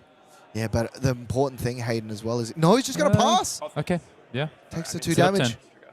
And as well... Oh, but we've missed the trigger on the Rune Blood incantation. Yeah, so just going to call a judge over and just see whether or not he is actually able to bring that in. And it's going to be interesting as well to see, because it's not a may trigger, I believe. It is a must trigger from the top of my head. We'll let the judge resolve that one, but I think it's super interesting that Zach has identified that this is a setup turn. Yeah. Now Dennis has this opportunity to push the damage, because I believe if we get back to Zach's turn with probably even a 4-card hand, it's going to be really difficult for Dennis to be able to stop. Now Zach is down to that high single-digit life total, and I believe we saw an E-Strike from Dennis, but I don't know if he's got much more than an E-Strike plus a weapon attack here, which would mean that Zach can probably get away with just defending with 1 card. So I'm really interested to see how this ended this game. But it's really slowed down. This game was fast and furious at the start. We were talking about like fatigue potentially, or like that angle for Victor. But this has been about set-up turns for Vynnset, and Victor just trying to throw haymakers to throw the Vynnset off their tempo. Yeah, exactly. So we're going to jump back into the game as the judges have actually gone through and made their play. A simple rewind will be the factor here. So just jumping back ever so slightly. So he'll get that rune chant token. Yeah. Nice and easy. Yeah, and then, so going the rune chart and then the exact same plays. The additional rune chart was not the deciding factor, and so pass going across. And 7 plays 6 because 2 blood debt offered the cull alongside the other rune gate card sitting in that banished zone. Yeah, and then Dennis just trying to look at, did he tick up Tunic? He did tick up the Tunic already because he used it the turn prior, the 2 turns prior to stop a rune chant token. So Finn Spring Tunic should be on 2 counters here. That is correct. Players just making sure that is exactly what's happening. So yeah, Zach down all the way to 6, and this is going to be a 4-card hand for Dennis here. Oh. Yeah, okay, hopefully that's not going to matter too much. I believe that Spring Tunic should be at 2, but I understand there's been a lot of things that's just happened there. There was a rewind, and may not have been clear for all the players. Here we go, though. One of the blue cards in the hand was visit the Goldmane Estate. That's the best one to have then if you're trying to cycle and find things. Dennis, what does he find? Another blue. Just another blue for Dennis. So 2 blues and the E-Strike in hand. So are we just going to see a straight-up E-Strike into a weapon here? It's probably the best we've got, I think. Inciting instead. Let's find something else. 2 floating. What do we got? Wants to try and rip the gold off the top. What does he find? He finds a boulder drop. Okay. Well, that would be enough. So now has some considerations. You know, can go E-Strike into boulder drop. It's a lot of damage and also forces some cards out. But just to consider as well, what does the hand of Zachary look like? If he can just keep anything and swing it, that is the thing as well, the power of these Shadow Rune Blades. He does also already have an attack present, so if he needs to, block with the hand and send some damage across, clear out everything inside your banish zone. Yeah, but does Zach play around the crush card? Like it's specifically, well, there is a Spring Tunic counter, which unfortunately there shouldn't be, but I think he's just thinking, you've got to think about the crush card. I mean, it's only boulder drop really, because the 4-cost ones don't matter. It's the 5-cost ones you've got to worry about. So Zach just has to think about boulder drop or CNC here. That's what he's got to consider. So can he afford to just go to 1 here, taking this E-Strike, and then block out on the secondary attack from Dennis? He'll be hoping it's just a Titan's Fist coming his way after this. Why don't we check in and see what Zach has got to play with? He's got a red Deathly Whale. He's got another Shadow Puppetry, and then a couple of other cards in the hand there. Looks like a blue, and it might be a Beseech as the last card I think he's got in hand there. Yeah, it looks like a Beseech. So suddenly it does actually have a decent amount that can block. Beseech is a 2-block, but plenty of 3 blocks coming across. And I like your play, Hayden. Just go to, going to line up a block here into the Enlightened Strike. Well, it depends if Zach feels that he can do that, because if he has 3 cards he wants to block with this turn, it really just comes down to if 3. The other thing he can do is he can throw the Tunic, because it's not getting ticked up this turn. So if he's thinking about boulder drop, he can block 1 card here and then block the 2nd card plus the Tunic counter, and that's fine for Zach. Yeah. Insulation as well. That Deep Recesses of Existence was the blue card here, and does block for 3, so 2 damage leaking across. 7 plays 4 now, and Dennis Young is actually looking at the hammer, but is he just mind gaming here? Yeah, because Zach said he wanted to hold priority. Yeah, little showmanship there from Dennis Zhang, because Zach said I'm holding priority in the resolution step. Zach thinking about maybe doing something, you know, maybe he was feigning he has a cull, for instance, though. Yeah, I like it. I like it. In these very tense moments, just any little edge that you can get. Well, here's the cull and banish, sorry. So he was, you know, showing maybe I use this. I think this is fine for Zach, though, because actually you don't want to use the cull to stop the damage here because you have the Tunic counter. I think you'll find just use the, because you would have to throw a card at the Titan's Fist anyway, or at least your Tunic. So now the boulder drop is coming across for 7, and Zachary. He does need to use a 3-block here. Yeah, and he does have a Shadow Puppetry as well. I think it's a Runeblade Incantation in hand to pair along with that Deathly Whale. So he's actually only got 1 3-block in hand, and it's the Deathly Whale, which is the card that obviously he'd be wanting to banish at the start of the turn. So Zach's actually in a bit of an awkward spot here. It's the sort of situation now where do you actually just send the whole hand on defense? You won't be able to generate a rune chant, but you at least be able to play out some of the cards that you already have available in there. And this Arsenal card has just been stuck for so long, Hayden. Yeah, this widespread, right? It's a widespread ruin, I believe, that's sat in Arsenal there. So, I mean, in theory, if you can just keep the Shadow Puppetry. No, just he's going to block out. Just blocks all of it out. Just realizes that, after cracking that gold, even after the initial draw, just able to find a threat. And Zach's going to go into 2 here, though, right? No. Oh, he's just going to play it out. Okay, he is going to make a play here. He is going to still make a play. Yeah, I thought he was going to try and take another setup turn. I think really good of Zach to not try and hold on there. And how many blues does Dennis have, though? Because if he takes a damage, this cull's going to come into play, right? Yeah, so you're going to prevent 7. 2 of it is going to go across. So the cull is also relevant there. 2 remaining here. So sort of thinking on the last 2 for Dennis. So I'm assuming we've got 2 reds in hand then. Yeah, and importantly as well, Deathly Delight gaining some life as well. I think he does have a blue. Is it a red choke slam? He's a choke slam. Is it a red choke slam? Oh, it's a red choke slam. He's going to cull as well with the rune charts here. So before the block actually comes across, Deathly Well for 5, still has blocks on the equipment, so is not dead in this instance, but doesn't have a lot to go with. Takes the whole hand and is going to leak 2 damage because of the test of strength here. Yeah, test of strength, another Deadly Delight versus a Macho Grande, so is going to win the clash at least. Yeah, draw a card and will allow him to swing the Titan's Fist. That's actually really important here, that he's going to be able to swing the Titan's Fist on his turn. Yeah, 1 damage will leak across, but Zach is going to gain 2. Close chain. Oh no, sorry, only the 1 because he did. Yeah, he only gains the 1 because he didn't actually take the damage. Lost life. He didn't banish anything in his turn. Yeah. And now we'll see the draw up, and this is the thing though, Hayden. He can actually just tank this Titan's Fist. Looking at the hand though, it's all set up. It's all set up. 2 Malefic Incantations, a Cull, and another Deathly Delight for Zachary Cauchi here. What can he make happen? I will say though, at 4, he does actually have an attack in the arsenal that he can just Does have the widespread. Do the traditional thing of pitching cards to play. But this is kind of some of these Vynnset hands that can be a little bit awkward. You can navigate them more than you used to be able to. Sometimes, back in the day, previously before the last couple of sets of releases, you kind of just had to throw up your hands and say, "Well, I've just drawn. I've had the Vynnset luck." Now you can navigate these hands. They're a little bit more consistent. There's some access to some new cards, but this does look like quite an awkward hand here for Zach. And I do think, is he leaning towards another kind of mini setup turn? Can he afford to do that though? Is the question. Yeah, a lot of powerful cards have not been seen yet on the side of Dennis Zhang. Cole's actually going to be the decider. Blocking across 1 damage. 4 all now as the life totals are slowly whittling down. Deathly Delight's going to be the banish here to make another rune So he does charm. have tunic counter, right? Yeah. But he's just going to have to sit up and take the Malefics because... Yeah. No, the death... Oh, sorry, of course. Deathly Delight only costs 2. So he's actually going to be able to play that. Yeah. So he's okay. And he's going to make 2 on the back end here with these Malefics. So he is going to force cards out of Dennis's hand. So Zach in an okay spot here.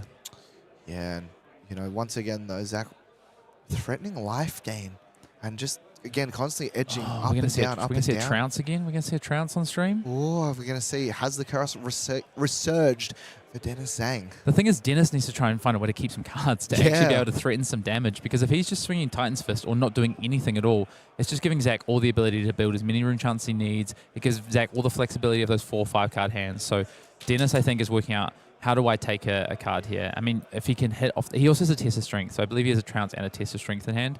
He would probably just like one of those, ideally, not both of them, unfortunately.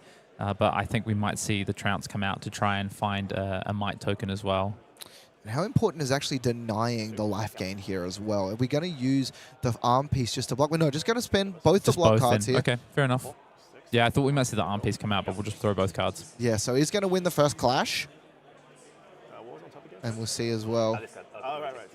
Yeah, so stays on top. He's going to yeah, well, it's actually... So my card stays there, right? Yeah.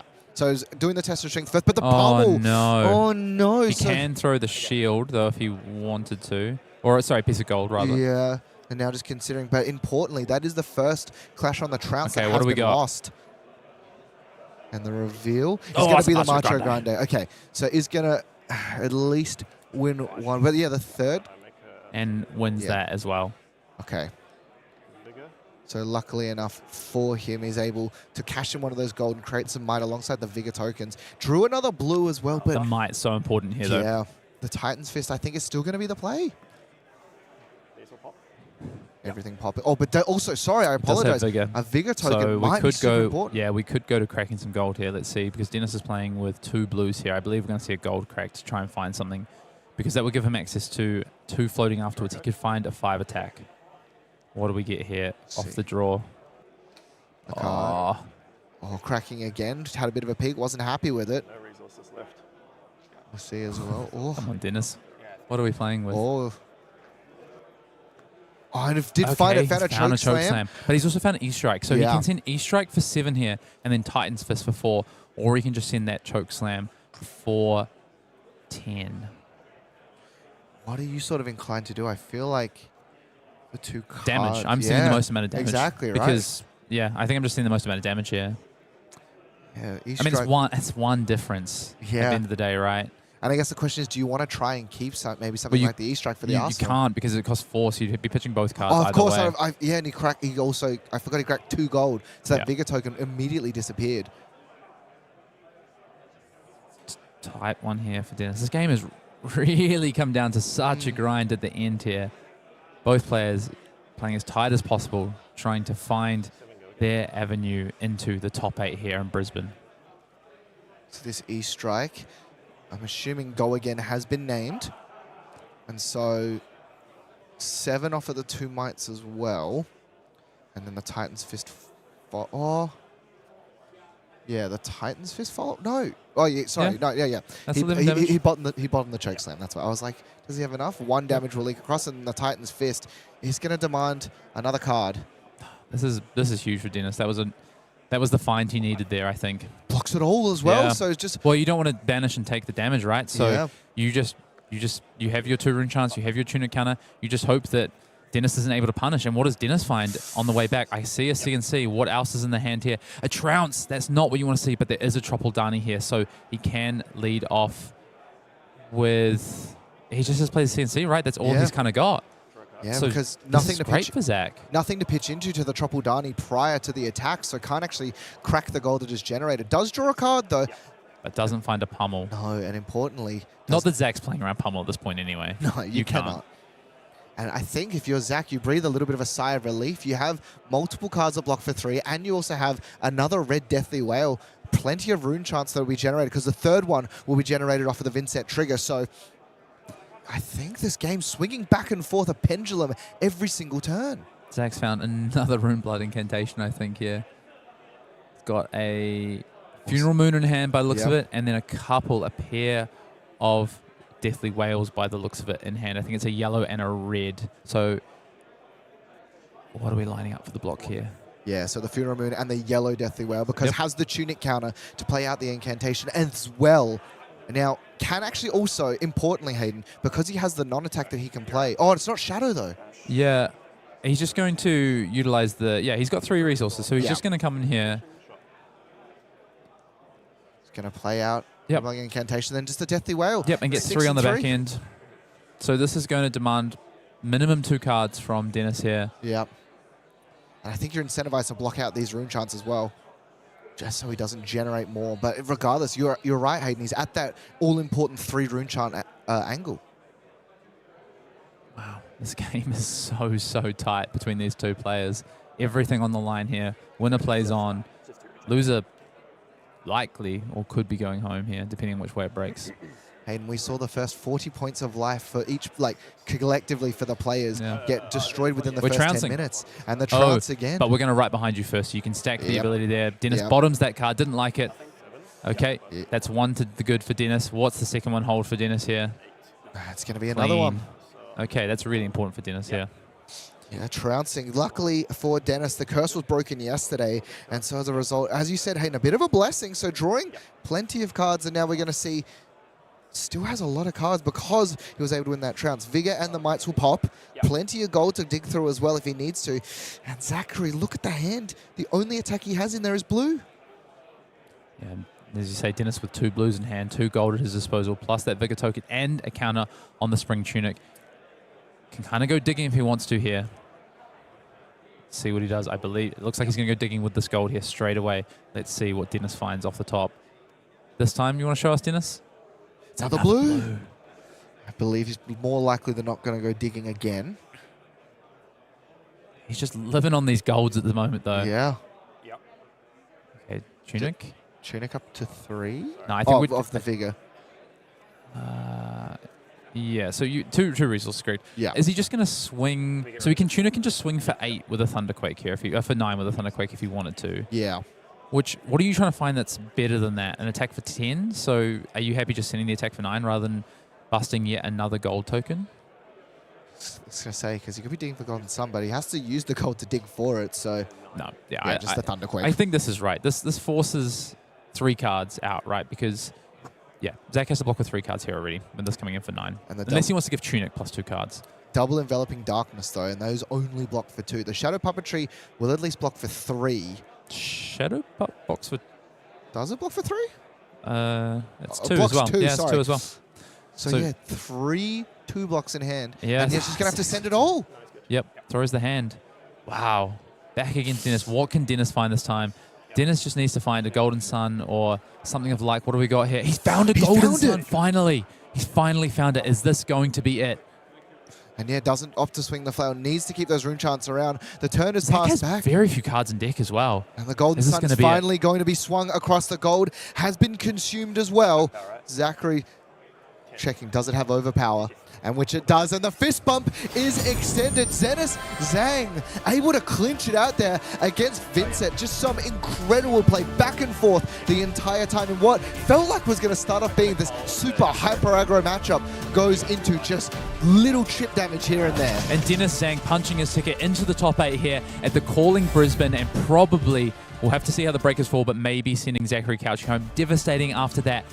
8-0 run. 8-0 run after starting off 0-2. But what a game we saw there, and just brilliantly played from both sides of the table there. Loved all those micro decisions. Really got a shout at that play from Zachary. I did not see that there with raising Nazareth right to be on the board, and Nazareth. It's just, yeah, that was, I love that game. It was awesome to see from both players. That was amazing to see. Let's jump in as well. That was one game, but how are the standings looking for the rest? Sorry, not the standings themselves, the We've bracket. got our top 8. The We've top got our top 8 to look has at. been revealed, and we'll see who has made their way through. In first seed, Dr. Daniel McKay on Huntsman gets his run back against Matthew Clark on Marionette in 8th. Dennis Zhang punching his ticket on Victor into Sam Sutherland on Dash.io. Zach Gardiner in 3rd, going up against Oscilio, and then Kuan Lee will then be going up against Pallades. So wasn't able to clinch it out, but Hayden, the only deck with multiple representations in our top 8, Victor. Yeah, wow. Yeah, this format just keeps delivering up surprise after surprise. Gravy is back this weekend. That is very much true with Kuan Lee. They're making top 8. Pallades, we hadn't seen Pallades for a couple of weeks. Couple of, had a calling top 8. Hasn't shown up as much over the last few weeks, but is back here. This is 3 Guardians in our top 8, and Oscilio making another top 8. This is kind of the heroes you expected to see. I want to call out one thing though. Yes. No Fi. No Fi in this top 8. Fi had been around the top tables today, had been something we spoke about yesterday. We saw it on stream a couple of times. We saw Ian Zhong trying to make a run there. We saw a number of hero players that were at X1, X2 on Fi, but ultimately no Fis in this top 8. It is about the Guardians. It is about the Assassins, and it is about, you see our 3 pillars that we spoke about. We said at the start of day 1, the triangle is starting to form in this meta between our aggressive decks, our Oscilios, our Dash.ios, our disruptive mid-range decks with our Assassins, and then our control decks in the form of Victor and the Gravies and the Pallades coming back. Yeah, I'm super excited. And as well, our feature match is going to be Zachary Gardiner on the Victor going up against Oscilio, Constellar Intelligence, a deck that we said originally in that first week might be contender for the best deck in the format, but just hasn't been putting up the numbers. Can it beat over these Victor gameplays? Yeah, and I want to shout out Nick Malev here, who is a Sydney local, who is a very good player, has been a grinder, I think won a Pro Quest last season, and has just been, he's pretty new to the game, but is a player to watch out for, I think, in this Australasia region. And he's up against a former Australian national champion in the form of Zach Gardiner. But this is actually a bit of a stacked top 8 when you look at it in this Australasian region. No one outside of Australia or New Zealand able to crack into this top 8, though the gatekeepers of the Travellers this weekend, as we see a couple of New Zealanders and the rest Australians here. Yes, and let's take a look at the rest of the standings as well, because while our top 8 is locked in, let's have a look at what was close. And in that 9th place, Hayden, like you said, that fight following Zach on 10th with those Vynsets. Yeah, I think it broke because of the first 2 round losses that Zach was just not going to be able to make that top 8, unfortunately. But for Ian Zhong, that was kind of the one. Would he be able to sneak in? And unfortunately, the Fi bubbles out. So the 2 true bubblers are Ian Zhong and Zachary Cauchi. And then you look down at more Assassins there. Shout out to the Davids, David Marshall and David Huang there. My good friend David Marshall, heartbreakingly close to that top 8. Yeah, and having a look just below the Assassins here, what a spread of heroes in our top 20, our top 16. The bottom of it, another Victor, Dorinthia, Puffin, Verdance. Yeah. Justin Koo following along suit, and then Yao, Victor, and Dio. What a crazy spread of heroes in that top 20. And I had heard from some content creators out there that they thought this meta game might start to narrow, and in actual fact that is definitely not happening. So I won't name names, Pankaj Bhojwani, but it is interesting to see that this meta continues to stay so wide. And right now I'm thinking towards Yokohama. Me too. And I honestly couldn't tell you right now what I think the deck to beat is, or deck to play even is going into that weekend. Neither do I. It's just so wide. And Hayden, you know, we talk about this triangle, but I mean, every time I think that, oh, maybe one of the pillars is starting to lead out, suddenly something else comes out of nowhere. Victor? Gravy? And again, this Gravy, if it can survive going through and it comes up against these Guardians, surely that's got to be favored. I think this is a really nice bracket for the Gravy Bones here. Oscilio is the worry, right? Yeah. That's the real worry. So if you're Kuan Lee, you're hoping to get through your quarterfinals and hoping that that Victor takes out the Oscilio for you. But what a top 8 bracket we have here in Sydney. I'm so excited to see how this plays out and who our worthy champion will end up being. I cannot wait. We're going to jump into a very short break, and once we come back, top 8 of the Calling Brisbane, we're going to see and hopefully crown something incredible. But Hayden, I want you to make a call right now. Which deck is winning? Arakni Huntsman. Arakni Dr. Huntsman? Come on, mate. Well, we'll see if that goes through. We're going to take a very short break, and we'll be right back just after this.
It's finally here. 2 days of Flesh and Blood has taken us into the top 8. An incredibly diverse metagame and just some unexpected results, Hayden. Some unexpected, but also some expected results, I think, in terms of some of the players we've seen this weekend and also some of the choices that players have made this weekend. Really understanding how this metagame is evolving. And as we get towards this top 8, I'm excited to see what hero and what player stands atop in Brisbane. Me as well. Let's take a bit of a look at what that top 8 bracket looks like.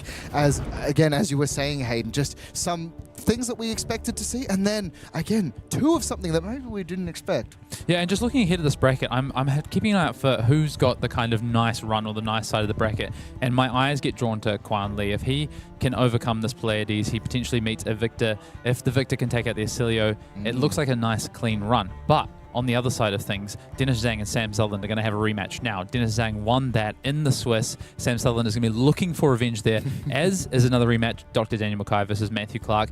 We saw on stream for the 8-0 record, Matt ultimately falling there, so looking for revenge there. And that, I think, is going to set us up with a really interesting semi-finals. Yeah, I cannot wait. Those semi-finals, and it's one of those things where it's really going to depend. But, you know, the very first match is going to be a hero we haven't seen yet today. We did yesterday, but Oscilio going up against Victor Goldmain.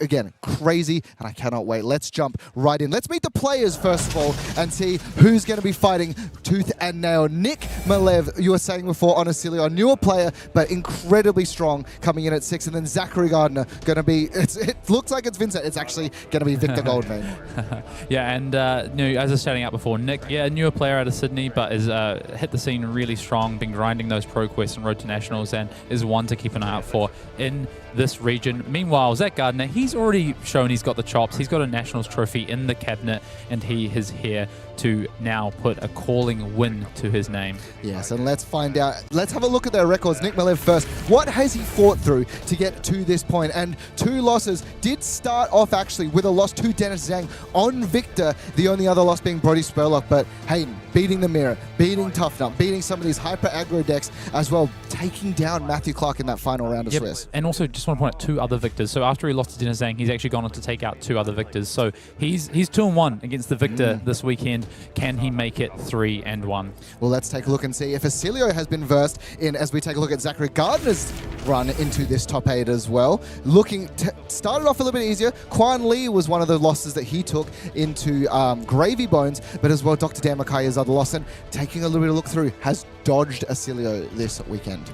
Yep, so Zach putting himself in a good spot so far by potentially dodging Oscilio. I don't know what Zach thinks of this matchup, and I do think it comes down to what style of deck they are playing, which we can find out. Yeah, let's take a little bit of a look at the deck list this time as top 8. We have access to that. Let's start off with Oscilio and look for anything particularly spicy.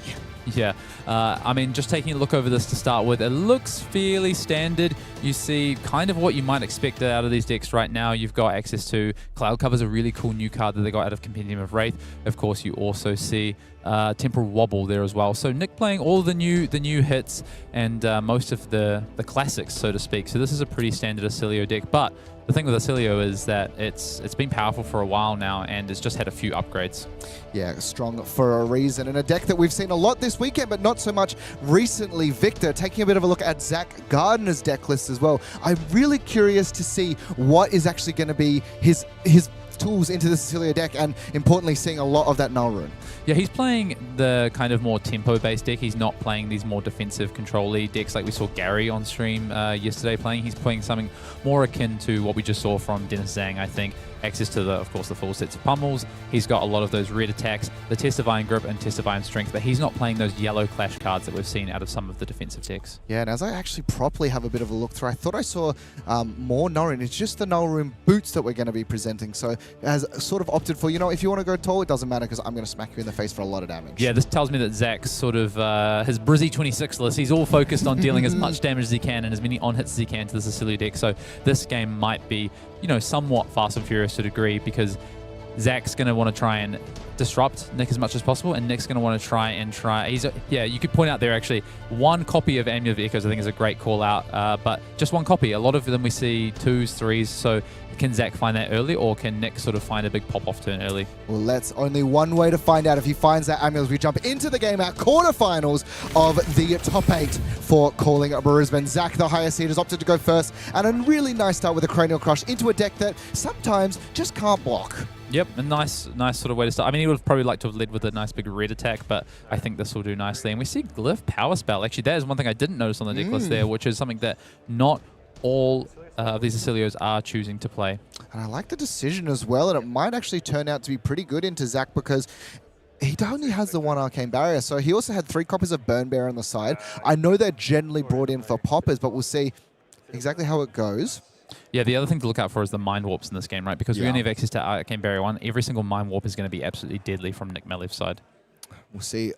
Even though a little bit of damage leaked through, the Sigil of Solace will be played, as well as the Sigil, Sigil of Brilliance coming across. Now, sometimes we see these sort of held in reserve, but it is going to pop at the start of turn. And interestingly enough, we've seen this card usually just be played for damage, but Cranial Crush, stopping card draw in the turn might actually be very relevant. Yeah, but ultimately it didn't end up crushing, right? Because we were able to block with 2 cards. So luckily Nick was able to block that up. And I think Sigil of Brilliance being run out here because Nick identifies that there's just Arcane Barrier 1. So he doesn't need to focus on these big setup turns. I mean, he would ideally like to get a big Gone in a Flash turn or some nice Blast Oblivion turns, but ultimately just needs to keep presenting consistent damage through this game. And taking a look at Nick's hand here, it looks like he's got an Magnetic, a Blink, a Sigil of Ether. Can't quite see the full hand there from Nick, but I can't see an attack action, which is quite important, and or an arcane damage dealing spell so far. Electromagnetic Somersault, one of the more important ones. Still has the Oscilio activation though, so can go digging a little bit. Importantly as well, Zach Gardiner has presented Balance of Justice. So this Oscilio deck, if it does like to do something in particular, it's draw cards. And we saw a Balance of Justice sort of be left on the table as the Sigil of Aether will be the first to be played out here. Nothing on this turn, but when it does pop, a singular point of Arcane and potentially Amp, and a Blast to Oblivion. Now, this is a cool play, because once an instant is played, he can actually bounce the Sigil, Amp again by dealing Arcane, and then sort of try and dig for a big Arcane spell. Yeah, and he does have Blink in hand, so he can play the Blink to get an action point, bounce the Sigil, potentially cash that Sigil, and if he needs to, off the Oscilio ability to try and find some Arcane damage off the top of the deck. Consideration here for Zach. As you know, there's a Sigil of Aether, so Test of Iron Grip, though, might put a spanner in the works. The thing about Oscilio, though, is that a lot of its, I guess, pseudo-reactions aren't actually reactions, they are instants. And so does he want to look to dig here, or does he want to try and see if he's forced to discard? I can't imagine Oscilio is actually going to be winning a bunch of clashes in this game. Now, thinking about it as well, so reveal Lightning Press off the top, but a Tropple Darny also going to be revealed for Zach, and I don't think not going to cash in the Aegis, so a sigh of relief for Nick. Nick's gotten away with that a little bit. What did Nick flip? He flipped Lightning Press. Okay, so Nick knows now what he's playing with on top. Is that something that he's interested in getting? He's actually got the Seduce Secrets in hand, so he is playing the Seduce Secrets in this matchup. Electromagnetic Somersault's going to be the play here to bounce it back. Technically also bouncing 2 cards back at the same time. Trigger goes on the stack. It's going to bounce the Sigil of Aether back to hand because it doesn't care about going to the graveyard. It just cares about leaving play. And Zach's just going to opt to take the 1. 39, I'll float 1 amp on that. And now just thinking, so an amp will float along this as it bounces back to hand. Also, this Blast to Oblivion can regain the action point off of the Blink as well just to attack again, which he will do.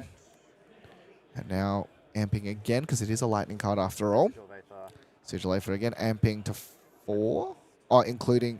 Sorry. Yeah, but he doesn't currently have a burn spell, right? He doesn't have a shock. He's representing to Zach that he's got a shock, but I believe he's just got the Seduce Secrets in hand here, and there's a Lightning Press on top. So we can turn that Seduce Secrets into a Lightning Press off the top of the deck if we wish to. But that's just damage. Yeah.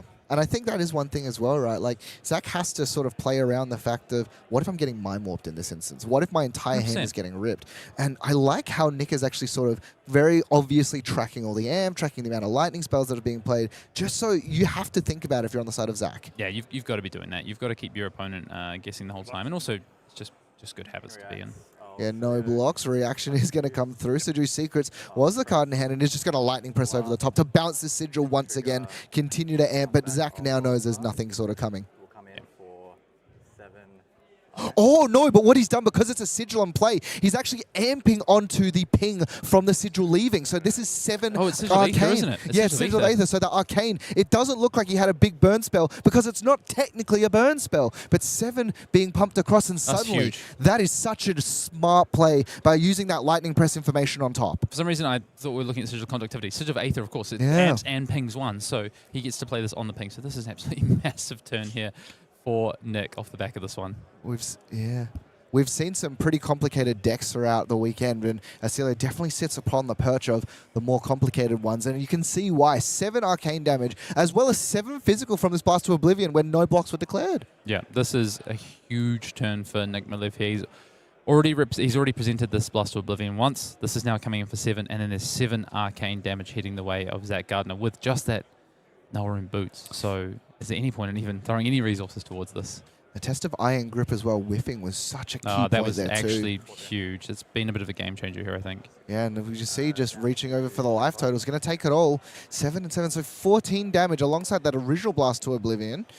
We're on turn 1. Turn 1. Matt Brandwood, we're on turn 1. This is a big start from Nick here. And importantly as well, was able to Arsenal that Sigil as well. Now, it's interesting because you could just play it out, but playing in the Arsenal here, you can play it on the end of Zach's turn if you realize you just need the ping, or we can see some little trickery that Nick was showing in that first turn. Nick has found, I think, a Gone Flash and a Flittering Charge. Looks like there's a lot of damage in Nick's next hand as well. So if this isn't okay, so it is some disruption. Oh, but it's 2 reds. He's had to pitch the pummel and the E-Strike to send the sense. Yeah, you see Zach just kind of nodding like, yep, my hand sucked, unfortunately. And importantly as well, you kind of hear Zach say this kind of sucks because he knows that the card can just be played at instant speed here. So this is just 6 damage, drops to 30, but as you said, Hayden, has access to so much damage in this next turn.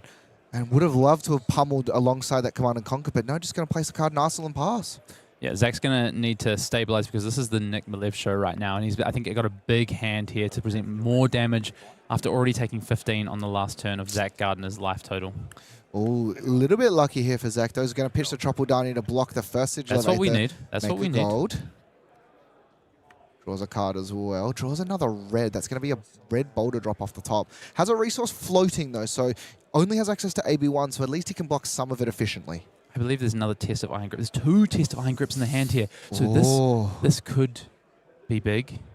Test of Iron Grip and Gardiner Flash is very impactful. Now, I will say, I have to ask, if you bounce the Gardiner Flash in response, does the actual clash happen? Because I know that if you bounce it in response to a Fateful Scene, you don't get to opt, because the Fateful Scene doesn't resolve. But I think with a block, I'm pretty sure it still gets the effect. Yes, because you can respond to it being a defending card, though. So before it becomes a defending card, you can respond either way. Yeah, yeah, it does. I think it's the effects to resolve because it's a block. It's not like it fizzles. Makes sense. Yeah. So I guess it's one of those things where with a D-React, it's an instant speed effect, and so it never actually resolves. It doesn't actually hit because there's no longer an attack. Very complicated. And this is why Oscilio is one of those decks where you have to understand the minutiae of everything. Now, in response to the discard trigger, going to blink that card back to hand, but still needs to find a card to place into the bin here for Nick. yeah, I think he already threw away a lightning press. He You're threw away right. a The lightning lightning press was... So yeah, so this is kind of exactly, and Zach's going to lay down another test of Iron Grip, I believe. This is exactly what Zach needed to get back into this game after a really devastating first turn. And now we see only 1 card in hand for Nick. Has to try and win, but knows it's a glyph. And that is a Gone in the Flash. Like the namesake, Gone. Yeah, that is a really, really important turn there for Zach. I think if he wasn't able to find some disruption there, Nick might have just run away with it, to be honest. So let's see what Zach on his turn can present back. I do believe we've got that boulder drop plus a blue, so we can send that in for a bit more disruption. 7 damage in particular into a deck that does not block particularly well. Now we'll just see. You know, a card on top for Oscilio is not always a bad thing, because if it is super important, you can just get it back. But we'll see here. Visit the Oh, gold okay. main estate from Arsenal. Yeah, so we can just cash that in first. We only need to draw a red to be able to play our boulder drops. There's no risk here. also has access to the tunic as well if he chooses he wants to actually Arsenal the card.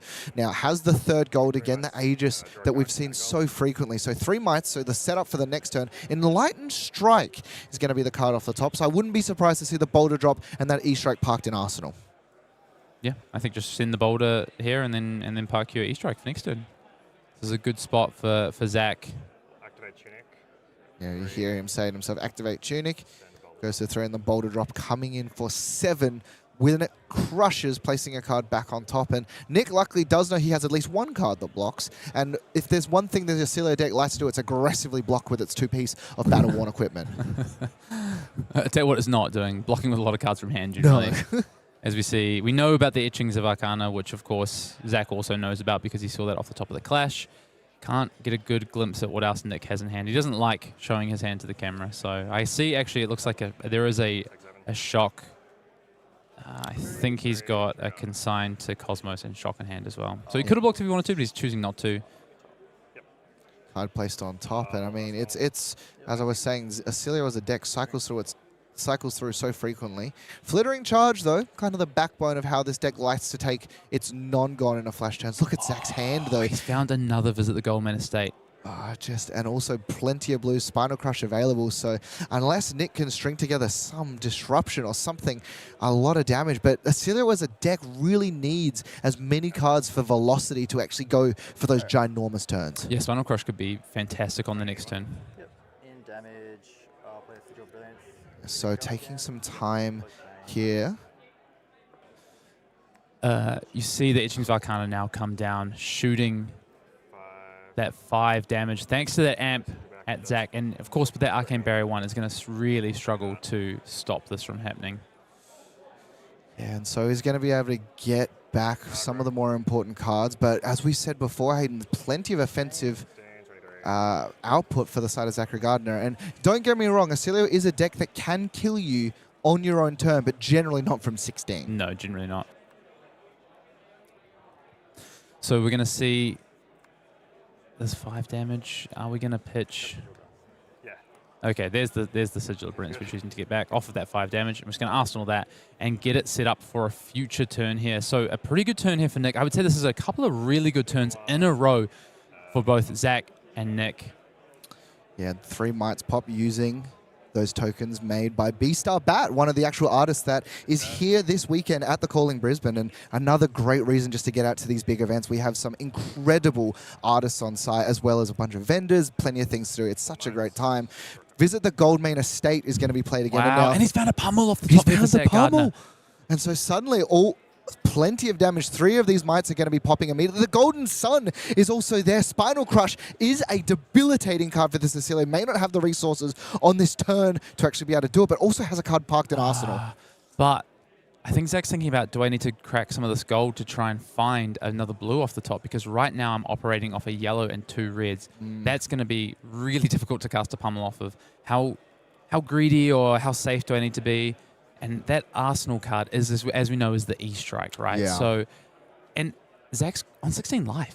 If Nick has a big turn, including some big arcane damage, Zach might struggle to be able to actually survive that on the next turn. He does, of course, have access to all that equipment. We haven't seen him use the Balance of Justice yet. We haven't seen him use the Gauntlets just yet. But 16 life nonetheless.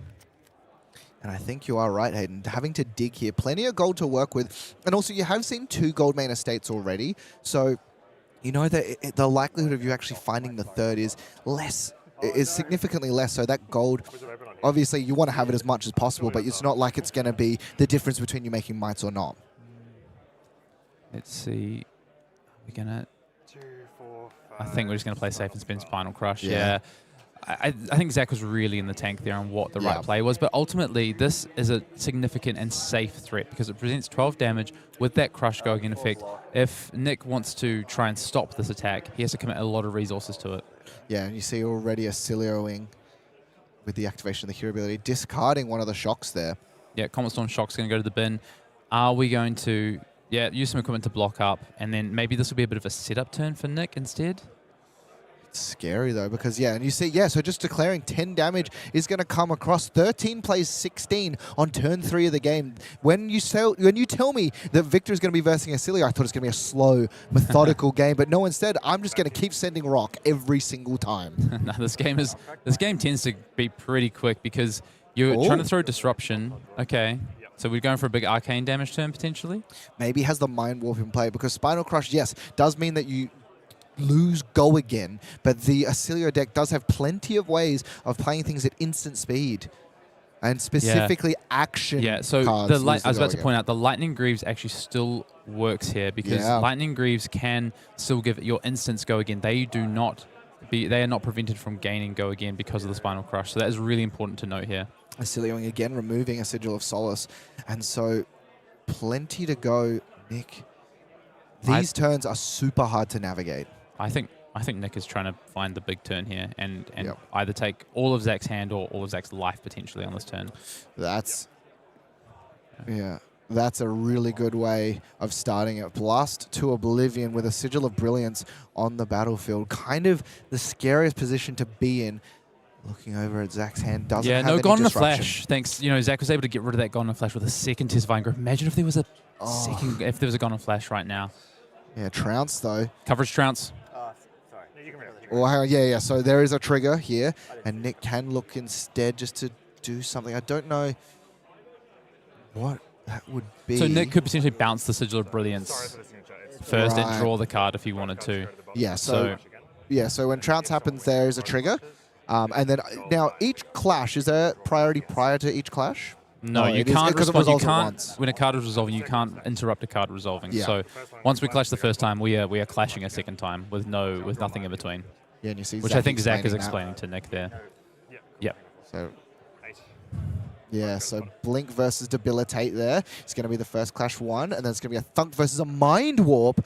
Now, don't get me wrong, Zach is going to win both clashes and have plenty of damage on the next turn, but seeing the Mind Warp stays Mind on Warp on top for Nick is very, very important, particularly with a card like Sigil of Brilliance. Yes, and I believe Nick has a Sigil of Lightning also in hand, so has what he needs to bounce back the Sigil of Brilliance, and I wouldn't be surprised if we see a Lightning Greaves turn here and just trying to absolutely pop off.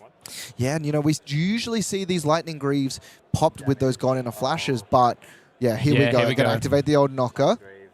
Lightning Greaves will be presented, and then suddenly it is going to bounce back if he has the instant. Now, important to note here, Oscilio's ability isn't actually a tap ability. It's just being shown by the players, but Old Knocker does require you to tap the hero to do it, but his ability isn't a tap ability. Yeah, correct. That's a really good call out, because some people might think, how are you utilizing Oscilio when it's already tapped? But he just tapped it to show that he used the Oscilio hero ability. Yeah, and now we see with that Sigil of Lightning being bounced, the Sigil actually then Sigil of Lightning being played, bounces back that Sigil of Conductivity, gains an action point. Sigil Brilliance, drawing the Mind Warp here. Lightning Greaves is giving it go again, and as we sort of said, it plays around Spinal Crush. It's an instant card that is given go again, so the action point is refunded. Has another Sigil if he needs it, but does have the Mind Warp amped already by 5 because he cracked also his arms.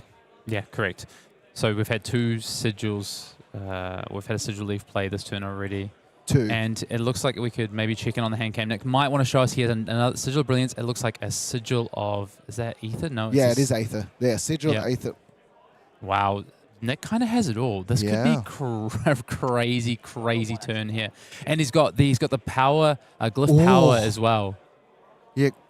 Yeah, Glyph Power Spell also sitting there. Cap of Quick Thinking is not in play in this instance. It is actually a Flash of Brilliance, so it doesn't have access to being able to manually bounce into this turn. But here we are. It's just so much arcane damage. Glyph Power Spell, because there is a Sigil, it is 6 plus 3 plus 2, 7, 8, 9, 10, 11 damage coming across. No, but he didn't Volzar. Yeah, he's just going to send this because he's got the Volzar for the... Yeah, he's so got the Mind Volzar Warp, right? being saved for Mind Warp, and I like the decisions here just to instead just gain. He has a way of getting another action point. He has another Sigil in hand. Volzar will be prevalent and Mind Warping, so even if this doesn't kill, is able just to completely tear the hand of Zach Gardiner apart. Yeah, and Zach knows about the Sigil of Brilliance, right? So Nick has the 2 remaining cards, the 2 remaining cards in hand, being the Sigil and the Mind Warp. So Zach actually knows exactly what he's facing down right now. He knows the composition of Nick's hand. So if he's going to do the math here, Yeah, I'm just going to say, okay. Oh, he takes it. Takes it. Has he done the math on this, though? Because this Mind Warp will then come in for... So it comes in It will come in for 8, right? Oh, 6.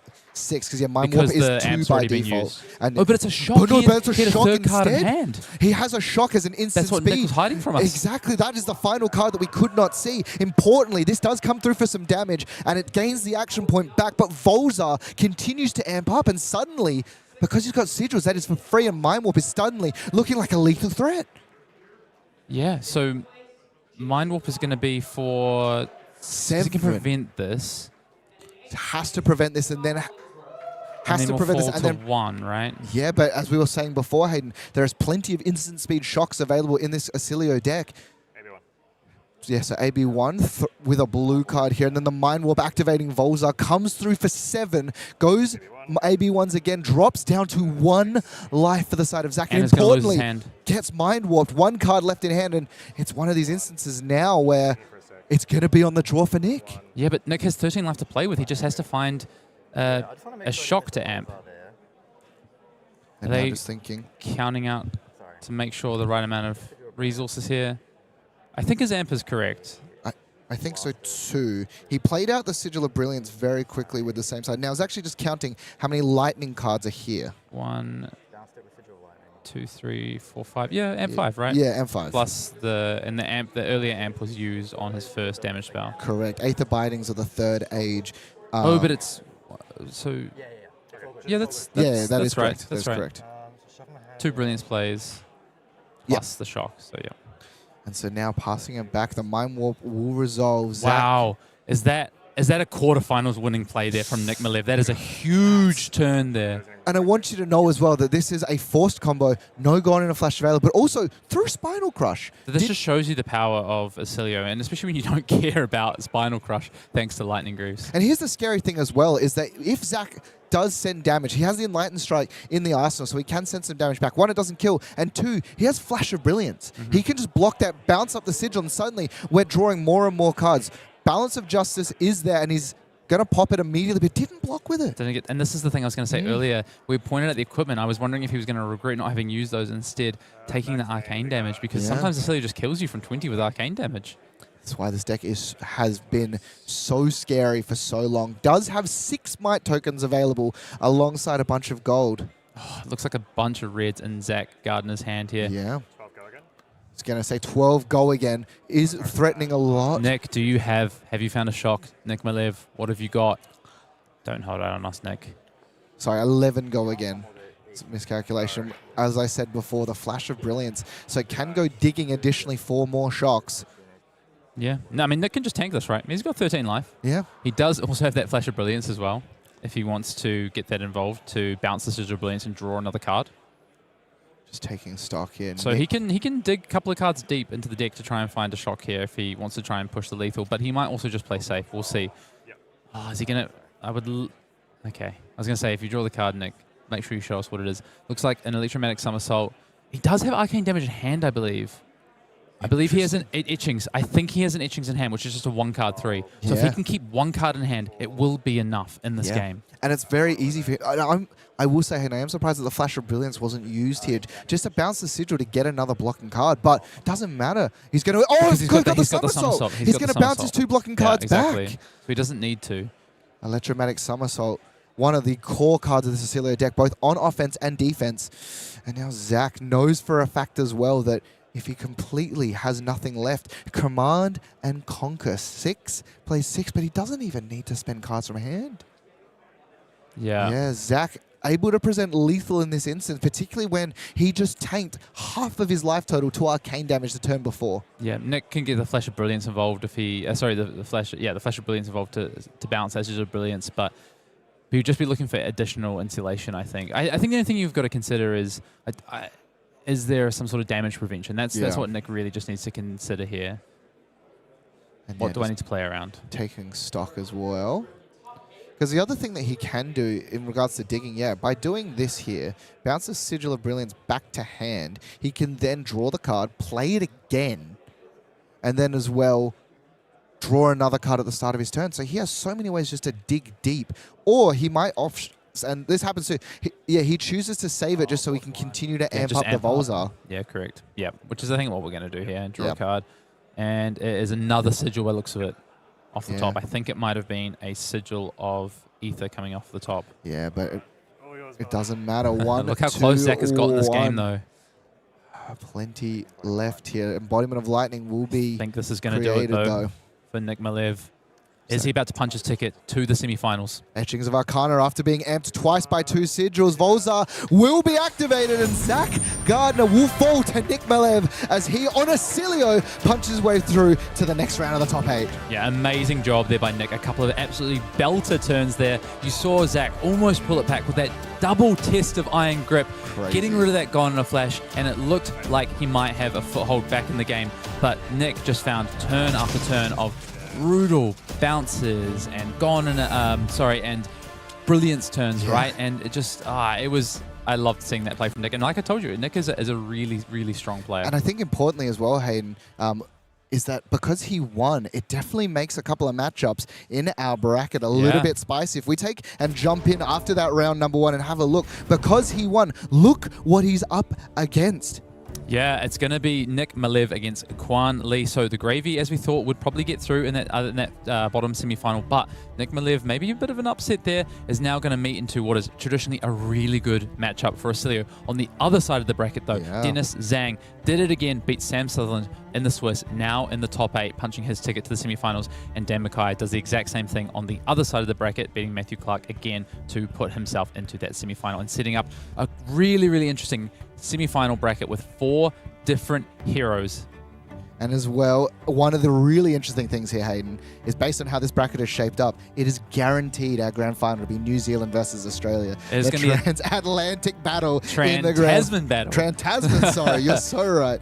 But it's crazy to think as well that we've talked about it several times, these 3 pillars of decks, the aggro, the control, as long as he's mid-range, all being represented and all just attacking each other one-on-one. Yeah, I love it. And I think ultimately, like you say, you've got each of them represented there. And probably the key proponents of those 3 pillars this weekend, you've got the Oscilio. Yep. I mean, maybe you'd say Dash.io, right? No Dash. I think that's important to remember as well. We're not going to see a 3-peat for Dash.io that's super important. Weekend. It is going to be a calling win in this season for a fresh face hero. Will it be one of our assassins on one side of the bracket, or might it be Gravy or a Victor? Sorry, Oscilio, rather. And it's super exciting. In fact, this meta is so wide and super exciting. We're actually going to be watching both games inside, which I'm super excited for. And Oscilio being a Lightning hero is something that not only am I excited about because of this, but because of what's coming next in Flesh and Blood. That is right, ladies and gentlemen. Omens of the Third Age is our next set, a triple Lightning set. Pre-release starts 29th of May and installs June 5th.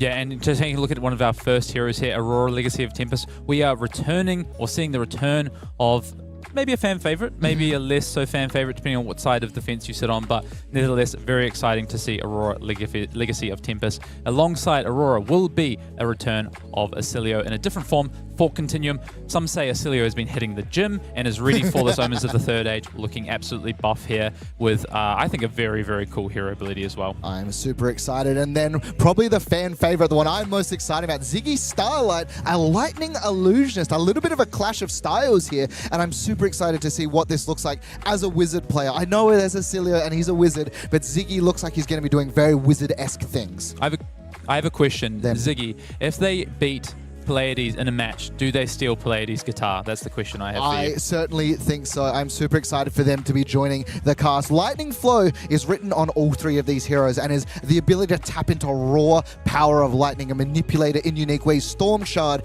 is a second set of like lightning presses, but you have to use your Lightning Flow. And Hayden, I'm super excited about this secondary resource. Yeah, I really like the idea of Lightning Flow. I like that we're making a bit of a change up. We're moving away from the elemental and we're going straight to the essence of lightning across all 3 of these heroes. And you see, what these cards look like. We see Storm Shard there, a lightning instant, and Yeah, I'm excited to see more previews from this season. Yeah, I agree. And of course, as a brand new set, there's going to be the world premiere in Prague, 22nd to the 24th of May. Tickets on sale from next week. And importantly, is going to be that early bird weekend. Get yourself some extra things so you can play in all sorts of side events, all sorts of things, because world premieres, I will say, Hayden, some of the most fun playing Flesh and Blood. But before we get to Prague, we have got to decide the winner of this calling here in Brisbane. And we are going to be starting at the top of the bracket with Arakni Huntsman, McKay against that Victor Goldmane in the hands of Dennis Zhang. Who are you picking in this first semi-final? I don't know. I would usually say, you know, Victor has been such this He's been your favorite hero this weekend, I would say. Look, I think he's very cool, but Arakni Huntsman, this deck that kind of came out of nowhere, we've seen has taken down Pablo, did beat out a Victor in our most recent calling. So I've got to give it to Dan McKay. And I'm sure I would ask you the same, but where do you think? I think I would edge to Dan. I know he's beaten a couple of victors already this weekend, so that would be my edge. But I'm just super excited to see both. I'm glad we get to see both these semi-finals, and a bit of a treat for you there at home as well. I am so excited for it. And we are going to cut to a quick break before we jump into our first semi-final, which is going to be Dan McKay versus Dennis Zhang. Arakni versus Victor. Don't go anywhere.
the hazy moment through the ocean gas. The ships are closing in, mist will turn to dust.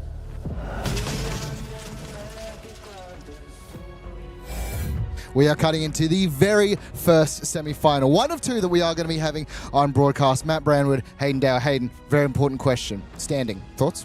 I like standing, actually. I'm a big fan of standing in general. We do a lot of sitting in this in the coverage booth here, so there's a bit of a behind the curtain, but I enjoy standing, so... Yeah.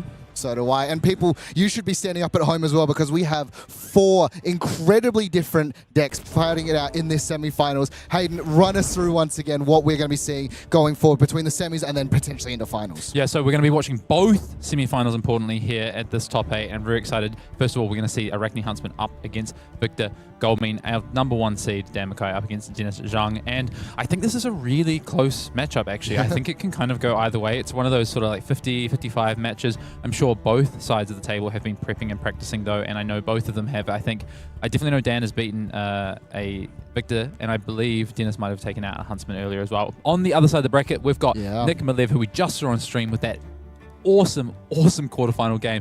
Burst of damage there to take down Zach Gardiner up against Kuan on that Gravy Bones. Typically a matchup that is Oscilio favored, but doesn't mean that Gravy has no game, that's for sure. Yeah, and it's going to be really interesting to see, Hayden, because it has actually been sort of knowledge as Gravy players, it's your worst matchup. But I'm curious to see perhaps there's been some new allies that have actually come out, Boo in particular, with some Spell Void. Is that going to be brought in? But before we talk about Oscilio and Gravy Bones, we need to jump in and meet the players of our very first semi-final. Daniel McKay going up against Dennis Zhang. Dan on Arakni Huntsman will be our first seed, and Dennis #4. And importantly as well, it's not double Victor. It is not double Victor. Arakni Huntsman is going to be played by Dr. Dan. And importantly, because he is the higher seed, has opted to go second. Yeah. Let's take a look in and see Dennis Zhang's road to the semi-final so far.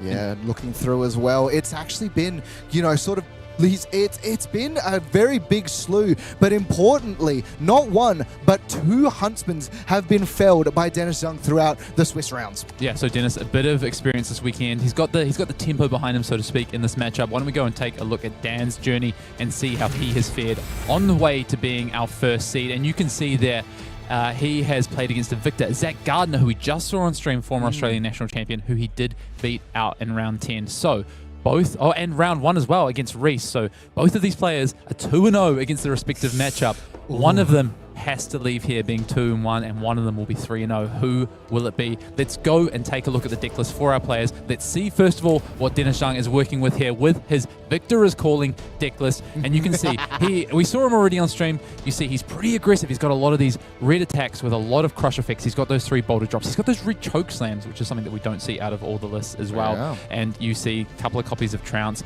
Anything as well that stands out to you here that might be relevant in this matchup? We see double Remembrance. That's what stands out to me. That's the big thing that I was going to mention here, the double Remembrance plan into it. And we've talked a lot about a couple of cards from this Huntsman list, and Remembrance actually seems to be more than just an actual recurrence of cards, but a way of breaking out one of Arakni's most important tools. Yeah, and this matchup, we've seen a couple of quick, fast matchups, but this matchup can be a bit grindy. It typically goes, second, third cycle, and can come down to fatigue very much so. And you see a bit of a tech card there for these assassins in the form of Overcrowded in that pitch, the blue pitch zone for Dennis Zhang, which I'm sure will come up at some point if it doesn't get banished. Yes, and that's a very important part. Let's take a look, speaking of banishing, at Dr. Dan McKay's deck list as well. Let's see, and the card 3 of Hunter or Hunted, the card that can dictate this game in so many different ways. Yeah, if you're able to hit with that Hunter or Hunted, something like a Visit the Goldmean Estate or Golden Sun, then you are in a massive, massive position, or Remembrance, which is effectively kind of the same thing. So those are the 3 cards that we're going to be on the lookout when it comes to the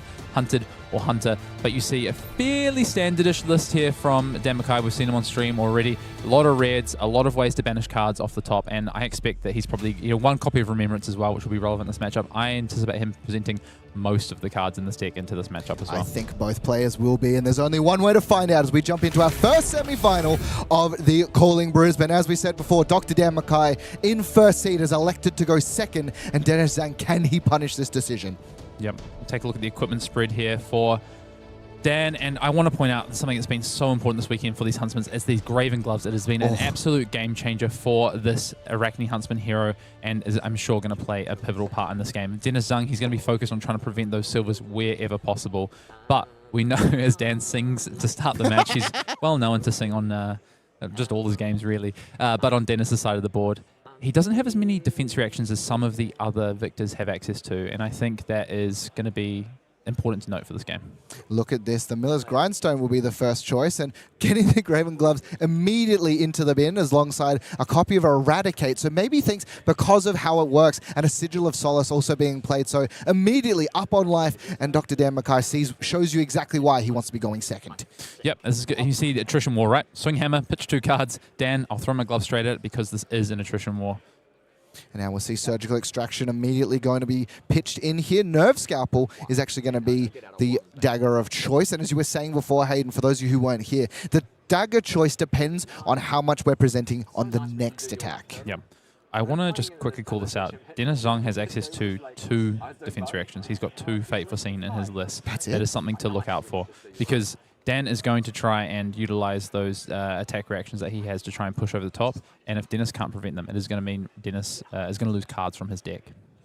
And here we'll see now, because it is the second turn, is able to actually present both daggers here. Pseudo Kadachi lock, as we would say. And taking a look at Dennis's hand, has drawn up triple red and a triple Dani as well. So it might actually instead just opt to block it. And the reason why you do them in this order is because if you do the Spider's Bite first and then the Nerve Scalpel, they can block the Nerve Scalpel and actually eat up the on-hit from the Spider's Bite. Very important. And you know, Dan knows there's not a lot of defense reactions in this matchup. Spider's Bite is the most important one, so you attack with the one that is most important second if you're going to double dagger.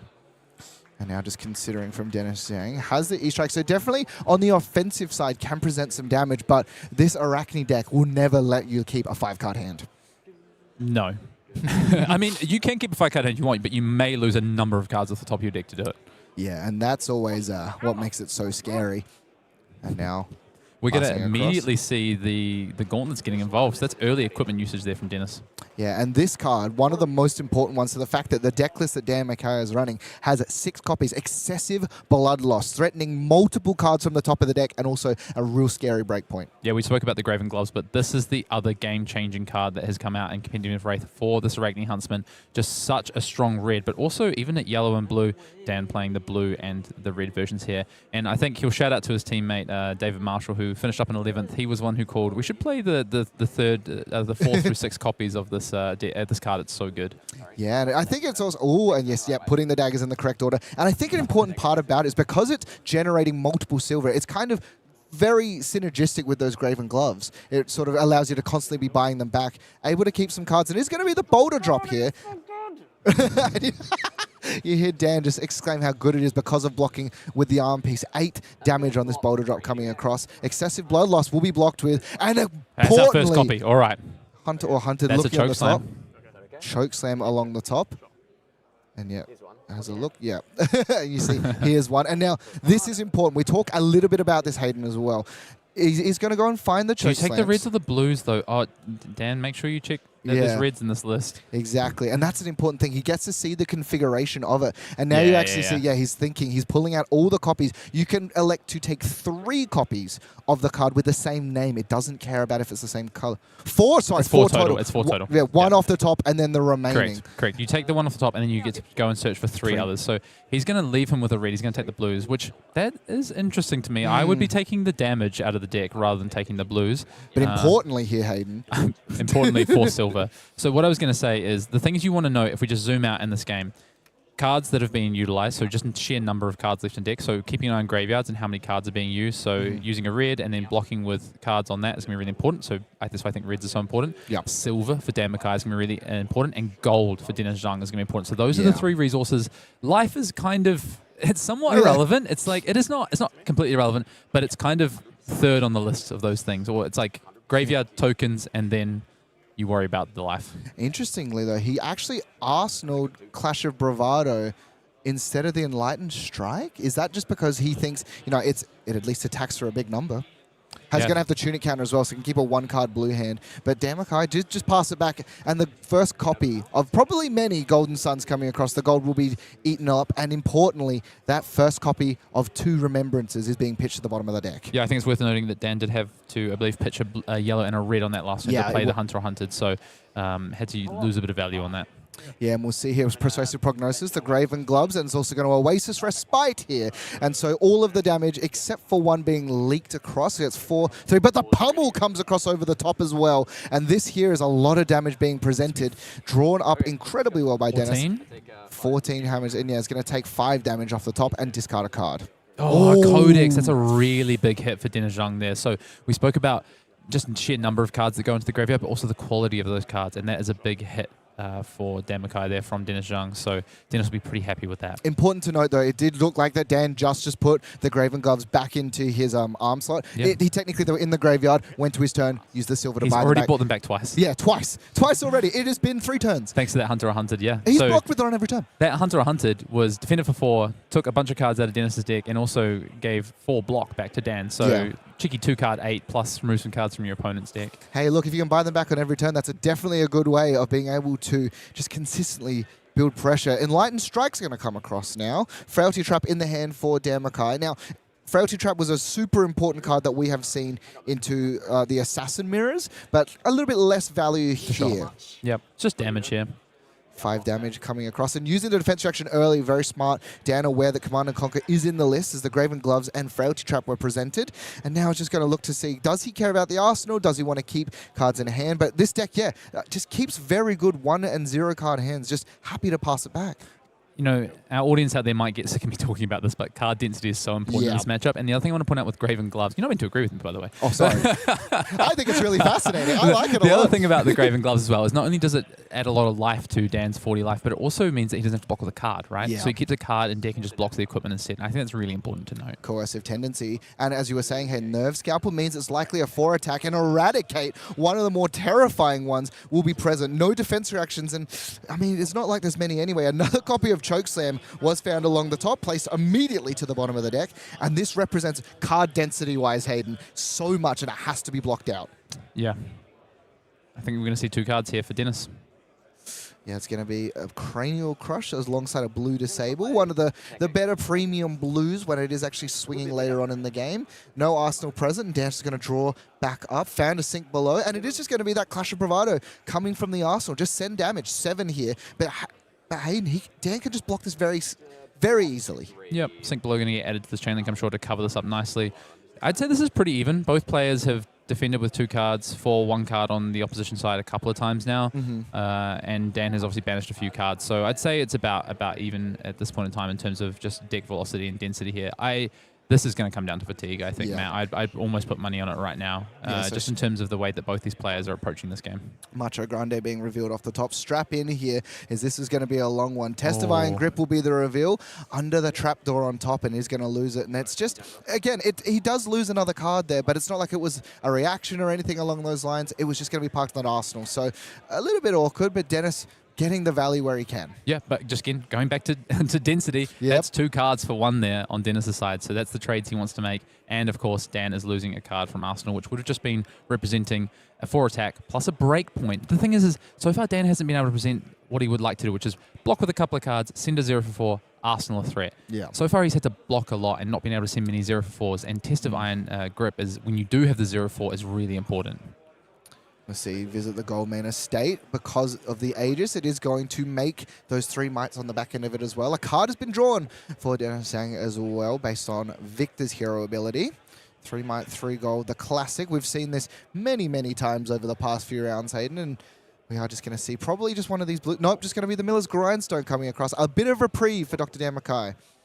And in opting in this instance to actually just block with from under the trapdoor. Yeah. Just blocking out the damage there and, of course, stopping that on-hit effect. 2 blues available. Does actually have the ability here. So we'll also have another blue. Yeah, there we go. So another Nerve Scalpel.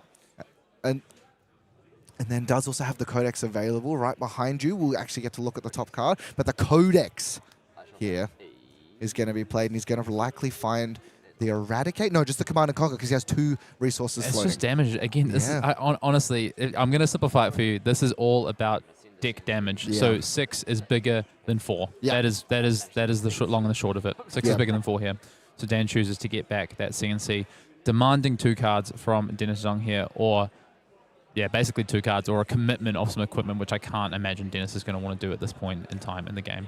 When is the equipment going to be used by Dennis usually? Like, is that to turn the corner, or is that just when it's something like a really big turn? You're going to be shocked to hear me say this, Matt. Whenever he can get the most value out of it. Whenever it will save him the most cards in deck, or stop basically save the most cards in deck. That's when he's going to use it. I see. Thunderquake alongside Spinal Crush. Let me see. Yeah, Okay.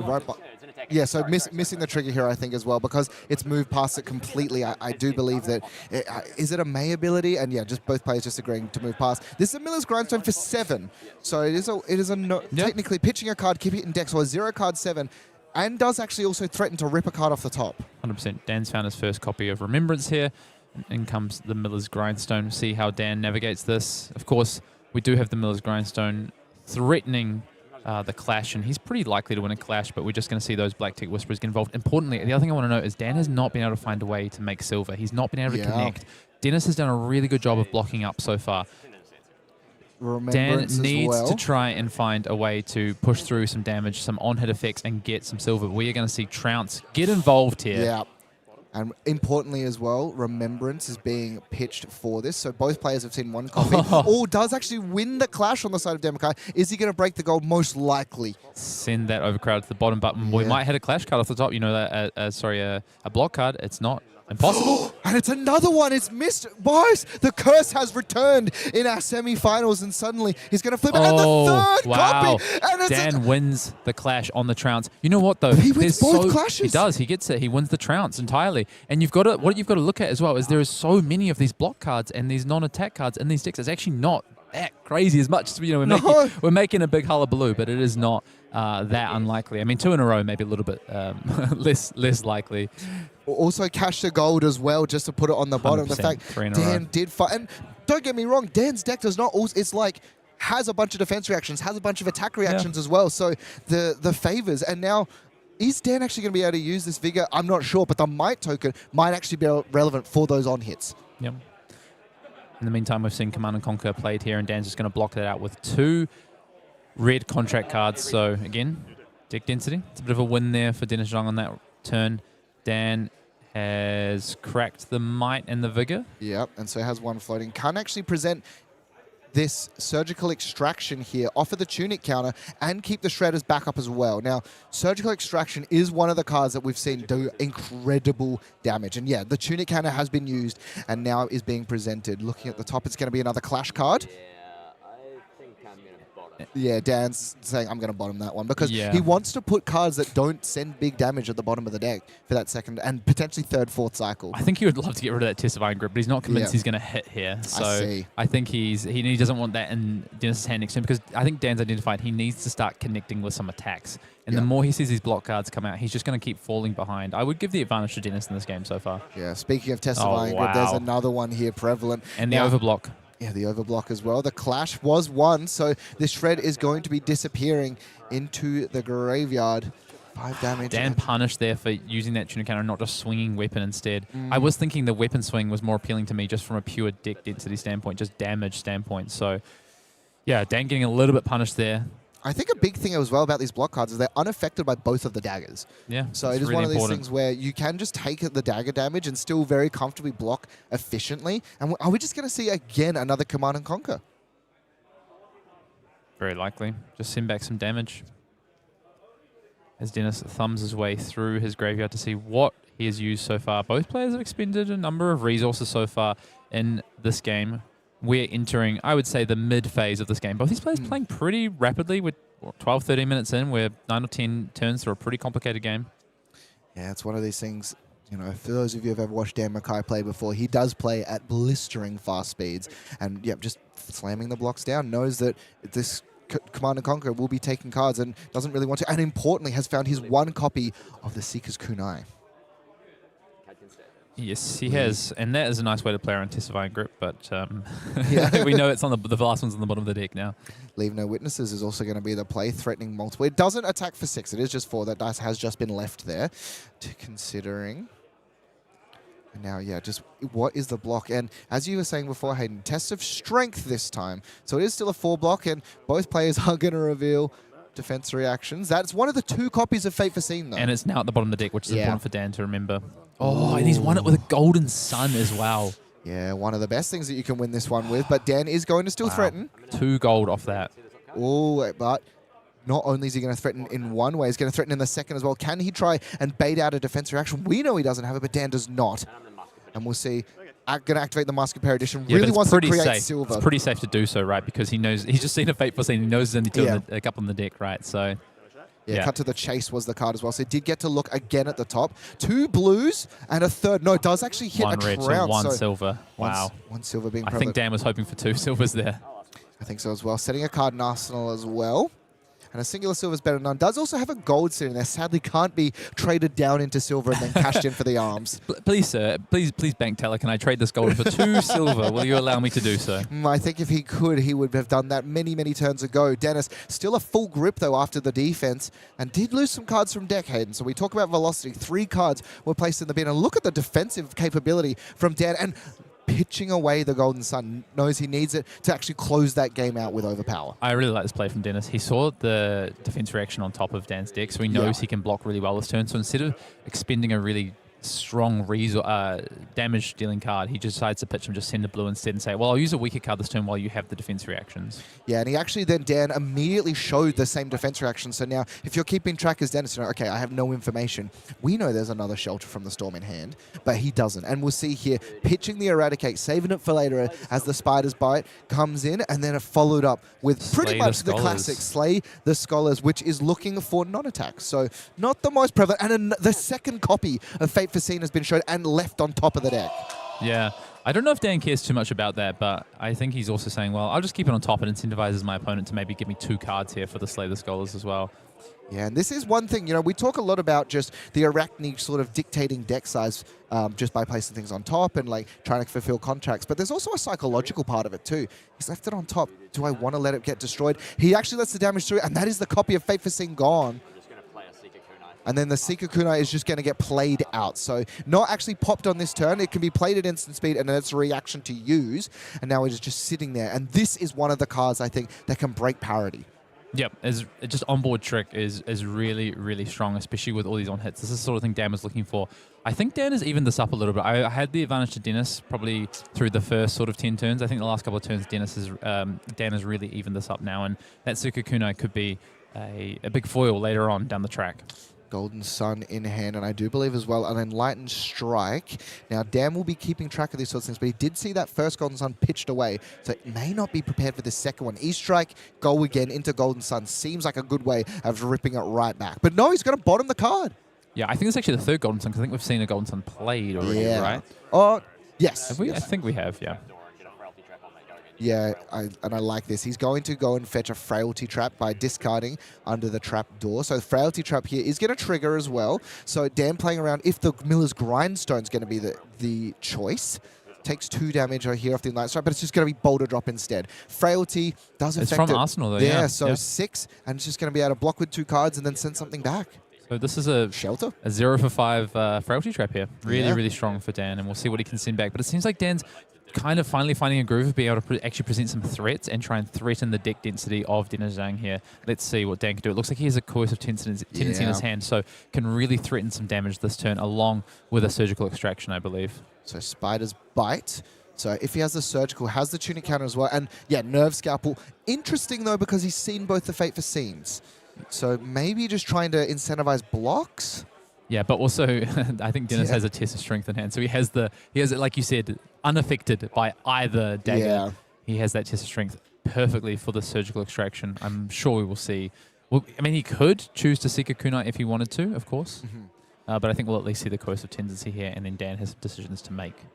Coercive Tendencies, a terrifying tool in this Arakni deck. Allows you to put, instead of looking at just the 1 card. And Dennis is actually overblocking, Yeah. respecting the Seeker Kunai. This is what this card can do on the table. importantly, has also revealed Hunter or Hunted off the top for Dan. Now, does win the clash by finding Spinal Crush, but that's good information. And then Coercive Tendencies is going to be prevalent here. Looks at the top 3 and just gets to banish one for free. And importantly, if he finds the blue, Triple Dani. Do we just get rid of the Triple Dani here, though?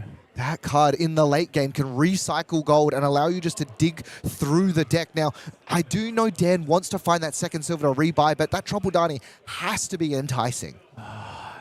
It's really close. I think the Triple Dani might be worth it, though, but I think Dan's going to just say, I want the silver as priority here by the looks of it. Yep, so banish the card. He's going to make a silver. And importantly, again, that each block of 2 silver represents 2 block. And this is the power of that Seeker Kunai. He doesn't want you to rip a card from hand, and as a result, just has to overblock. And you were talking about how this is about deck density.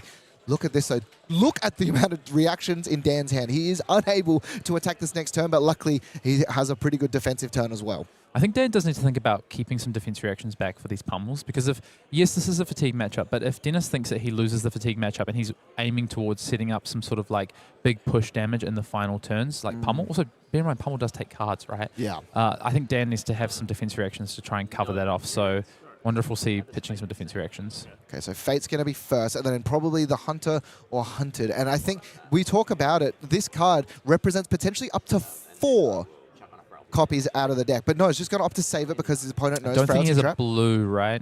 I thought he had another Coercive Tendency. He does too. Okay. So he's just going to opt to save it. Going to send a dagger and then pass, most likely. See, no, going to buy him back and then see if he can actually...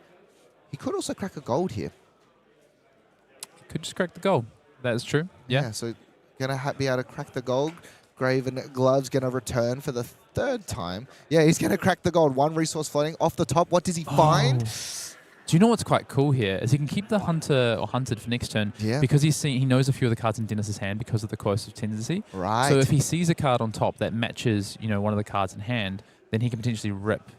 He could rip multiple cards. Yeah, and one of those cards being Enlightened Strike means that he's going to be able to sort of stop those big wide go-agains that I know Dennis is playing towards.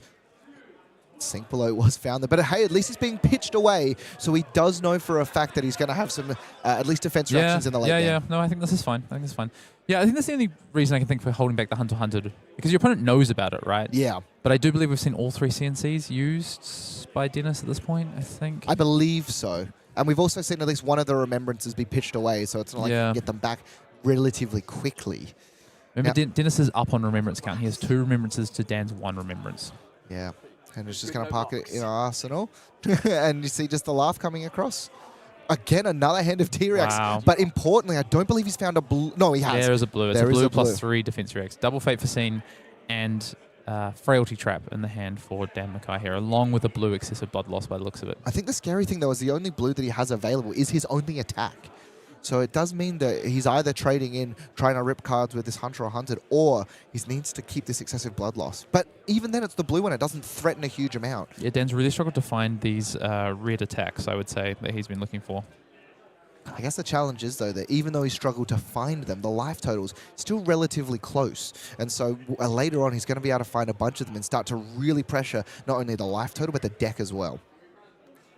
Boulder drop to be the play. Makes another gold off the Triple Dani. 7 here. And we'll see probably Dan look to send 2 alongside maybe the Hunter or Hunted. Yep, so he's going to immediately go for it. He's over-pitching here as well with the Fate for Scene.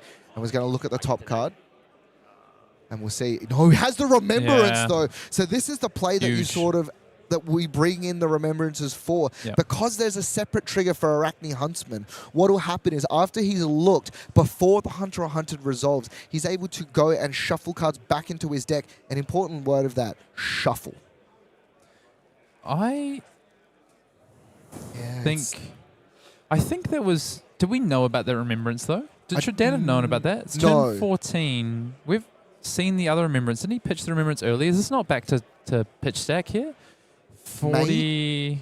Yeah. 4, 8. I think we're back to turn.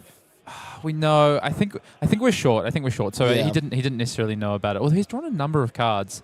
I'd have to go. That's something I would go. Oh, we've shuffled off Hunter or Hunted, haven't we? So never mind about pitch stack. Dan gets maybe a little bit punished there for not popping off the Hunter or Hunted last turn. Yeah, but I mean, one thing about it is when you do this, he isn't able to shuffle back in what they usually, which is triple Golden Estate. He only had one available in the discard. And you saw as well Dan go through the graveyard and banish, and he's trying to identify. Golden Sun, he said. Golden Sun. Oh my god! No way! way! The Oh blind my goodness! flip off the What? top. And I'll check on a frailty trap. What? Oh, I think he's Oh. here visit the Goldman Estate. Oh, visit the Goldmane Estate. Wow. I just heard Goldmane. Oh my god. I thought I thought we'd had the call of the century just Oh then. my god. But no, he did see it. He said visit the Goldman Estate, which I think is the correct call. Yeah, I particularly because he's just think shuffled one back in as well. And the might tokens, the amount of them. Oh my Wow. god. Importantly though, Hayden, look at the hand. He's found another copy of Hunter or Hunted. Now, speaking of that card that we've just seen off the top, it is going to be coming Yeah, across. you've got to pop this one off here. You've got to Yeah. feel good that you'll be able to make this one work. Does he have the blue? No, to pair but he with it? has the Eradicate in hand, so he's going to be able Okay. to. A lot more cards to block with. So sink below. I think he's going to try and sink to find the blue. Yes, yeah, makes sense. Card off the top here. Dove Oh, finds an no. Oasis Respite and now has no opportunity to send it. And all Oh, Dan this has is really found awkward as well. is actually just defense after defense. And don't get me wrong, it's a fatigue deck, but you do want to be able to present something. Fate for Scene, I'm surprised that he did this in this order. Perhaps he didn't actually want to. The pummel comes across as well. But luckily, Oasis Respite will clean that up. And that is one of the pummels being used up here by Dennis Zhang. Yep, really important. Yeah, he did in that order because he didn't actually want to use the Fate for Scene. He wanted to keep that back. But he's just going to Arsenal the Hunter or Hunted. And maybe can Dennis find his second remembrance potentially to disrupt it yet again? We'll have to find out. Well, what he did find was the card named by Dan McKay. Visit the Goldmane Estate. Importantly as well, though, 5 gold available in this instance. So even more mites than I think we've seen all weekend, to be honest, Hayden. This is really, really strong here. Yeah. And I also think he's found a Goldmane Estate. He passes back the tokens that Dan were had given borrowed those. over. Let's take a look. Hopefully we can see into dinner. I think he's got another Golden Sun. He does. That was crazy. If the card being named was the other card. What we thought had happened. Oh, we thought so. I freaked out. I have to calm my heart rate here. Now, has the might set up, can just send across this Command and Conquer as well. And this is the perfect play into this Hunter or Hunted. Look at the hand. Yeah. It's annoyingly good. Yeah. You hear it from as well. This is annoyingly good. Does have the tunic counter for the remembrance if required. And we'll see now. In very importantly, opts not to Arsenal. Yeah, and then there. Dan's going to get left with this Oasis in hand. Yeah. Bottom's a card. This is very threatening, though. And we sort of talk a little bit about it as well. I think you've Is got to... 5. Yeah, and there's a test of strength again. Oh, and he's going to win the red choke slam there as well. This it could potentially be a massive turn for Dennis here because he also has Rouse the Ancients in hand as well. Oh, my God. Yeah, and he left the red choke slams in there as well. If he That's pulled the that, one red choke slam that's left in the deck. Yeah. That Dan decided to leave it and took a blue instead. Yeah. And I think this is going to allow Dennis to be able to potentially... Oh, but he's cracked the Sikakuna here to try and push this over the top. Yeah, so really wants to strip cards. I think trying to establish that silver, knows he's going to need it as well. The expectation, so much damage. Rouse the Ancients into the Golden Sun is very good. Sikakuna has been used, can be bought back, but I can't imagine with the drought of silver that Dan has been experiencing that he's going to be spending on that and not the Graven Gloves. Is Dennis trying to feign that he has a Fate for Scene in his hand here? I think so. He's holding on the reaction step. He was holding his choke slam like it was a defense reaction. So I believe Dennis can rouse into... Golden Sun? Yeah, I think... Well, what's in his arsenal? It's the... Does he have a Golden Sun in Arsenal? Is that what he ended up arsenaling? No, he had the Arsenal save from the previous turn. Okay. So it might... Is it E-Strike? I'll have to take a look. But he's got lots of options on this turn. I mean, he's going to lose the Arsenal here, though. That's the problem, right? Like, Yeah. I can't see how he can stop this. What's he considering? Oh, quick dodge flexes. Of course. And this is why the quick dodge is so important now. And we'll see, that important piece of equipment being used, nothing coming across, and did actually pitch away that red choke slam, so keeps the threat density level in the deck. Rather than using Tunic here. Yeah. So he's just going to send one attack rather than doing a Rouse turn this turn. It doesn't matter, though. The mites are coming across. 5 mites being presented, and we'll see. Has found another defense reaction for the side of Dan. Also has a Codex, so can just dump their hand potentially here, defend as much as possible, and then Codex, the best one-card play in the game, unless, of course, he's forced to discard. Yeah, and we've already seen one Codex hit the bin because of that test of Iron Grip, right? So far, there's been some really nice hits and flips and things like that for Dennis Zhang, and a little bit less so for Dan McKay. Although we thought he made the call of the century, but it wasn't quite to be. Hey, he almost did though. He almost did, and I think if he had, I actually think this game looks unbelievably different. But Dennis, +5 on whatever this attack may be, and guess what? It's going to be a 15 damage overpower attack coming through. The Golden Sun, the card that was revealed and almost named. Block 3. Blocking for 3 here, and we're going to be seeing Shelter from the Storm coming across as well, and the Hunter or Hunted available. No Remembrance, and what's off the top? I can't quite see it. Am I good to name? Yes. We're name Thunk. It's going to name Thunk. Thunk. Oh, Okay, so it doesn't name any of the power cards I here. think Dennis Zhang will be okay with Thunk because I think there's only one more left in the deck as well. Yeah, but we actually get to see what's... No, it does actually rip 2 here. Yeah, And one more left in the deck, sorry. Oh, so sorry, so yes, 2 yes, yes, total, yes. yeah. But very correct. importantly here, Hayden, he does get that very 2 important silver. 2 silver. Now, plenty Let's of have a damage. look at what's in the deck. There's about, what, 18 cards left in the deck, maybe 15 cards? Yeah, let's have a bit of a look. If we take it going through, Remembrance there has one of those reds available too. A couple of Goldman Estates. I think that second copy of Remembrance might just be enough for him. Yeah, this game is getting really close. Important to note that Dan still has Remembrance left in deck as He well. does. 1 Remembrance apiece left in deck. But this is 15 damage that's come the way here, and Dan has fallen down to 25 after blocks here. 1 card left in hand, and then Dennis is going to have a full grip with a lot of gold, and we'll see what he can do. 4 damage leaking across. Is able to... No! Opts instead to buy back I the think- kunai because of the Codex Yeah, of I Frailty. think Dan's understanding that he has to push something here, so he needs to start demanding cards from Dennis, and Yeah. the best way to do that is get a Leave No Witnesses and threaten the kunai, because quick dodge flexes are gone now, right? So this kunai is even more dangerous than it was before. I like this play. Ooh, saw another Golden Sun off the top there as well. Immediately asked to Get rid place of it to the that. bottom. And we'll see now the Frailty in play as well to negate some of this damage. Ponder ready. And we'll have a look here. Remembrance is in the hand as well as a pummel. And So a visit little, the Goldman Estate. yeah, a little bit of an awkward hand here on the defending side. We do have that Iron Fist that we can use, so we can block with an equipment and a card But on still has the Dennis's kunai. side. Yeah, you're right. So maybe do we have to give away a punnel? Oh, he's just going to say okay because he can't play around the kunai. Fate Foreseen Oh, he's the those from Fate it. Foreseen, though. He did finally find it. The second copy. Now the kunai Wow. can technically be popped here if he wants to rip another card off the top of the deck, but it's But going it's to not hitting an Arsenal though, so No, Okay, no. particularly when... Is No, he but gonna do it? I think it's because he fate and kept it on top, so he knows he wants to keep the Yeah. card on top, so he wants to get rid of it, and it is actually going to be that test of Okay, Iron Grip, so okay. it does find a red, Which gets would- a singular silver back. which almost certainly would rip a card from Dan's hand, right, Yeah. at some point in the game. So it's, I think Dan correctly identifying that he needs to pop the kunai here. What a game we have on our hands here. Both these players understanding the ebb and flow, this fatigue battle, but also the fact that we need to start pushing damage. And you can see, if you take a look at both sides of the table, those decks are really starting to thin out. Worrisome? Yeah, you see as well. You can see as well, Dan, as this other copy of Goldman Estate says, that's worrisome. 6 might, And there's a 6 pummel gold, in Dennis's hand still as well. has the pummel available. And yeah, looking at the sizes of the decks, it is not particularly healthy. If we take a look at Dan's, just off to the side there, yeah, not much deck left comparative to that graveyard size. Does have a Remembrance Does have lurking Remembrance. somewhere in the deep. Yeah. Speaking thereof, Dennis has found another copy and is actually kind of free to play it with impunity because he knows no more Hunter or Hunters are available. Yeah, I think he's just working out what he would get back if he did play it on this turn. I think there's a really good angle here for Dennis to just set up a pummel and have a massive might-fueled pummel turn next turn. He can just swing the weapon here, play Remembrance, and then park that pummel in Arsenal. Yeah, and he's going to do, ooh, taking some consideration. Yeah, I think Dennis is. I think that's the line, Dennis.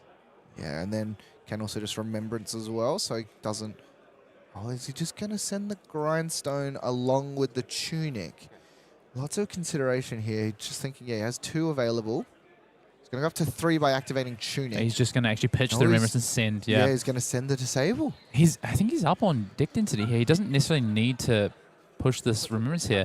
But the only thing is, could this punish Dennis? Because if Dan can find a way to get rid of that Remembrance at some point Yeah. off the top of the deck, that would be an absolute punish. So we'll have to keep an eye on that one. Shred the block as well, gaining 3 life off the Sigil in Arsenal, so the Disable having no real effect, a single point of damage, but doesn't really lose him out, and CNC is going to come back as well. Now, Dennis luckily not on, well, has no defense reactions left, but this, as you're saying, Hayden, does demand a card.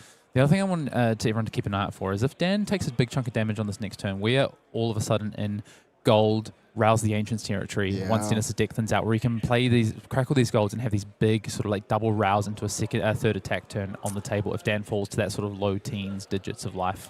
And we've not actually seen a giant bank of gold for the side of Victors over the weekend thus far. So it's interesting to see how they navigate this sort of last juncture of the game.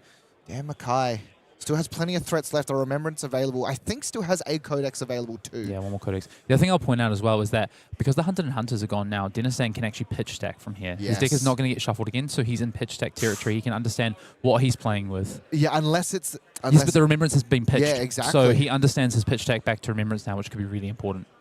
Yeah, and we are going to actually full defend using the equipment. Coercive Tendencies is going to be played off the top. Importantly enough, this does have some synergy with... in regards to actually with contract cards, but it doesn't need to target a card that is an assassin. So now we're going to see, and I think it is going to be the Overcrowded that's going to be taken away. Makes sense because the Codex is still in play, and we will probably end up shuffling back some Codexes with Remembrance possibly on the side of Dan McKay. Yeah, and it's important to note as well, there is still a decent chunk of life. Remembrance has been found as well for Dan McKay. Do you save it for when they have something like the third Codex has been played? It depends what... If you just have an extra card and it's the Remembrance, you just play it straight away because you're getting to the point of the game. And you were talking about it before, Hayden, starting to dig, but no, it's just going to be Macho Grande coming in. 2 resources floating though, right? Yeah, 2 resources floating. Has the pummel available, but dominate for 13 plus a pummel. This is a lot of Dan's life. Okay. And you hear him, okay, coming through. Now, this pummel is going to have a big effect as well. Now, 14 dominate. 14 dominate, yeah, coming through. Oh yeah, sure. Taking it 4,000 eyeballs looking at this absolute battle between Arakni Huntsman and Victor Goldman. Thank you, every single one of you for joining us. He cracked a gold, right? But yeah, so cracked a gold in order to be able to drop the blue. So no pummel available, 13 life left, and that was a lot of the mites there. But again, still has a Remembrance available, 1 silver in play. Gonna Spider's Bite, 1 resource floating. I believe, yeah, it's an Eradicate in hand. And Dan is actually falling down to 13 now. So yes, fatigue is very relevant in this matchup, but actually we now may be in the space where it's just damage for Dennis Zhong. He's shuffled back enough heat that he might be able to just kill Dan on pure damage alone, or force Dan to start having to block with so many cards that he ends up running out of cards. 5 mites are on the table in the next turn, as well as that Visit Goldman Estate is prevalent. Had a Tropple Darnie left on top, and Eradicate is looking for yellows, but Dennis Zhang understands this power card definitely is how he flips the script on the side of Dan McKay, so he's likely going to block it out. Not a lot of ways to defend with just 1 card now. Most of those tests have gone, they're in the bin, and also the defense reactions, right, are in the bin. So it's going to require a couple of cards to be blocked here, probably 2 cards, or get that Tunic involved. Yeah, and the Spider's Bite definitely making the defensive value of Guardian cards, which is traditionally quite strong, just a little bit more inefficient. And when it's a game of absolute razor-thin edges like this, that efficiency is super. Is that 2 Goldman Estates in hand, or is it? Just the 1, I think. Oh, yes, it is. And that red choke slam keeps coming back around. Oh, are we going to actually see? Yeah, I is think he he's going trying to to play play around? cut to the chase, potentially, because I think he just had a look through the graveyard and saw there's 1 more cut to the chase in the deck. Potentially also Shred? Shred, yeah. Yellow Shred, blue Shred. Consideration here for Dennis. And this is a big deal as well, because Eradicate threatens to rip cards. And I mean, overblocking like this is also something threatening. And as you were saying, Dennis definitely in the driver's seat, so trying to insulate himself from the worst possible scenarios. He's going to opt for the 2 block. No, considering again. I'm not sure he can 3-card block, though, because then he can't play the Visit the Government State, but maybe that's okay. Yeah, so clashing again. And it's going to be the Tropple Darnie on top, and is just going to allow the clash to resolve. Don't get to destroy something that isn't there anyway. Yeah. Yeah, keeping on top because he knows he just wants to keep maximum gold for the Visit the Goldman Estate that he's going to want to play. And so now, passing it back, that Eradicate still did destroy 3 cards, just not in the traditional way, and no silver. This has been one of the things. We've seen these Arachni decks. I think you pop the Remembrance here because Dennis has gone down to 1 card in hand, so you want to draw your power cards this turn. Yeah. If Dennis had a full hand, you'd park the Remembrance and wait, but now you play it because you want to draw your power cards on this next turn, and he's just going to go straight for 3 Codex. Interesting. Yeah, I mean, I guess that threatens the most amount of cards from the deck, so it makes the most sense because you're potentially forcing your opponent to discard. And it's also the sort of thing where if Dan sort of identifies that he's running low on the power cards that can actually start to force things, it means they're in the graveyard, and means that he can start to pull them back out again. Yeah, I think Dan has a couple more cards in deck at this point, but remember, Dennis has a Remembrance still to play with. Yeah. And we'll see now just pitching. Actually going to crack a gold here. Obviously doesn't need the gold main estate. It's going to crack it again using, so a singular resource floating right now. 2 cards are actually going to be drawn. And so, because 2 cards drawn there because 1 gold was cracked and then another gold was created. And then the Victor is actually going to be prevalent. Has drawn up 2 blues. I believe it's going to be a cranial crush and that rouse the ancients. That's so important. Yeah, this is huge, knowing that Troppledani's on top and being able to just crack that gold. Troppledani, this is massive here for Dennis. What can he push through damage-wise? And we'll see draws up again. Golden Sun. Golden Sun off the top once again. Doesn't sadly have the tunic counter. Would have loved to have played the Golden Sun with the pummel as well. Dan sitting at 13. Overpower is definitely scary, but Hayden, he is cracking a lot of gold in this instance. Is interesting, actually. I thought he would have waited on this a little bit longer. He's got so much life. I'm surprised he's cracking this. Yeah, he should have no resources left now because he's finds the remembrance. Yeah, which he knew about from his pitch tack. That was the that sort of first card in that pitch tack after that last hunter or hunted. Yeah, and so now Rouse the Ancients and Golden Sun. I don't know what he's looking for. Not many cards left in deck.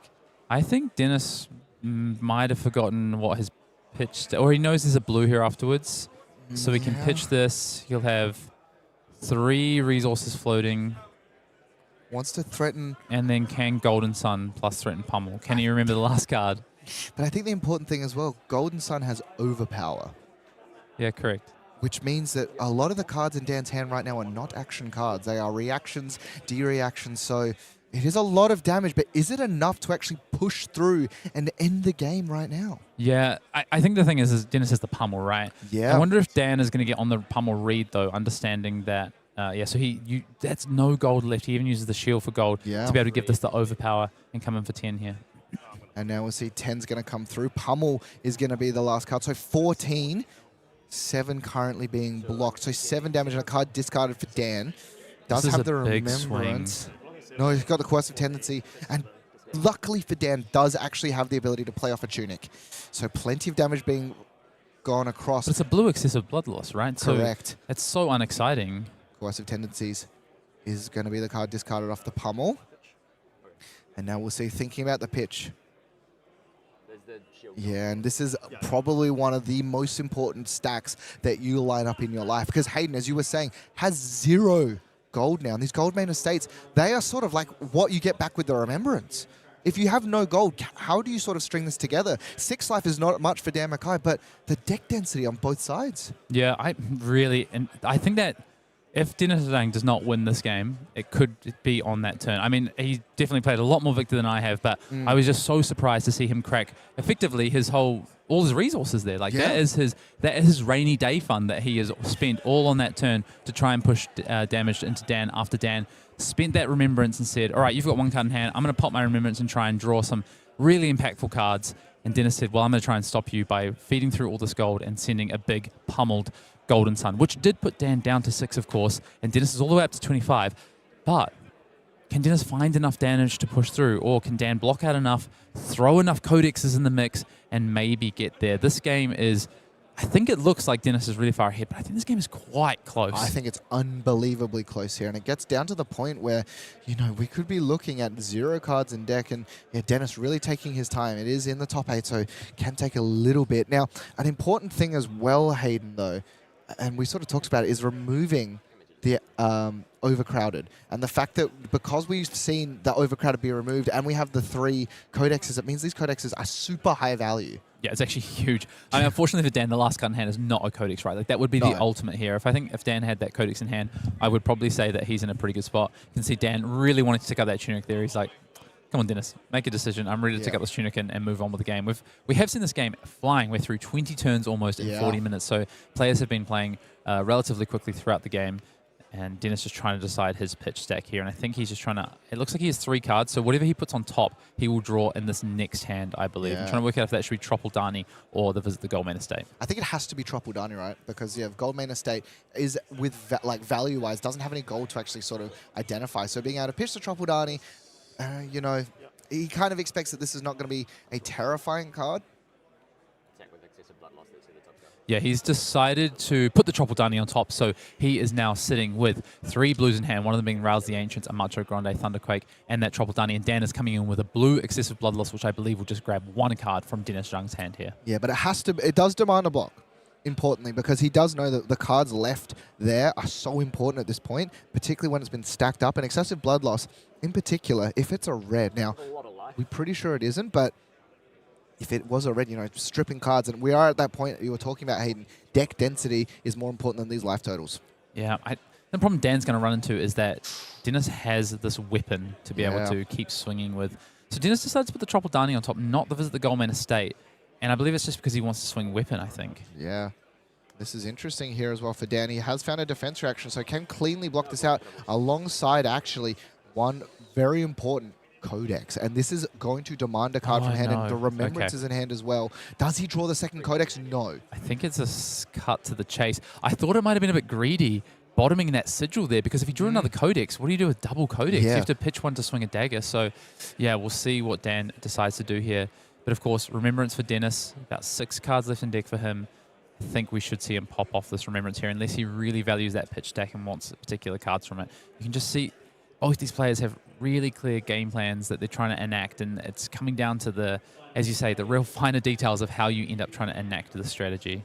I think one of the scary things for the side of Dan is that if it gets down really to the point where both players have 1 card, this Miller's Grindstone is going to be able to end the game before the Nerve Scalpels can as well. Surgical Extraction, though, is definitely one of the more terrifying things. And this is one of the more important parts about Arakni as well. The blue's been seen on top. And this is going to demand cards because, as you were saying before, he has actually drawn the pump. Yeah. I wonder if Dan's going to he's just on too low life here. Even if he can navigate this kind of perfectly to take cards away from Dennis and try and force things out of hand and pump this over the top, is it going to be enough here? But Dennis, again, he's looking for that cut to the chase, and it is in Dan's hand. He has the cut to the chase here. So how does Dennis try and defend this? Does he say, I have to respect this and I have to do triple block this? I don't know. That's a lot of cards. Or do you say, I just have to hope you don't have it here? And if you triple block it as well, then it's just getting parked in the next arsenal. turn. Yeah. Although how many contract cards does Dan actually have left to put this on? And you do want to kind of keep that arsenal space open for the Codexes. And look at the hand. It is all blue. he's got Visit the Goldman Estates over Rouse the Ancients here in hand. Yeah, and this is probably going to be the scariest block of Dennis Zhang's career. Taking a moment now. He's going to present at least 1 card. The Tunic, I can't imagine, is going to get in front. I wonder if he just doesn't respect it at all, and does he just take the damage here? Yeah, or is he going to get the Tunic involved? It looks like he might be thinking about getting the Tunic involved here, because you either block with no cards or he's gonna, and this is going to be a punish, I think, here. Yeah, I think so too. You see Dan trying to hide the emotion of what is that last card. I think he just wants Dennis to play faster. Quite possibly. And knowing Dan. And I think the scary thing as well is that because of how Surgical Extraction is worded, he gets to pick the best card to rip from hand. We've seen Surgical Extraction win Pablo Pintor games in top 8s already, and it is going to be revealed, showing the top card. Yeah, it's going to be banished, and then as well, looking at the hand, double Rouse the Ancients and the Goldman Estate. Can he take the Goldman Estate and then force these Rouse the Ancients won't potentially have enough damage? Maybe? He's got the Remembrance, though, to shuffle back damage into the deck. I'll take it anyway.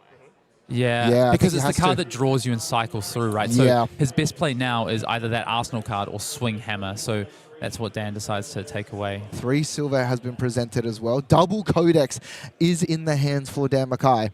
And so now... So Dan next turn can buy back, of course, that arm slot, but right now can't. So he might have to get his Tunic on the board to stop this Miller's Grindstone if that's what comes through. But Dennis looking like he's going to crack a gold here. We'll try and see if we can find out what he draws. And it is the Tropaldani again. Yeah, so he's going to draw a card here as well. But it is still just going to be the Miller's Grindstone coming across. We're cycling through the last junctions of the deck. And look at what's left in the deck for Dennis. Nothing. Yeah. And the scary thing as well is if somehow Dan can manipulate this, that Tropaldani is the last card in deck, you can't swing Miller's Grindstone anymore. Yeah, remember, we do have the Remembrance set and Arsenal for Dennis. And I believe he's doing that because he doesn't actually want cards in deck for Dan to be able to banish, right? Oh, and this is really interesting because, so the Remembrance is going to come across because Dan Disley can damage because he wins the clash when there's no card. And this is going to be the triple Golden Estate. I wonder if Dan just forgot about the Remembrance there. I don't know. I think he's forgotten about the remembrance there. I believe that Dan has forgotten about the remembrance there and hasn't thrown the tunic onto the chain, or has just decided I can't play around that anyway. Yeah. I just have to hope you don't cast it. Yeah, smart here though. Go to banish it, but it doesn't double down. Yeah, And Dennis this is the interesting thing though. just deciding if he wants all mono Golden Suns or if he wants to try and find potentially a different attack here. I mean, Golden Sun paired up with Tropodani means we're doing a lot of overpower. Yeah, I love the shuffle as well.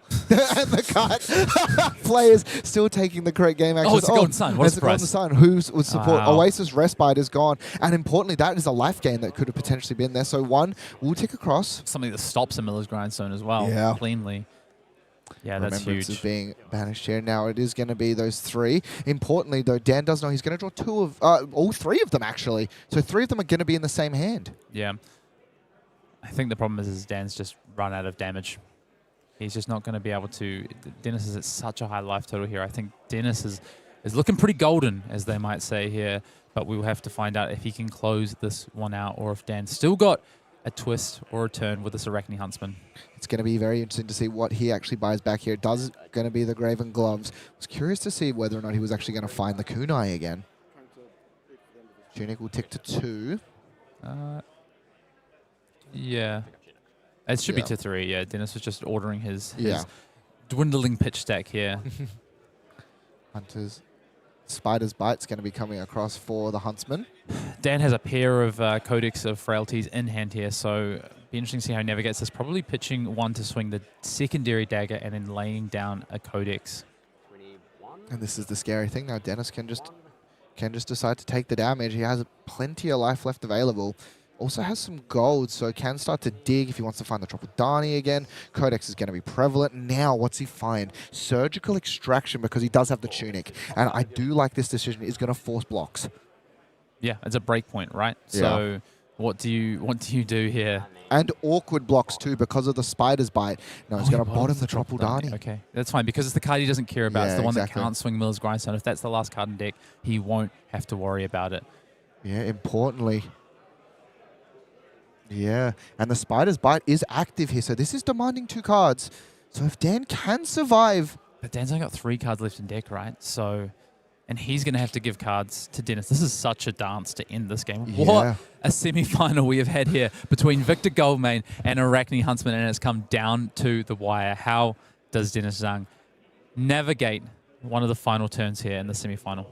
Yeah, so 10 damage guaranteed to be flying across the table as well, but is having to block with 2 of the more powerful cards in his deck. And yeah, considering what's the card on top of my deck, can I afford to actually take this and have it get ripped out, have something get ripped out? I guess the scary thing as well, though, is again the silver. Do you want to give Dan the ability to buy back his Graven Gloves once again? Because I can guarantee you they are going to be jumping onto that combat chain. Yeah, this is Dennis's game takes to it. lose. I want to point that out here. This is Dennis's game to lose. So That's the Ancients. he just has to not make the mistake, right? Now, considering this might be the most difficult decision for Dan. Yeah, I think I will say, yes, so he's going to Grande, take the right? Macho Grande. There is not a blue card left. Nope. It is all yellow for the side of Dennis Zhang. Yeah, but he can throw a Golden Sun here, right? Yeah. For 10 overpower, and that would take minimum a card from Dan's deck. He can give away the gloves, the chest, and a card, and he could then buy back the gloves on his turn. Ops not to Arsenal here. And what's he drawn up? Sigil of He's- what's his Solace sigil? Yeah. is prevalent as well. Gloves, tunic, plus a card to block with, and the Sigil not to die. So the awkward thing here as well is Miller's Grindstone would threaten the card off the top of the deck because Dan didn't. You know, Dan could have potentially taken 4, and if there was no cards left on top, but it's Yeah. just the Golden Sun because it's just damage here. Yep. And now we'll see the Golden Sun's going to come across now. We sort of talked about it before, Hayden, but if there is a world where all of his cards do get destroyed, 5, gain 3 life, so going to go to 2 here, sorry. Yeah. It's going to go up to 8 and then down to Yep. 3. And importantly, does have enough silver to be able to buy them back at the start of the turn. And looking what is left, going to be able to swing the dagger. And then activate another Codex.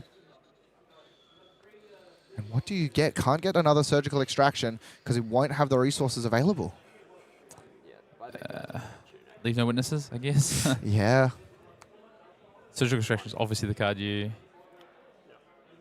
Or could like a lot of his other things, because most of his cards will rip cards off the top of the deck. There's no top of the deck left, Hayden. Yeah, exactly. And Dan the thing is just Dan fell so far down on life with that big. This has been so well navigated by Dan saying, you know, finding that pummel turn. That pummel turn, I think that was the winning play. Potentially, let's find out how we go here. But I think if Dennis ends up taking this game, that was the play that got him across the line. I will just get the. Yeah. Let's see what Dan is going to get. Yeah, it's going to get leave no witnesses. It will attack the Arsenal, but it's just going to take it. The Arsenal will be destroyed. Fealty, it's aroused the Ancients. Not really an opportunity to play that ever. But here it comes, another Golden Sun. Now, if there is a way, but there is only 2 cards left available for Dan McKay. Unable to... Oh, there's nothing to navigate. 3 life available. It's going to send across the Golden Sun. Makes a gold off of this as well. Would draw a card, but can't. And we'll actually see now.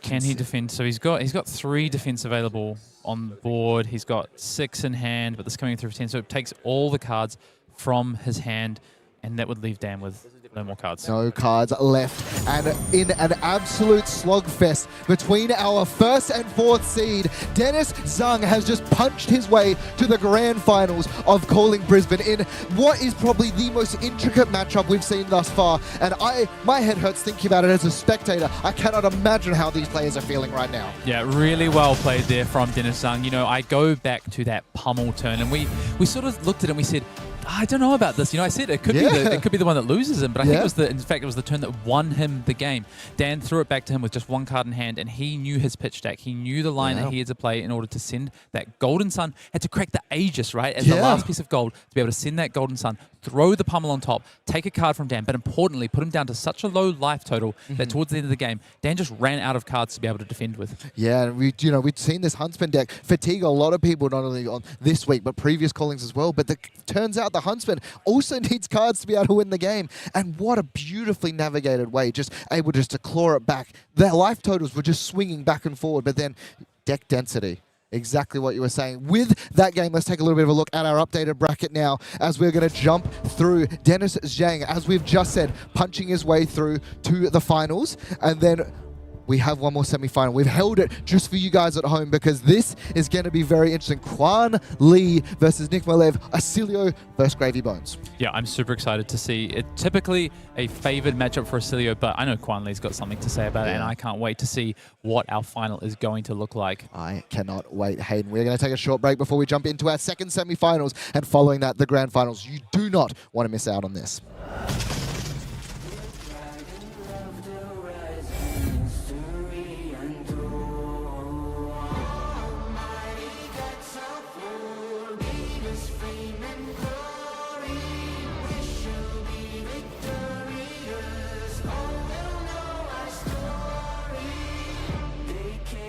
Frozen plains waltzing through the storm. The shadows of the north, the name will numb the foes. Beyond the distant land, the legend will be told. The dragons of the horizon, history unfolds. Almighty gods of war, lead us fame and glory. We shall be victorious. All will know our story. Almighty gods of war, lead us fame and glory.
legends of the North, history untold.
The second semi-final is what we have coming up for you at the Calling Brisbane. We have just seen an absolute slogfest between Arakni Huntsman and Victor Goldman. Victor just eking it out, but taking a look at the bracket, this is what we're going to see coming up into this next round. Hayden, I am so excited. Kuan on Gravy Bones versus Nick Malev on Oscilio. Yeah, a battle of the Australians. It is Sydney versus Melbourne in the second semi-final between Oscilio and Gravy, and Kuan has it all to do typically in a Oscilio favored matchup, but I know Kuan, he is a very, very good player, and I'm sure he will have a strategy for this matchup, so I can't wait to get in and see what that looks like. I cannot wait to get in. You know what, Hayden? Let's jump in and meet the players that are going to be fighting for their way into the grand finals. On the left, you are going to have Kuan on the Gravy Bones, a man who has showed up on this deck so many times, versus Nick Malev on Oscilio. We've seen it already today, some of the incredible, powerful things that this deck can do.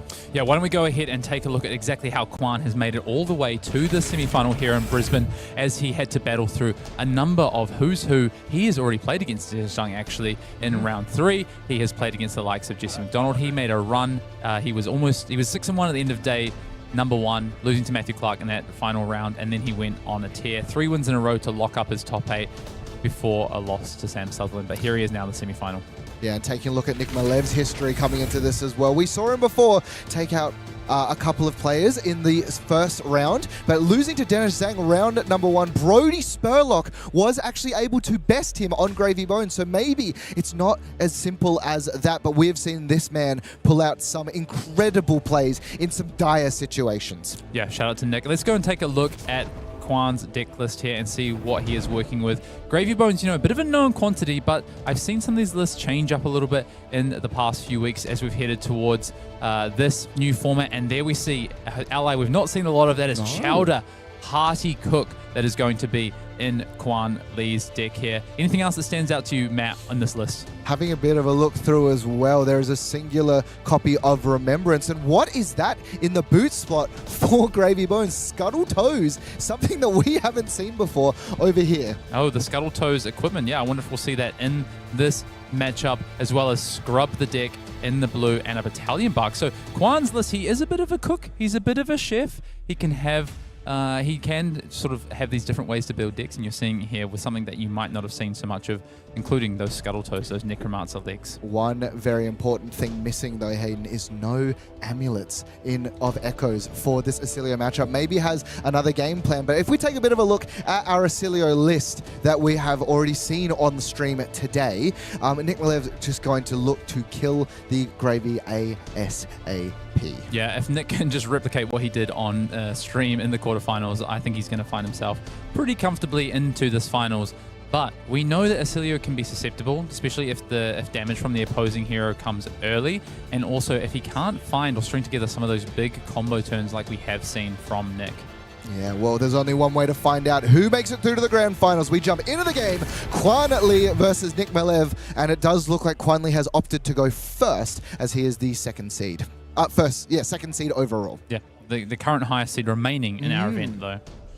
We'll see immediately the compass activation, kind of free on the first turn. Taking a look at the equipment as well, as we expected. The only deviation from what we would usually expect is that balance of justice. Quick dodge flexes, very important in the matchup versus those gone in a flash. No scuttle toes in this matchup, which makes sense. That quick dodge flexes typically can do quite a bit of work.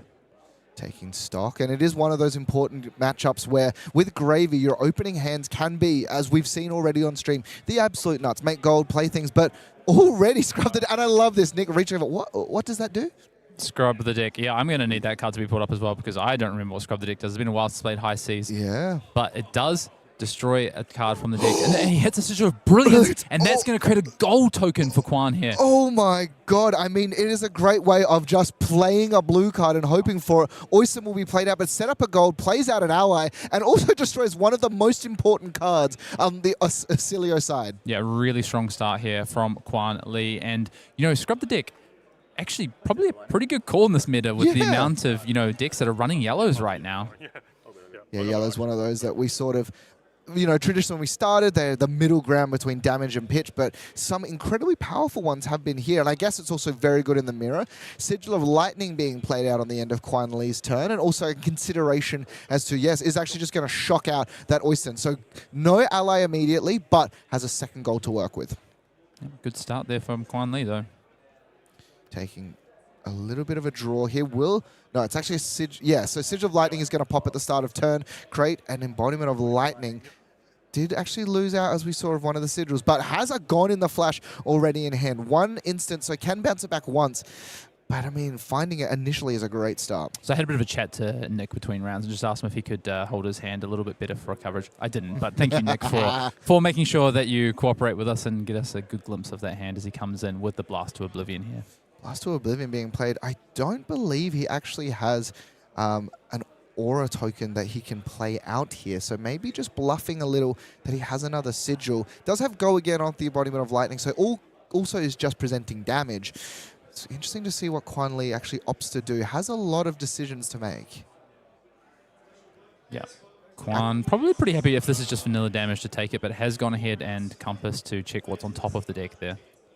Yeah, and this is the thing with the Gravy deck. There is so much information of things that we need to know. Immediately actually just going to look to block with the equipment, and I actually like getting the value out of the balance of justice immediately, just to make sure that if there is the double draw turn, that he can pop it when required. Yeah, hey, maybe he was watching games between the game that Zachary Gardiner played, where he was left with those equipment on the table at the end of the game, having not blocked physical damage. But here comes that. What is that? It's the one cost. No, it's the one cost from. It's magnetic. Yeah. Eclectic magnetism or something. We're trying to find it here for you. A card that we don't. Yeah, eclectic magnetism. When it attacks, you play a non-attack action as though it were an instant this chain. Just damage being presented. But I like the inclusion of this, particularly with the amount of shocks and stuff. And we also saw it has access to big burn spells. Yeah, it's just good damage and help you present your arcane damage off the back of it as well. So it helps you use your hands efficiently when you're playing into decks like Gravy. Prismatic Leyline being played onto the table, which is wobbleable, which is important. It is a non-attack action, so if he has the wobble, even and a singular sigil can actually look to negate this. It is a little intimidating as well when your opponent plays out a Prismatic Leyline with no allies on board or in the bin. How big's the hand going to be? Saltwater Swell is going to be the option. It is going to be that back alley break line straight off the top of the deck. So 5 resources available, and importantly, a second action point, as that's the second time on camera this weekend we've seen that ripped off the top. Yeah, I mean, that's Gravy's bread and butter, right? Yeah. Especially in these new decks, they tend to play a couple of copies of back alley break line. So Kuan here coming in for 4 damage with this Saltwater Swell and this Prismatic Leyline, and likely we will see an ally, you'd think, from Kuan at some point to pair with this, or are we just going to see a red attack? Is there a boat in next future? I think the boat might be the thing that Nick is most scared about, in particular because he can boat. Is it going to opt to crack a gold here and see what he draws off the top? Now, still has a gold to play with in regards to the Gravy trigger, but is just going to keep digging, deciding he needs to find something that disrupts his hand. Kuan also hiding his cards from us. We can't even see what he's peeled off the top. But going from having that start of 2 gold, suddenly has nothing. And it's going to be another scrub the deck. We'll see whether or not he rips another yellow off the top of Nick's hand. He's going to go for his own, though, because he's trying to find an ally. Yeah. But unfortunately doesn't. But does find a blue that goes to graveyard and a watery grave. And it has watery grave, which does allow dead threads to be used as well, right? Interesting. It's the Pearl Amulet. Now, Pearl Amulet's really interesting because Only ally for dead threads. But yes, Pearl Amulet. yeah, Pearl Amulet. If from memory, it untaps target. It's the untapped one, Pearl Amulet. Yep. Yeah. So we're seeing some interesting tech here from Kuan Lee. But so far, I got to say, he's doing a lot of spinning of the wheels. I'm waiting to see what the action off the back of it's going to be. Jittery Bones. This was a free rip, though. It does get the blue digging a little bit closer. Using the action point, though. And he does also have a boat in the arsenal as well. Kind of flashed that one a little bit. And looking over, reading, hasn't seen this card before. What does Last Ditch Effort do? We've not seen that since the start of the game. Nick's just a bit confused about what's happening. There's a lot of game actions being taken, but he seems to not be taking much damage, so he's just getting a little bit confused. And this is one of those instances of, Gravy where you can't find it. And look at what's in the hand. Boat for 9? Boat for 9's pretty good, particularly when a lot of your cards don't block, but a really powerful hand coming through. Nick Malev would look like a Mind Warp, a Flittering Charge, and a couple other cards. It's going to be very hard to block this out. What is an Arsenal? Is it an instant? I don't think it is. 9 go again? Yeah, 9 go again. Portside Exchange is what was pitched, but doesn't actually have anything else to do. No other game actions can be taken. No gold available. And that is the thing, though. We'll make a goal. And look, blocking it all out, it's going to be the Flittering Charge, that new glyph. That's the glyph, the glyph power as well. Yep. So... But hey, if you're Kuan Lee, Gone in a Flash is going to be played. This is just for a single card in hand. I wonder, Hayden, do you think that's an instant card, or is this just being played for 4? I'd say it's pretty likely it's an instant card. Well, I would guess. Nick would hope it's a sigil, I would think. Kuan tries to line up a block here. Last-ditch effort, understands it. I don't think this is going to go to that but it is just going to be 1 damage. Are we going to bounce? And Yeah. there's the instant. The Sidra's going to bounce it back to hand, sets up an embodiment of lightning as well. And Kuan, once again, needs to find pressure here. That's a great way of getting started. Call to the grave. Something he would have been digging for a lot of gold to try and find. And yeah, it is going to be Chum. And Chum is very good in this matchup.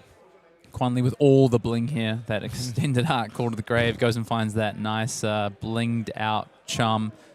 Amulet also in the full art, has a marble gravy. This is sort of the pinnacle of what you want when you talk about bling. Illusionist players, Oh, sorry. Pirate Necromancer players. Same thing, let's be honest. Board state players rejoice as we are going to see. I can't believe that I am seeing that card in the pick give him zone a as well. quarter. That's not a card we see a lot from Gravies these days. So Kuan with a really interesting build. He is known as someone who tends to play atypical lists of well-known heroes. Back in the day, played Dromai with all sorts of interesting cards, I will say, in his Dromai list. Give No Quarter was definitely a card that a lot of players turned to with the banning of Chart the High Seas, but, often was just fighting and said, let's just fill with allies. But Kuan Lee, his version, he is the only Gravy Bones left in our top 8, and we'll see here Chum attacking for 4. Yeah, and just a reminder as well that the Armory that we're here this weekend, that international group of players, all on Gravy. None of them able to crack into that top 8. Brody Spurlock falling just short. But Kuan Lee, with this atypical build, made it all the way to the semifinals so far and is fighting for a spot in the finals here in Brisbane. Card left that can be placed into the arsenal. And now just consideration from Nick. 4 damage. This is just vanilla, but the scary thing as well, we know that there's a Gone in the Flash in the arsenal for Nick. And then Chum is super good into those Gone in the Flash turns. What can Nick string together? That's going to be the question, right? Can he find himself? He's got the Golden Flash. He's going to get a Embodiment of Lightning token to start the turn. What can he find? And I think he's identifying, I need to try and string something together. So Flash of Brilliance going to get involved. Cash, and you don't need 2 Gone in the Flash, do you? No.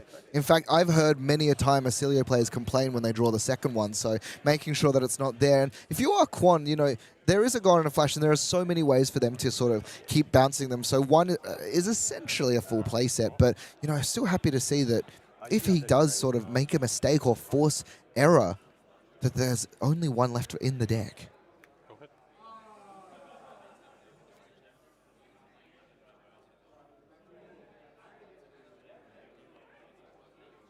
We're going for 4 at...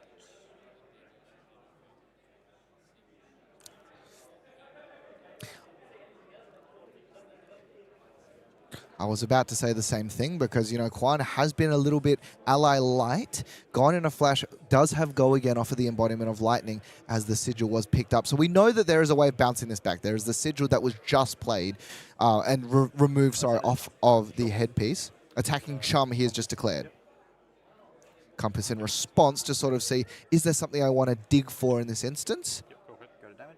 Go to damage, 4 damage is going to come across. Lightning Greaves being Go ahead and old knocker. reach for old knocker as well. The Lightning Greaves here, and this is where it begins. The amount that can happen. Channel Lightning Valley is going to be the card to bounce back, and if you're wondering, yes, does get to draw a card in this instance. No, sorry, I thought with the...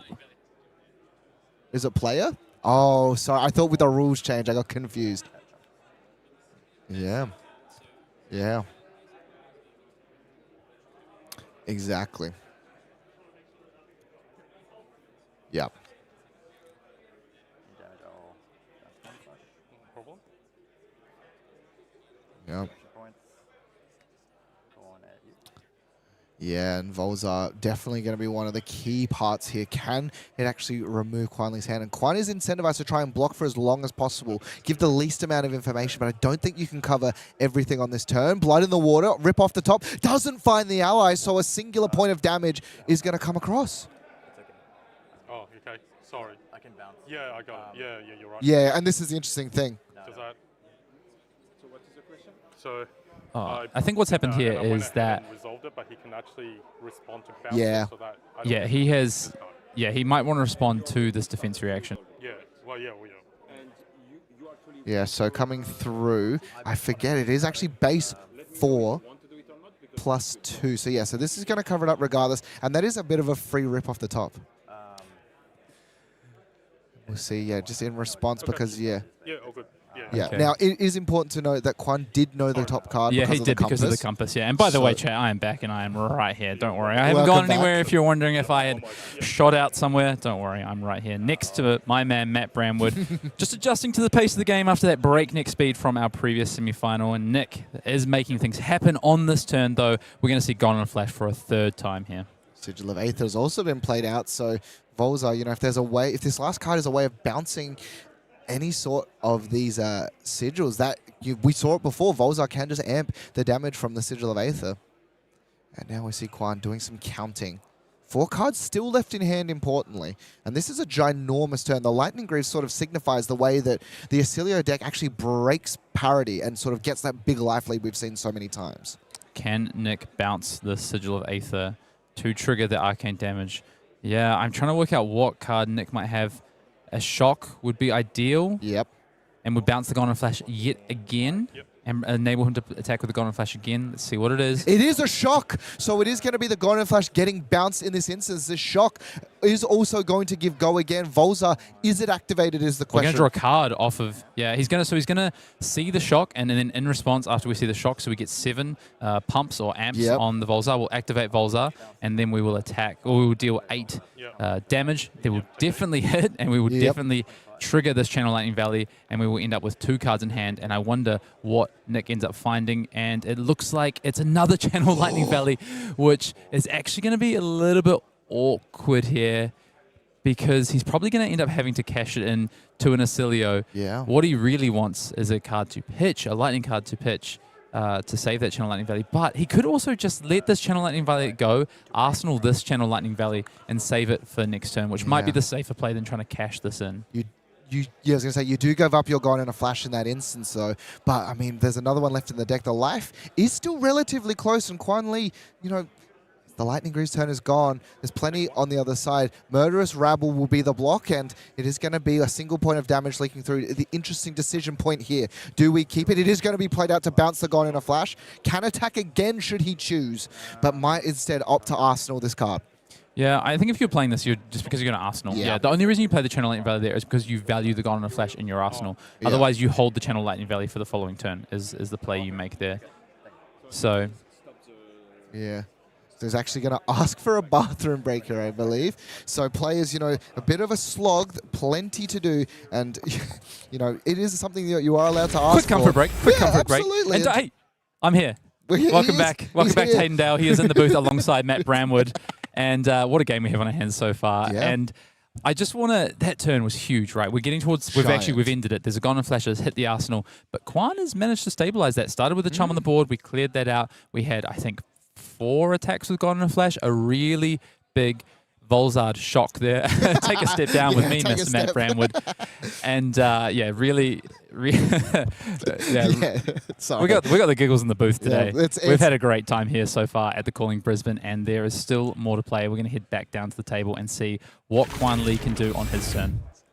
And the important thing as well, Hayden, is that that chum soaked up so much damage for Kuan. And he does just set Arsenal pass across. And, 24 plays 27. There's one piece of equipment left. This is looking not that bad for Kuan. Yeah, I think it's pretty even, honestly, if I had to call it right now. Obviously, Nick has used a lot of resources on that big turn. We saw a Sigil of Brilliance hit on the very first turn.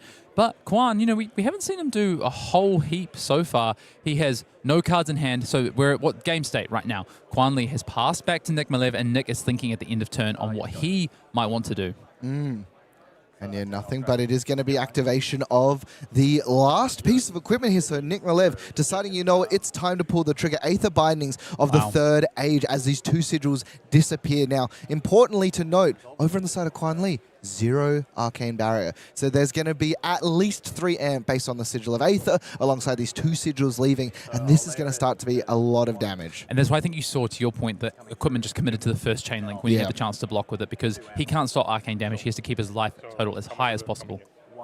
Yeah. So the singular point of Arcane going to come across for Kuan Lee.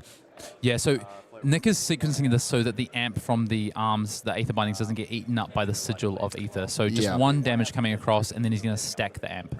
Yeah. Yeah. Really good sequencing here. Now, it's technically only 2 off the Sigil, the Aether Bindings of the third age, but just representing that additional amp from the Sigil of Aether here. Gone in a flash with Go Again, the start that we have seen twice already this game, and the best thing that Nick Malev can be presenting right now. Yep. And he does have another Sigil plus, I believe, an extra shock. So he's got what he can throw into an amp. He's got the shock all ready to go. With that, Volzar will get involved with plus the arms at some point. He has, of course, Go Again on this. He has a Sigil to play. He can bounce the Gone and Flash. This turn should easily be 20 damage, I think, that Nick can present on this. So how will Kuan navigate this? He's going to have to do some blocking up of the physical damage because, as we know, he can't interact with that arcane damage. Importantly, there is the quick dodge flexes available for the side of Kuan Lee, so might be the time to cash it in. And once the Oscilio deck uses all of its equipment, it's definitely not out of it by any stretch of the imagination. Now you see here as well, Volzar is an additional amp because of the lightning card being played, and Kuan on defense just considering, he's not found many allies this entire game, Hayden. Yeah, correct. And so what the players are doing here, what Nick is doing, he's just representing the amount of amp. If maybe you're not super familiar with Oscilio, he's using the dice to say, rather than counting back about how many lightning cards or sigils have left the table this turn, I'm just going to use a dice to represent the numbers as we play them. Yep, last-ditch effort is going to be presented on defense. Gardiner Flash will do one. And then in damage you hear flittering. It's electrostatic. That's electrostatic discharge. Yeah, correct. So another Gardiner Flash is going to come in for 7 this time, and we tick up the amp that we can deal, and there is definitely a shock plus a sigil, and I think the last card is a blink. So actually, Nick has blink and is going to play yet another Gone in a Flash on this chain link. So we're going to see minimum 15 damage presented by this Gone in a Flash, and that's before we even get to the arcane damage that Nick is going to be showing thanks to all these lightning cards that we're playing, that Volzar, that arms piece, the Aether Bindings, on top of that shock. Yeah, 2 cards being presented now. Portside Exchange and one of the key pieces, the Prismatic Ley Line being laid down and a singular point of damage leaking across again. Kuan Lee understands his position, but the blink here is probably the last thing he wants to be seeing. Gone in a flash, bounce back to the hand now. And as a result as well, the action point regained. And now considering on the side of Nick, which shock is in hand? Is it the 0 cost? Because if that's the case, that's so much damage. And this indicates to me maybe because Gone in a Flash coming across +8 for whatever the arcane damage is being presented. So Nick has a blue sigil in the hand as well. So he can, if he needs to pay resources for that. I didn't see what denomination of shock we are operating with. Yeah, and it is going to be the quick dodge flexes, but it is late into the chain. 2 damage is going to leak across. Finally found himself an ally in Scuba. This is only the second ally we've even seen, but Comet Storm Shock going to be coming across, and it has to be the shock in this instance as the instant. But look at how much damage is being presented. 10 damage. 6 plus 3 additional to that 1. 10 arcane, cutting Kuan Lee's life in half. Yeah, massive. And Kuan just using the yellow there, the ally, just to actually cash in the boost, to just save some damage. And Kuan is just yet again just going to have to pass back on this turn, having taken a chunk of life down to 9. The scary thing as well is the Gone and the Flash is in the arsenal. From what was seeming very even initially, 27 plays 9 right now and still has the most powerful card in the Oscilio deck sitting right there ready to go. And Kuan is saying, come on, Nick, just have a brick at some point. You have gone back to back on me. Just have an off turn. But Flittering Charge represents potentially not an off turn. Let's see if Nick has an instant to pair with this to make sure that Flittering Charge has go again. I'm going to bet you, Matt, there is an instant in Nick Malev's hand. Let's find out. I think that's a pretty good bet as well. Compass being used in response needs some information once again. 4 damage with, let's be honest, with Go Again coming across here from Nick Malev. He can smell the grand final right now looming. But what does Kuan Lee have in response? Yeah, can Kuan kind of blunt in the attack here? If Nick has an off turn, Kuan can potentially establish a bit of a board, would be the ultimate aim. Maybe send a boat. He needs to have one of those big gravy turns where they can link some gold, but currently has no gold. Yeah, give no quarter once again being presented. The damage now. In damage, is there a response? There is, and it is one of the better ones as well. Sigil of Brilliance to set it up. Volzar being activated here in response, and this is important because now usually when a Sigil is on the field, Volzar is free, but he's just trying to cycle through. Blast to Oblivion being pitched, a single resource floating, and now this Volzar is going to be used here. This Blast to Oblivion, and it's just going to be blocked with an Avast G, so just trying to get the cards out of hand. So a bit of a setup turn. So that is probably about as good as Kuan Lee could have hoped for. Now Kuan has to make something of this 3-card hand he has with 2 cards in hand and Arsenal. I believe that is a Saltwater Swell in his Arsenal. Oh, it's a Jittery Bones. Yep. Oh, not as exciting, unfortunately. Well, with that, there is an important card, Hayden. You see Sawbones being put into the bin. One of the few ways he might be able to prevent some arcane damage. So it really finds the juncture. The Jittery Bones 2 with Go Again and will allow this Sawbones to be played and attacked with as well. And 27, that can get cut down pretty quick. But I mean, we're going to be drawing a card with this Sigil of Brilliance. Yeah, that's 14 Jittery Bone hits. It's not many. No. And the important thing as well, Hayden, the thing I love about how Nick has been navigating this game, he's not given Kuan the opportunity to use the Balance of Justice. And Kuan's actually just going to say, I'm going to gold-baited hook here. So giving Nick the opportunity to actually break this gold-baited hook if he chooses to defend with 2 cards. Nick could potentially, if he has block cards to do that, go ahead and block. Typically, the deck doesn't block that well, Oscilio. But if he can break the gold-baited hook, send back an attack to maybe kill the Sawbones and just pass back to Kuan and say, right, you get another 4-card hand, what can you do? Because as soon as I draw the hand that I want to see, I'm presenting lethal. Important to note here about the amulet is that this Sawbones actually does have a little bit more value. Now, I can't remember, does Pearl Amulet an instant or an action? It is action to do it. Right, yeah, okay, correct. I was going to say... But it does have Go Again. It is action, but it is Go Again. Yeah, but he can't like activate Sawbones to negate some damage, activate the amulet, and then do it again. Correct, so. but he can present some damage, and then he can untap it and attack with it on his turn. True, so definitely keeping one of the scarier cards. And looking at the hand, he's actually drawn the 3rd copy of Gone in a Flash. He's going to shock towards Sawbones here. Yeah, and he can actually untap it and then prevent the damage. Yeah, so smart going forward. Yeah, so... Oh, is it an instant? Did I miss it? I thought it was an action on the Pearl Amulet. Yeah. Maybe. So looking at the Pearl Amulet here. Anyway, so Sigil of Brilliance is going to break at the start of Nick Malev's turn. Yeah, and as a result, a card will be drawn up. Kuan Lee also going to draw. Oscilio activated. That's a good sign for Kuan. So it means that it, trying to dig down and find these things has, like we said before, the 3rd copy of Gone in a Flash present here. A gold was created off that hook as well on it hitting, and then Blast to Oblivion attacking directly at Sawbones. Yeah, so conductivity played down. This looks like a bit of a... Is this going to be a setup turn for Nick here? Because it doesn't look like he currently has access to Go Again. Does he have another shock in the hand? I believe he has a Sigil of Solace, so maybe he's just going to gain back some life with the Sigil of Solace. Bit of a setup turn, but Kuan looking to stabilize a little bit here. And the scary thing as well, Kuan just sort of thinking to himself, attacking Sawbones. Yeah, confirming. Sorry, targeting Sawbones. So, Kuan, I think, was waiting for the decision of where we're attacking. Yeah, Sawbones. And it's just going to be the Sigil to bounce this back. Yep. So he is going to get an Embodiment of Lightning set up for the next turn and also gain a little bit of life. But Kuan Lee, a little bit of space to breathe here. Has a gold now as well, and that's really important for this gravy to start getting going. And importantly, didn't lose the hook. Yeah, we'll see what else Nick has to do here. Yeah, and is actually just getting cards out of hand. Gone in the Flash being pitched to the bottom by the use of Volzar, and just wants to find 4 brand new cards.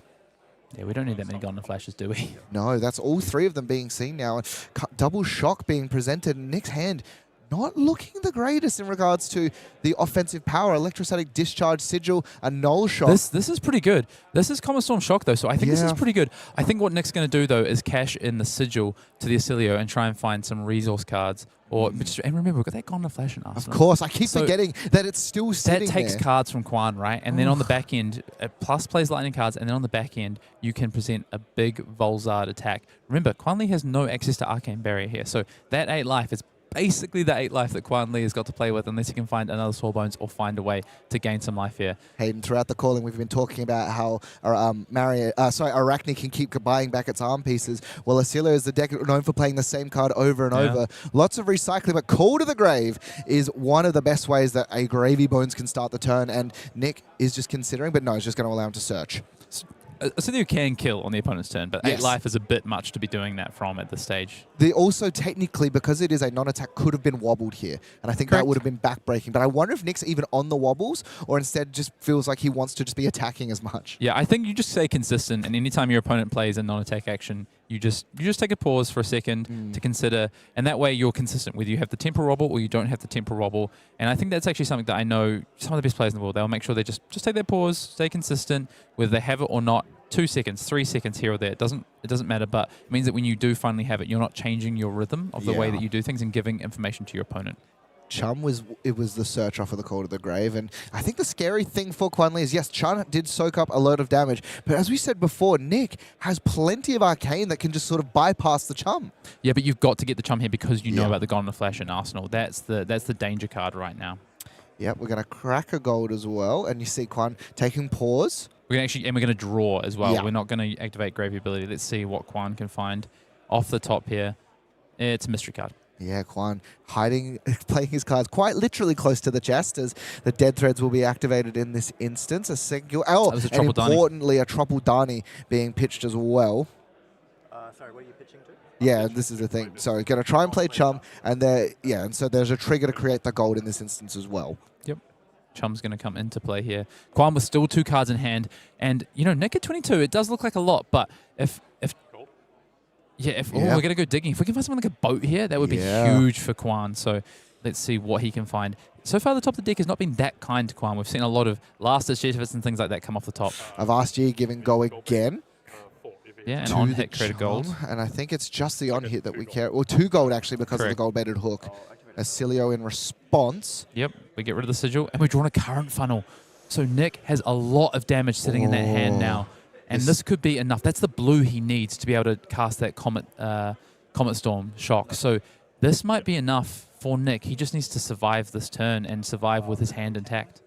Yeah, and as well, even if for whatever reason he decides to go for the Gardiner Flash play, he's going to just, so going to make 2 gold, but just decides to take the 4 damage and pass back. Kuan has a card in the arsenal, but I don't know if he's got any way of presenting, of gaining life. If he on the Fiddler's Green, is he finding a way? Does find the ally for the Chum, and Gardiner Flash is going to be the initial play here. So there is an opportunity, Compass, to take a peek at the top of the deck. We'll see. So Kuan does have a scuba in hand, so he can discard the scuba here. And because this is going at Kuan's face, which makes sense, because Nick smells blood in the water, Kuan can discard that scuba and force the Chum to be the target of the next attack. Yeah, and we'll see using the Dead Threads to block in this instance. I can guarantee if Kuan had access to a Blood in the Water, it would be immediately slammed down here. The Chum being activated, there is priority prior to this happening if he wants to play some stuff out. But we've seen the structure of the hand. There's so much arcane damage that can just fly across. I think Nick has just got this because this is the first lightning card. He can play another lightning card, the Electrostatic Discharge, bounce this back, play it again. Right, so he's on 2 now. He needs to get to 8, right? Because there's no, and he'll play the Comet Storm Shock, which will see itself. Yep. That'll be 3 pump on the amp to 8, and that should be enough, right? Orby also has a regular shock as well. Also because he fine. Yeah, but it is just for the 1. He's playing the shock side of it. Still has resources floating here. 2 are left remaining. so unless Kuan can somehow stop this damage that is going to come through, I think this is going to be it for Nick Malev. Here we go, though. Comet Storm activating. Volzar in response. Kuan Lee nods the head, takes some consideration. What can be done? This Comet Storm coming in right now for 8 damage. Looks at the arsenal. What is available? Taking time, though. Wants to leave not only his opponent but us in suspense, playing around the chum activation perfectly. What do you got, Kuan? Can you stop this 8 damage? The only hope, I think, would be a Fiddler's Green off of the Gravy Bones activation. Just in a moment, one game away, one action away from a grand final. You've got to think through this through. Yep, GG is the final words being said by Kuan Lee and Nick Malev, coming from your hometown, Hayden, fighting his way through, representing Oscilio, a deck that people believe was going to be the premier aggro deck, not showing up in the past few weeks, is in a grand final. Yeah, Mate goes one better than previous weeks where we saw it in quarterfinals and semi-finals, but now has broken through to a final. And Oscilio, again, hasn't won a calling, right? No. Oscilio is without a calling win so far, but Nick Malev is into the finals to play against Dennis Zhang, and what a game. I mean, I think you see just what a matchup that was. It did feel a little bit one-sided. Kuan was trying to piece some things together and come back into the game, but Nick just had the hot hand, and a few big turns, a set-up turn here or there was just so far ahead. Yeah, and was able just to navigate some really difficult scenarios as well. Had to fight through 2 chums, didn't matter. You know, a lot of damage was pushed into these allies, and you know, it looked like he still had so much gas left in the tank. Let's take a quick look at the updated bracket now, as we do have one more game left to play. And Hayden, I am so excited for this. Dennis Zhang on Victor Goldmain, Nick Malev on Oscilio. Neither of these heroes have ever won a calling. Yeah, and I think they're 2 heroes that we spoke about from opposite sides of the bracket, so to speak. When we touched base yesterday morning, we said Triangle is starting to form. We're starting to see these disruptive decks enter the format to target those mid-range decks that are targeting the aggressive decks, but the ultimate aggro combo deck in the form of Oscilio is the one that rises to the challenge and is up against Victor Goldmain. Now, I believe these 2 players have already played in the Swiss, where Dennis Zhang got the better of Nick Malev, but post that game, Nick Malev has beaten 3 victors, 2 in Swiss and then Zach Gardiner in top 8 on the way to this finals. So, a showdown between Victor and Oscilio, and some revenge on Nick Malev's mind as well. Yes, revenge is definitely on his mind. Hayden, I am so excited for this. And of course, this is not only the Flesh and Blood, the only Flesh and Blood that we've got coming up. We have plenty more streams available and coming through. Hayden, I'm so excited. This one here, first up next is going to be Memphis, which is next week. And again, I'm so excited to see. Yep, rounds out our Classic Constructor callings before we get to Pro Tour Yokohama. Post Pro Tour Yokohama, though, of course, we're off to Rotterdam in the Netherlands. Yeah, and taking a look, speaking of Pro Tour Yokohama, the souvenir package available, and it has some of the most beautiful promos I've ever seen. You can get with the souvenir package the full playset of Scar for a Scar, that beautiful alternate art Gravy Bones, as well as some product and a really cool deck box. Yeah, make sure you're checking out that event if you're not going to be there to pick up those amazing packages. Going through as well, of course, calling Memphis, Margin Bay, and Casanova will be in the booth. And you want to talk about Oscilio, he is on the edge of his seat margin right now, wanting to see if it gets its first win. Yeah, some Living Legend points in the calling, and I found one way to beat Margin Bay, it's put him in the booth. As we look ahead to Pro Tour Yokohama, I'm going to be there, Matt Brandwood, alongside Uber Shouts, Mitch Leslie, Brian Gottlieb, Pankaj Bojwani, and Sam O'Byrne, ready to see what Silver Age has in store for us, along with this ever-evolving Classic Constructed meta. I cannot wait. And after that as well, Rotterdam in April for my birthday as well. Scott Mines and Gabe Scher will be in the booth taking you through it as well. And then as well, coming from here, what are the events going forward after that, Hayden? Yeah, of course, World Tour, lots and lots of things to play for as we go through. We spoke about Memphis already. That's happening next weekend, but there is many, many more World Tour stops before we get to, well, even the middle of the year, honestly, but towards the end of the year as well.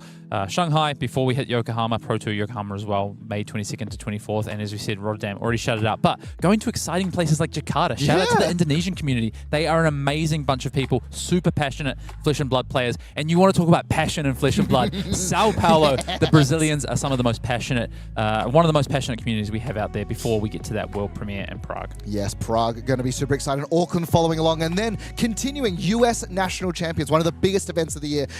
Minneapolis is going to show, look at that, calling, sealed draft, Hayden. We're going back to sealed gameplay. Yeah, I'm super excited to see some limited back in the house before we go on a run of classic constructed events, including Pro Tour Las Vegas, where of course we'll also be playing limited back at Tier 4s for the first time in a wee while. Edinburgh, Bangkok, Hamburg, and Kansas City. It is super, super exciting, Hayden, and I cannot wait to see what is going to be coming across for Flesh and Blood. We have such an incredible array, not only of formats, but of places that we're going to be visiting. I'm so excited to see what these different regions bring to Fab. Yeah, but before we do all that, before we leave this event hall, we have a calling champion to crown, and we have Nick Malev up against Nick Malev, Dennis Zhang, Yep. Oscilio versus Victor. Hayden, tell me right now, if you had to bet on this in these matchups, we've seen both of these players play, which one are you going for? I think Nick Malev's got the hot hand, honestly. After watching his 2 stream games in top 8, today so far, I think he's just looked so good, and he has a good understanding of the Oscilio deck, and also I think he's just one of the up-and-comers in this region. Really, really strong player, and I'm excited to see what he can put together in this finals. But Dennis Zhang is no slouch, a number of Tier 3 top 8s to his name. Yeah, and let's see if he can make that a Tier 3 win. Ladies and gentlemen, we have one more round of Flesh and Blood for you. Do not go anywhere. We're going to take a moment as well. A giveaway as well will be drawn at the end of this. We've got to give away a young hero. We do. A Marvel young hero is available, and for one of you guys watching at home. So make sure you tune into this last round. We are going to take a short break, and then we're going to have your grand final from Brisbane.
One more game of Flesh and Blood separates one of these two players from becoming a calling champion and also crowning their hero as the first time to win a Tier 3 event. Hayden, I am so excited for this grand final. I'm excited to be here alongside you, casting it. Two players that we've seen a number of times on stream so far, making runs into this calling. And, you know, Victor versus Oscilio. I don't know if I would have called that before the start of day one. It was at least one of those decks is something we did speak about. Did I think it was going to go all the way? No, I think I called Gravy, right? Yeah. But super exciting to see both these players ready to duke it out for a calling win. Let's take a look at the top 8 runs of these two players and see what they've fought through to get into this grand final. Zhong took out Arakni Huntsman and Daniel Day McKay in the semis and also took down Sam Sutherland on Dash.io, the other premier aggressive deck in our top 8. Yeah, he's not had an easy route to this finals by any means, either player or matchup. Then we look on the other side of things for Nick Malev. He took out Kuan in that semi-final after beating former Australian national champion Zach Gardiner. So he has done it already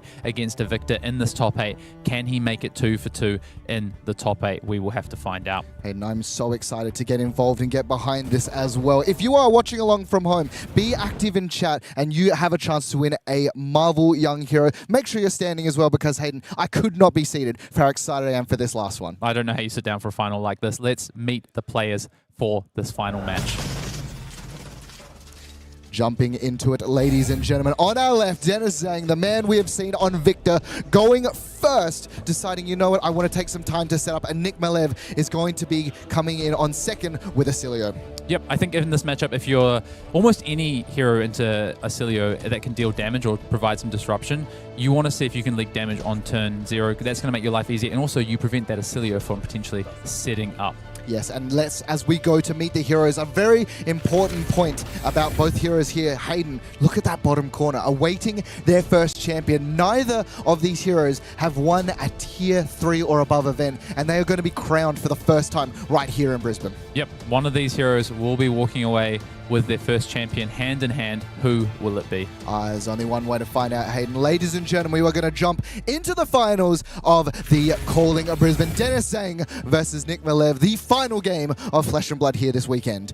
Yep, and I want to take a look quickly at the arcane barrier available for Zhang because we've seen the amount of arcane damage that Nick Malev has pumped out in this top 8 so far. Just the one on the Null Room boots there.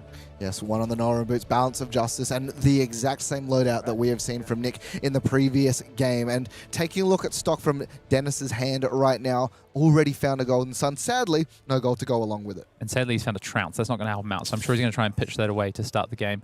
On Nick Malev's side, he looks like he's kind of got what he wants. He's got a Mind Warp in there. Mind Warp is actually a card I want to keep an eye out for in this matchup. We haven't seen it from Nick Malev have much impact. We saw it against Zach Gardiner, but it was kind of a bit of a wash. But it could be a card that has a lot of impact in this game. Interesting as well. Dennis Zhang actually starts off just by asking, I'm going to go to pass. And this is something you can do with decks that do actually have stuff on your turn, because if you initiate passing and then your opponent makes a game action, you can then decide, actually, hang on, but instead just opts to Arsenal, and this sigil of is connectivity? No, yeah, it's yeah. There's such a connectivity. Connectivity. Yeah, I think Dennis just didn't have a way to push good damage, so instead just decides to pass it over to Nick here. And Nick, you know, gets to start with a 5-card hand almost, gets to pump out that sigil early, which he could use to bounce later in this game. We'll see. It looks like he's going to start by just using the Oscilio hero ability. Nick swapped it up on me. He's actually flipped his hero card back over from the Marvel side.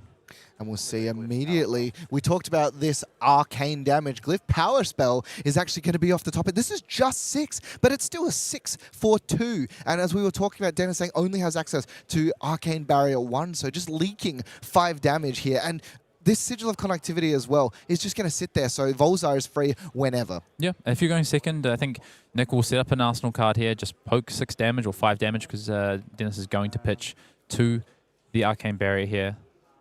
To Arcane left floating, and just in case there was an instant speed shock, and just Nick's going to pass it back. 5 damage leaked, sets up a card now, so has a glyph on board.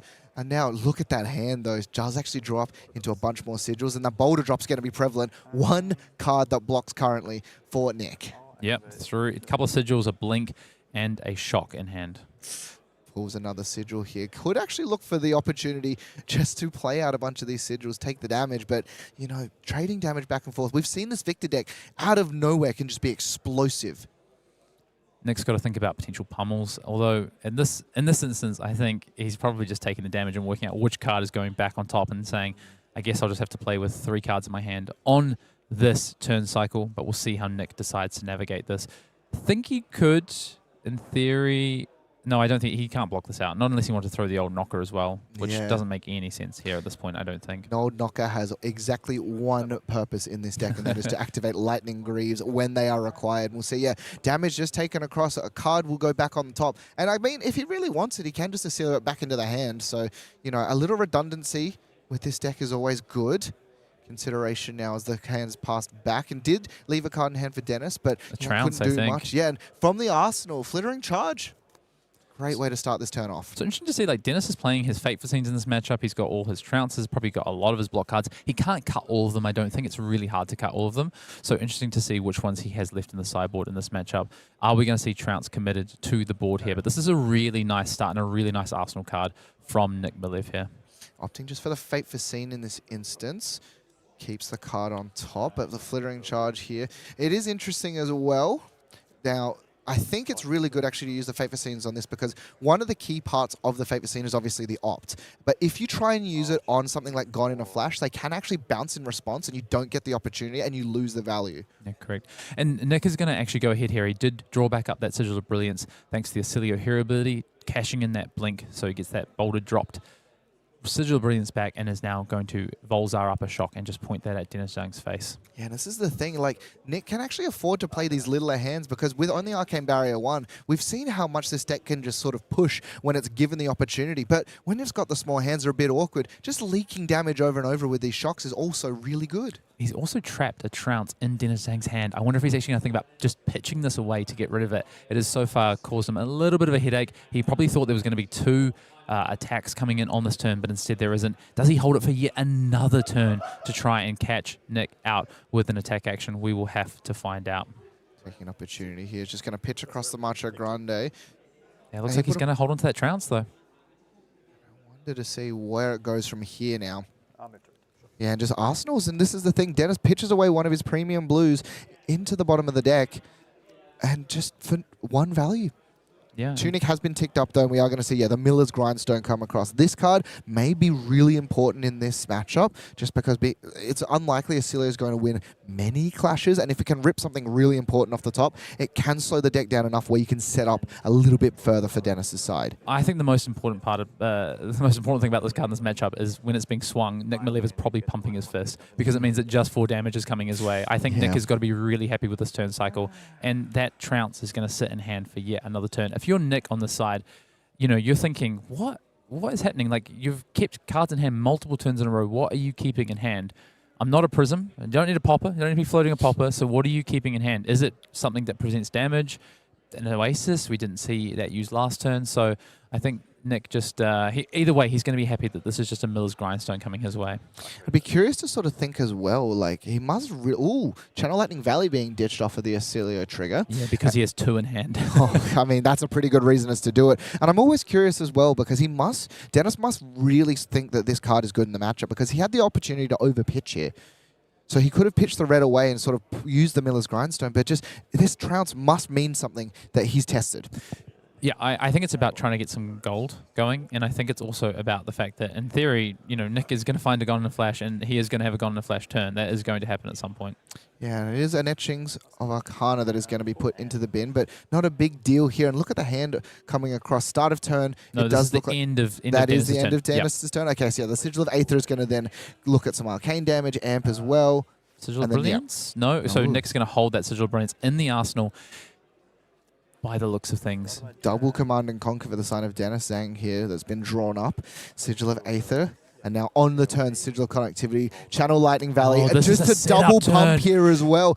So the Sigil of Aether is actually going to get pumped and draw Oh, it's a going to draw card. the... Yeah, this is huge. This is such a nice play from Nick here. So many lines available to this Oscilio deck, because you and I were both thinking, well, why don't you just draw the additional card? This is a way of doing it, and then insulating again. This is a really nice setup turn here for Nick potentially as well. We'll see now the Tunic counter being used to block what can be blocked. 2 damage leaking through, a card drawn off the top, and it's actually a current funnel and has a Gone in the Flash in hand, so it doesn't have a huge amount to do here, but definitely can lead to something scary next turn. Yeah, interesting. He would love to find a way to get a card into the pitch to keep this Channel Lightning Valley, but I don't think he can find a way. But he could Oscilio away the Sigil and see what he finds. We'll have to wait and see. instead opting to use the Sigil, I think, to get the Gardiner Flash back into hand, rip cards out, and it is going to be allowing this Trounce to actually be blocking for full value. Does he respond, though? Do That's you the want to question. respond to this, Nick? Yep. Yeah, reading of Trounce here, just So you wants to sort of can- see. Can still respond to it being a defending card if he wants to Oscilio or do anything, but he's just going to go to Opts Clash. not to, and he's going to win the Clash. And there's no gold for Dennis, so he No. can't even cash it into. No. Can't win 2 in a row, can he? No. No. Okay, it's a But draw. yeah, he draws one, so wins the first and then draws the second. That is a Gone in the Flash, gone to the bin. But if you're Nick, you're really happy about that. Double Gone in the Flash is super awkward for this deck, and so you're almost happy to have, for that Clash to have gone through. Yeah, you've already got the Gardiner Flash you need. So he knows the Sigil of Brilliance on top. This is quite cool. So Nick can cash in the Sigil, draw the Sigil of Brilliance, play the Sigil of Brilliance, bounce back the Gardiner Flash, and then set that up in Arsenal, and then have 2 Sigils popping next turn to have him with a 7-card hand. Crazy as well. We talked about how Balance of Justice is being played around, but I mean, if you're drawing 2 cards, yes, your opponent gets 1 back, but look at how much damage this is going to present. This is the massive. question here, Hayden, what card do you Arsenal? Because Command and Conquer is coming across for Dennis Zhang. I think Nick's eyeing up the current funnel. I think you're going to use the current funnel anyway, so you can Yeah. afford to put the current funnel in. I think that's fine. It's safer. Nick is facing, nice. Yeah. And if the CNC does come down. It's just safer to do so, I think, Yeah. from Nick's side. But Nick almost saying thank you for the trounce on that Yeah. turn. It enabled him to see that Sigil of Brilliance and, like you said, bottom the other Gardiner Flash that he didn't need, and then be able to set up that Sigil of Brilliance. Looks like Nick might even commit the equipment here.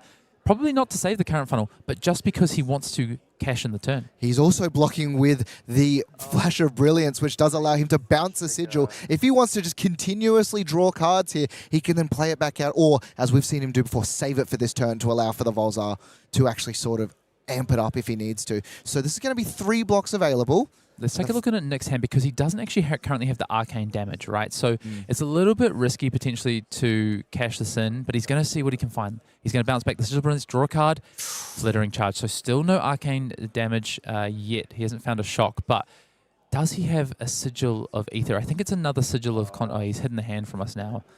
I couldn't see what flavor of sigil. These extended art sigils, I can find a little bit difficult to determine which one it is between them. Yeah, they are stunning though. Current funnel is going to hit the bin, and you know, if that current funnel was allowed to stay around, I can say right now, Dennis would be in a world of hurt. Now, consideration on the end of turn here, but no, it's just going to allow the sigil to pop and draw here. Curious though, in response, isn't opting to pop the Aether Bindings of the third age because he doesn't have the arcane spell. Yeah, I think this is a smart, safe play here from Nick. He's not. Yeah, you can see the face here. He's not super happy with the draws, unfortunately. He's found another Gone in a Flash. So Nick is still going to have an okay turn here. The problem is he doesn't have Go again. So without utilizing the Lightning Greaves, it's not a big Gone in a Flash turn. Yeah, we're going to see the start of it. But the scary thing here, Hayden, is that, okay, it's not going to be the giant 30, 40 damage turn. He's still going to present a lot here off of these cards. And as a result as well, it just means he gets to set up again. We do know that the other card in Dennis's arsenal is another copy of Command and Conquer. I think he's also got the third copy in his hand as well. So he is Command and Conquer flush at this stage. He probably would like to just keep a blue then and send the Command and Conquer back to hopefully disrupt next turn. And if you're Nick, so if Dennis blocks the CNC here, do you think, oh, there's another CNC in Arsenal? Or do you think, oh, there's 2 CNCs gone. I can just safely Arsenal my Gone in a Flash. Oh, it's a scary call out as well, because there's also the fake out available. But I think, you know, we've seen already multiple Gone in a Flashes, so I wouldn't be surprised if he actually has one spare. There's not a huge amount that he can do to actually protect and like pitch one away. Yeah. Oscilio only hits instants as well, so he can't just discard it willy-nilly either. So he's going to actually have the opportunity where maybe he baits out sort of taking excess damage to keep the Command and Conquer, but turns out he's got another one available. Old knocker. Oh, but he is actually going to reach for for the old knocker here. Lightning Greaves being popped as well. Sigil of Brilliance amping up, and it is going to give double go again, because it gives go again to the actual Flittering Charge, and then go again. But Blast to Oblivion was found here as well. Does he have the instant in hand to then bounce up this Sigil and start to just machine gun out these instant speed cards? This is all prior to him even casting the Gone in the Flash. Nick needs to find a source of arcane damage at some point, because I believe, as we check back in on the hand, that Sigil, what flavor of Sigil is it, Nick? I don't know. It's a blue one, but that doesn't really say much because they all look kind of blue. He is he is committing big to this hand here with the Blast of Oblivion. In reacts, I'll... Yeah, in the reactions here, he's got a Sigil of Lightning that's going to bounce back now. It was a Sigil of Lightning. Here's the scary thing as well. Draws a card. What does he find off the top? Finds another Sigil. Another Sigil of Lightning, though. Still no arcane damage at this point in time. Needed another Blast to Oblivion there as well. We're going to cash in. Yep, I like it. Oh, finds a Sigil of Solace here. Plenty of Sigils to go around, but nothing that actually progresses the game plan. This is tough for Nick. He has not found a source of arcane damage here.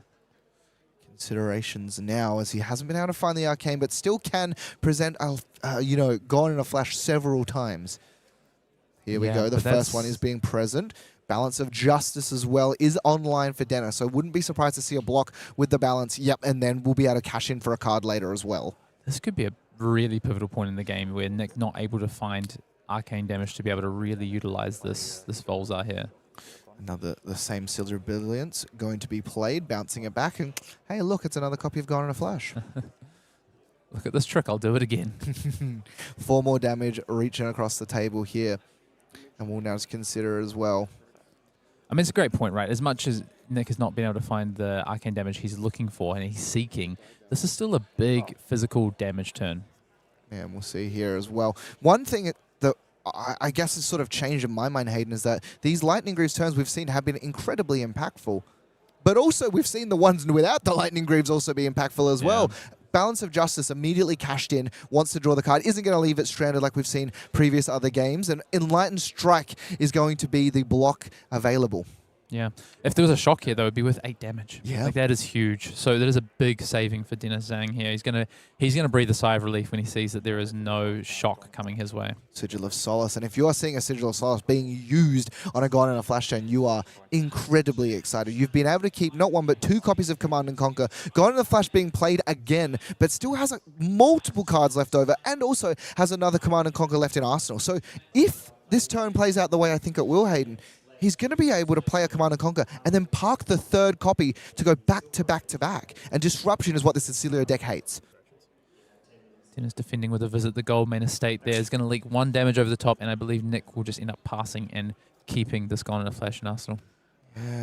Yeah, you see the body language from Nick Malev there, though, just unable to find. He went through so many cards there to try and find the shock and was just unable to do so. You saw him tank on the turn. Do I commit the Lightning Greaves this turn? He went for it. And ultimately, while he has a fairly solid turn, doesn't get paid off, and life totals are pretty even.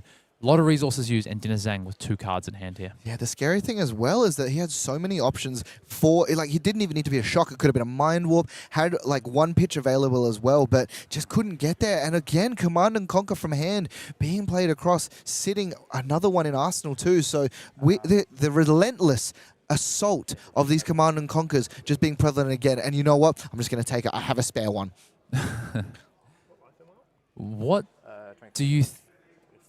Just considering now. What do you think about the fact that Nick has... Okay, so we're going to start the turn where I was going to say, is he going to push? Because he's got 3 sigils in play here. Card being drawn off the first, and the Sigil of Lightning will also go. Sigil of Connectivity is likely going to be there for the entire game unless we do some trickery pinging yourself to actually make an embodiment of Lightning, which is something that they can do. We're out of Gone in Flashes, though. They're all done. So one's in the bottom and 2 are in the graveyard at this point in time for Nick Malev. Blast to Oblivion, though, is a great start. Is going to be able to create another embodiment of Lightning should he need it. Build your own in this instance. And the key thing is that this card represents a bunch of sigils being bounced back and forth.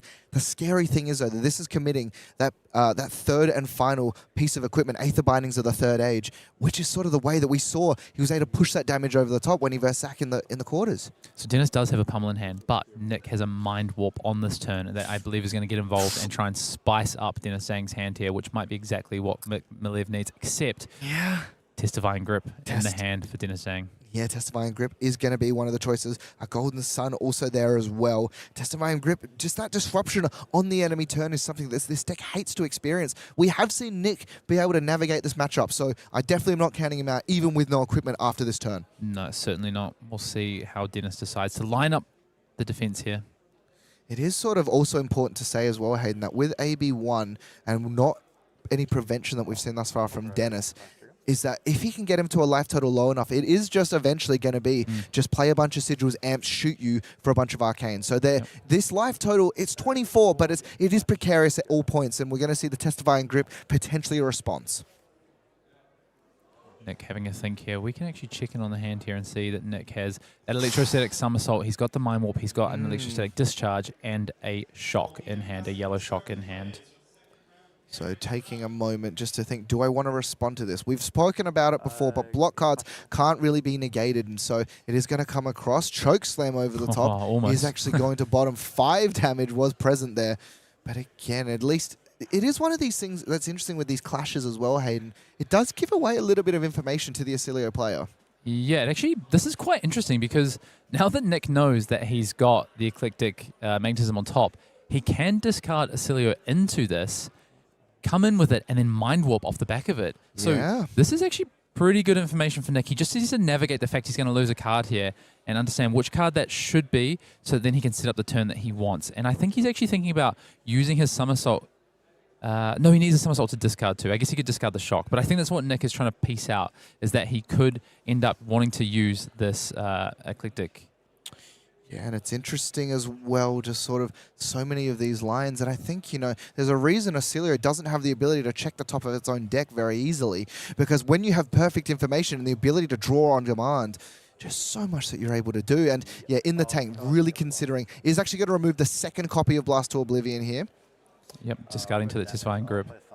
Yeah, the somersault's going to come through. It's going to bounce and amp here because this is going to come. And it's also going to bounce to create another embodiment of lightning. So this somersault represents a lot of damage because with that, with the sigil being bounced, even though it didn't actually trigger its arcane shelter ability, once it's removed from play, it creates another embodiment of lightning. Yeah. So Nick has the resources in hand now as well. He needs a couple of resources, which he has. He can play another Blast of Oblivion with Go Again. He can bounce back. Well, he just plays it for damage, I think, and then he can eclectic into Mind Warp if he wants to. I think he's trying to consider whether or not he has a way of being able to play out the Blast of Oblivion again to get even more amp by bouncing something. But I think the resources just don't line up.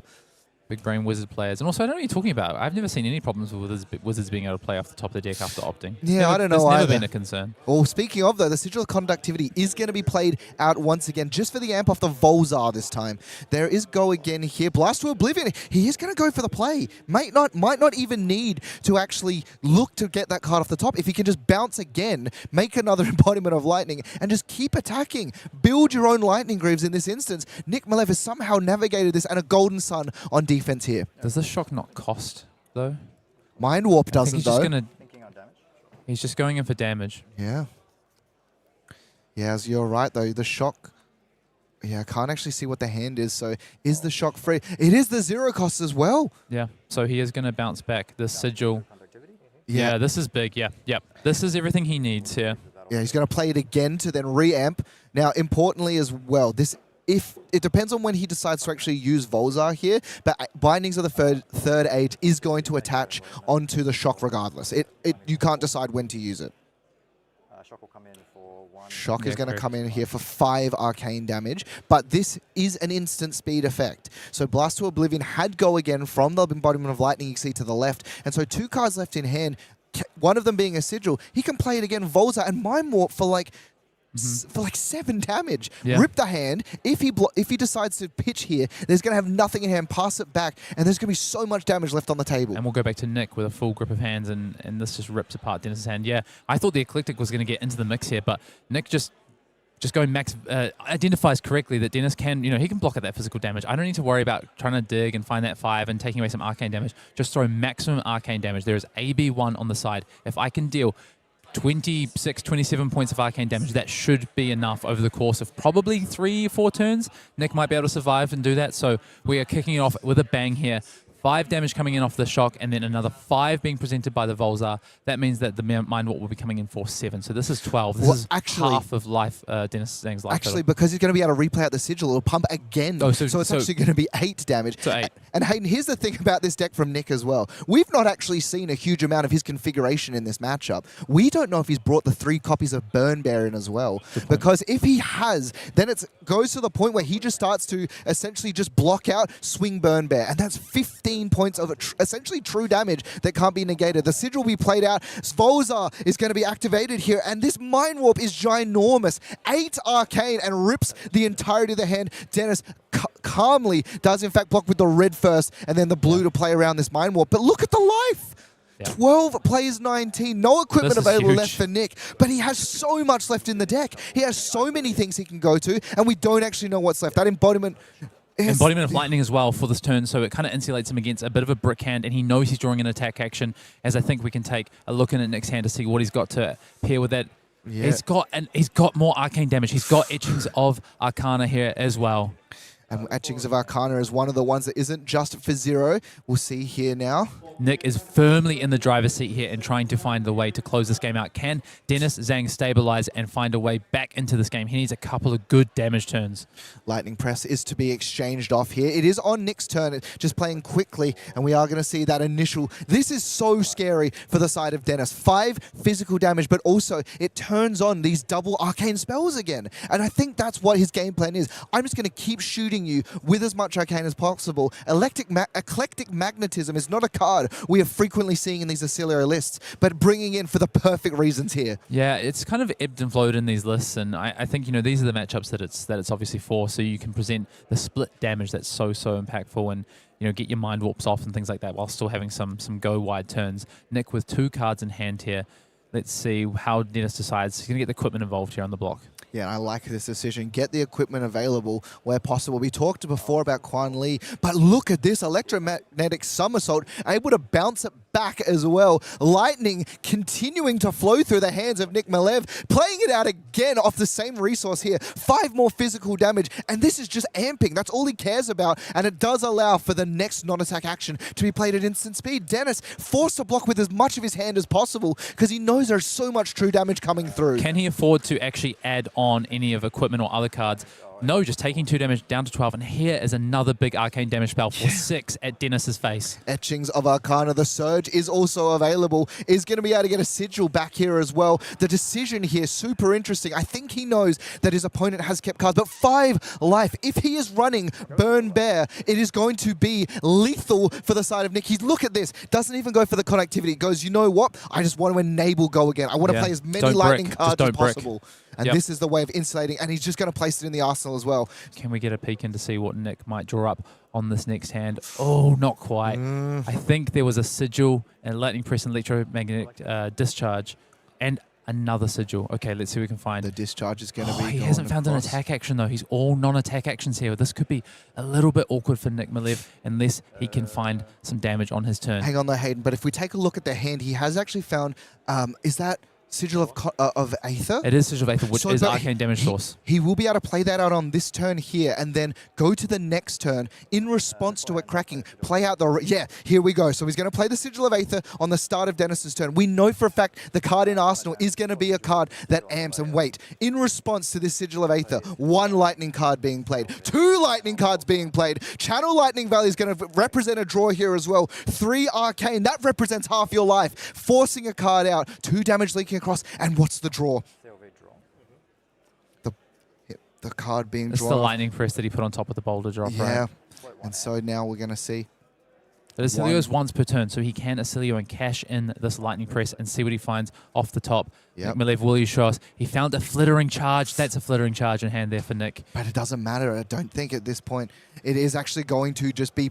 It is just going to be played out and force cards because Dennis knows that he has to keep his life total as high as possible. But Hayden, we talked about how this deck can kill you on your turn. 3 life is not much. Test of Iron Grip and the Sigil is going to be played in response. Perfect response to the test of Iron Grip there for Nick Malev. And he's going to go through to the next turn cycle and see what he can find. Can he find some arcane damage to pair up?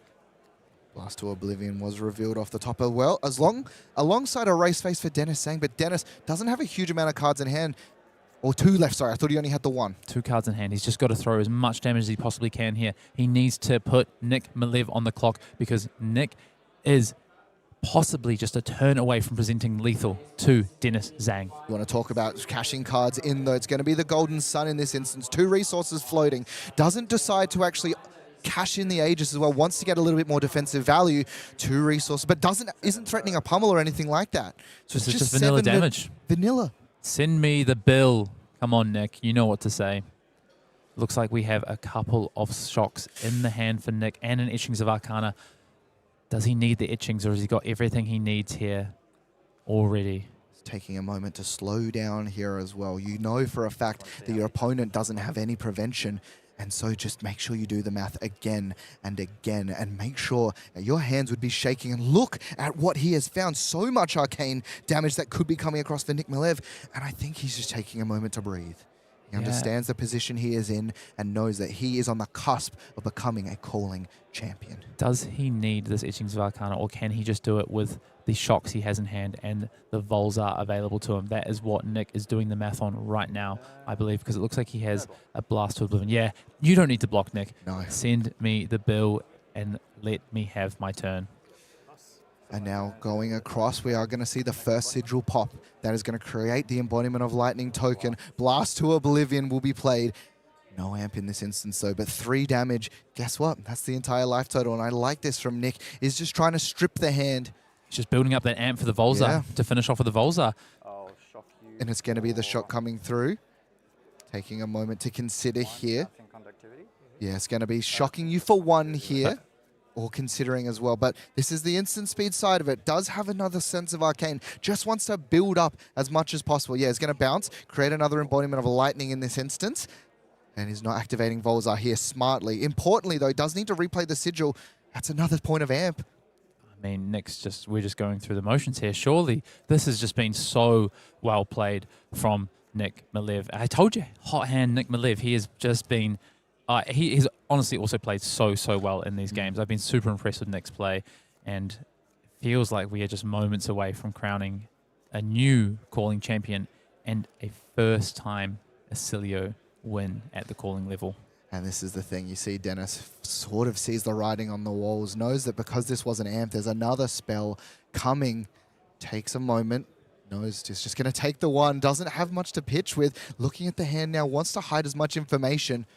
Knows he can replay out the sigil as it was bounced to hand. That gets you to that 3 amp Lifestone. Comet Storm is going to be played across. And ladies and gentlemen, the first time Oscilio has won a calling. Nick Malev has fought tooth and nail through as many decks trying to fatigue him, outrace him, and outvalue him. He has done it all this weekend, taking the calling Brisbane. He is the first time Oscilio has won a calling. And what an incredible display of resilience through turns that didn't work to find the ways that he's going to win the game. Hayden, what an unbelievable showing by Oscilio for the very first time. Yeah, I was going to say fantastic games through this top 8, and they have been fantastic games. I'm not going to call them close games where Nick Malev has been involved, though, because he has absolutely dominated with this Oscilio list, and just showing you when you play as tightly, you understand all your lines of play, what you can do with a hero like Oscilio. This combo aggro deck is just phenomenal. And then you hear it in the center, Nick Malev being applauded for his calling win. Just shout out to Nick. He's also a great guy. And why don't we take a look at exactly how we got to this point? Taking a look through his run through the top 8. Not easy in the slightest. Took down not only 1, but 2 victors. Both victor players playing into him and falling at their hand. Kuan on Gravy Bones did fall as well. And just incredible gameplay all the way through. Fighting very different styles of matchups. Also taking a look when we go back before and looked at his run throughout. Just did literally so many different game plans, so many archetypes. This meta has been so wide, and he decided, I'm just going to kill everybody. Do you know what? Round 1 of this event, I believe, was Nick Malev versus Dennis Zhang. It was round 1 or round 2. Nick took the loss to Dennis Zhang. Yeah. And from then on, it was round 1. And then from Round there, he learnt what to do and has not placed a foot wrong ever since. We got to watch his entire run through that top 8, quarterfinal, semi-final, final. So maybe you're just tuning in now and you've just joined us to find out who our calling winner is. But if you want, you should go back and look at this top 8. Now, we are ready to give away a young hero, I believe, a young foil Marvel hero. We are, and what we're going to do is we're going to draw that right now. Thank you guys so much for joining us, and we want to congratulate jumping in to the winner, pulling it as of right now. Phoenix Null in the chat room. You are going to be the recipient of whichever cold foil Marvel hero you would like, please. We're going to reach out. Details will be in chat about how to get in contact with us so we can send you what it is. And if you're not inspired to play a wizard, I don't know how else you would be. Pick up your Kano, I guess. Yeah. Yeah, I mean, shout out to our winner in the chat there, but also shout out again to Nick Malev. Just fantastic. And what a calling we have had here this weekend, Matt Brandwood. It's been so awesome to have you back in the booth. I've been super excited to be with you. And yeah, come on, give me a hug here, man. It's been awesome. It's been awesome. And what an event we've had so far. What we've had. And Just an amazing top 8, amazing day 2. And I want to shout out our players here because there's been some phenomenal top-level play on day 2 that we've seen. Some absolutely sensational, just overall some of the best Flesh and Blood that you're going to see. I am going to be saying goodbye, but ladies and gentlemen, thank you so much for joining myself, Hayden, and all of us here at the Calling Brisbane. Hayden, you're going to jump in and have a bit of a chat to see what it's like to win a calling on Oscilio, but we'll be back right after this break.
This is your Calling Brisbane champion, Nick Malev of Sydney. Nick, congratulations. I got to put it right there, partner. Fuck, dude, it is so awesome to have you here with me. Aussie calling, you know. Yeah, you're a true blue. I'm stoked. I can't believe it. Like, it's insane, bro. True blue Aussie. And I want to ask you, you are the first player to win a tier 3 or higher event, to win a calling with Oscilio. And what does that mean to you?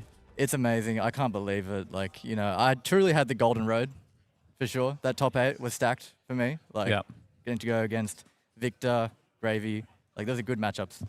And seeing Dio, Sam Sutherland on the other side, I was stoked for that. Yeah, as well. yeah. I want to ask because throughout that top 8, we actually got to see your entire run. You were on feature. We got to hold Yeah. your semi-final and see you play Yeah. through that quarterfinal, semi-final, and to the Yeah. final. And from our seat in the booth, it looked like you were in control of every single game. Did you feel in control of every single game? Were you nervous at any points? Was there any points in the...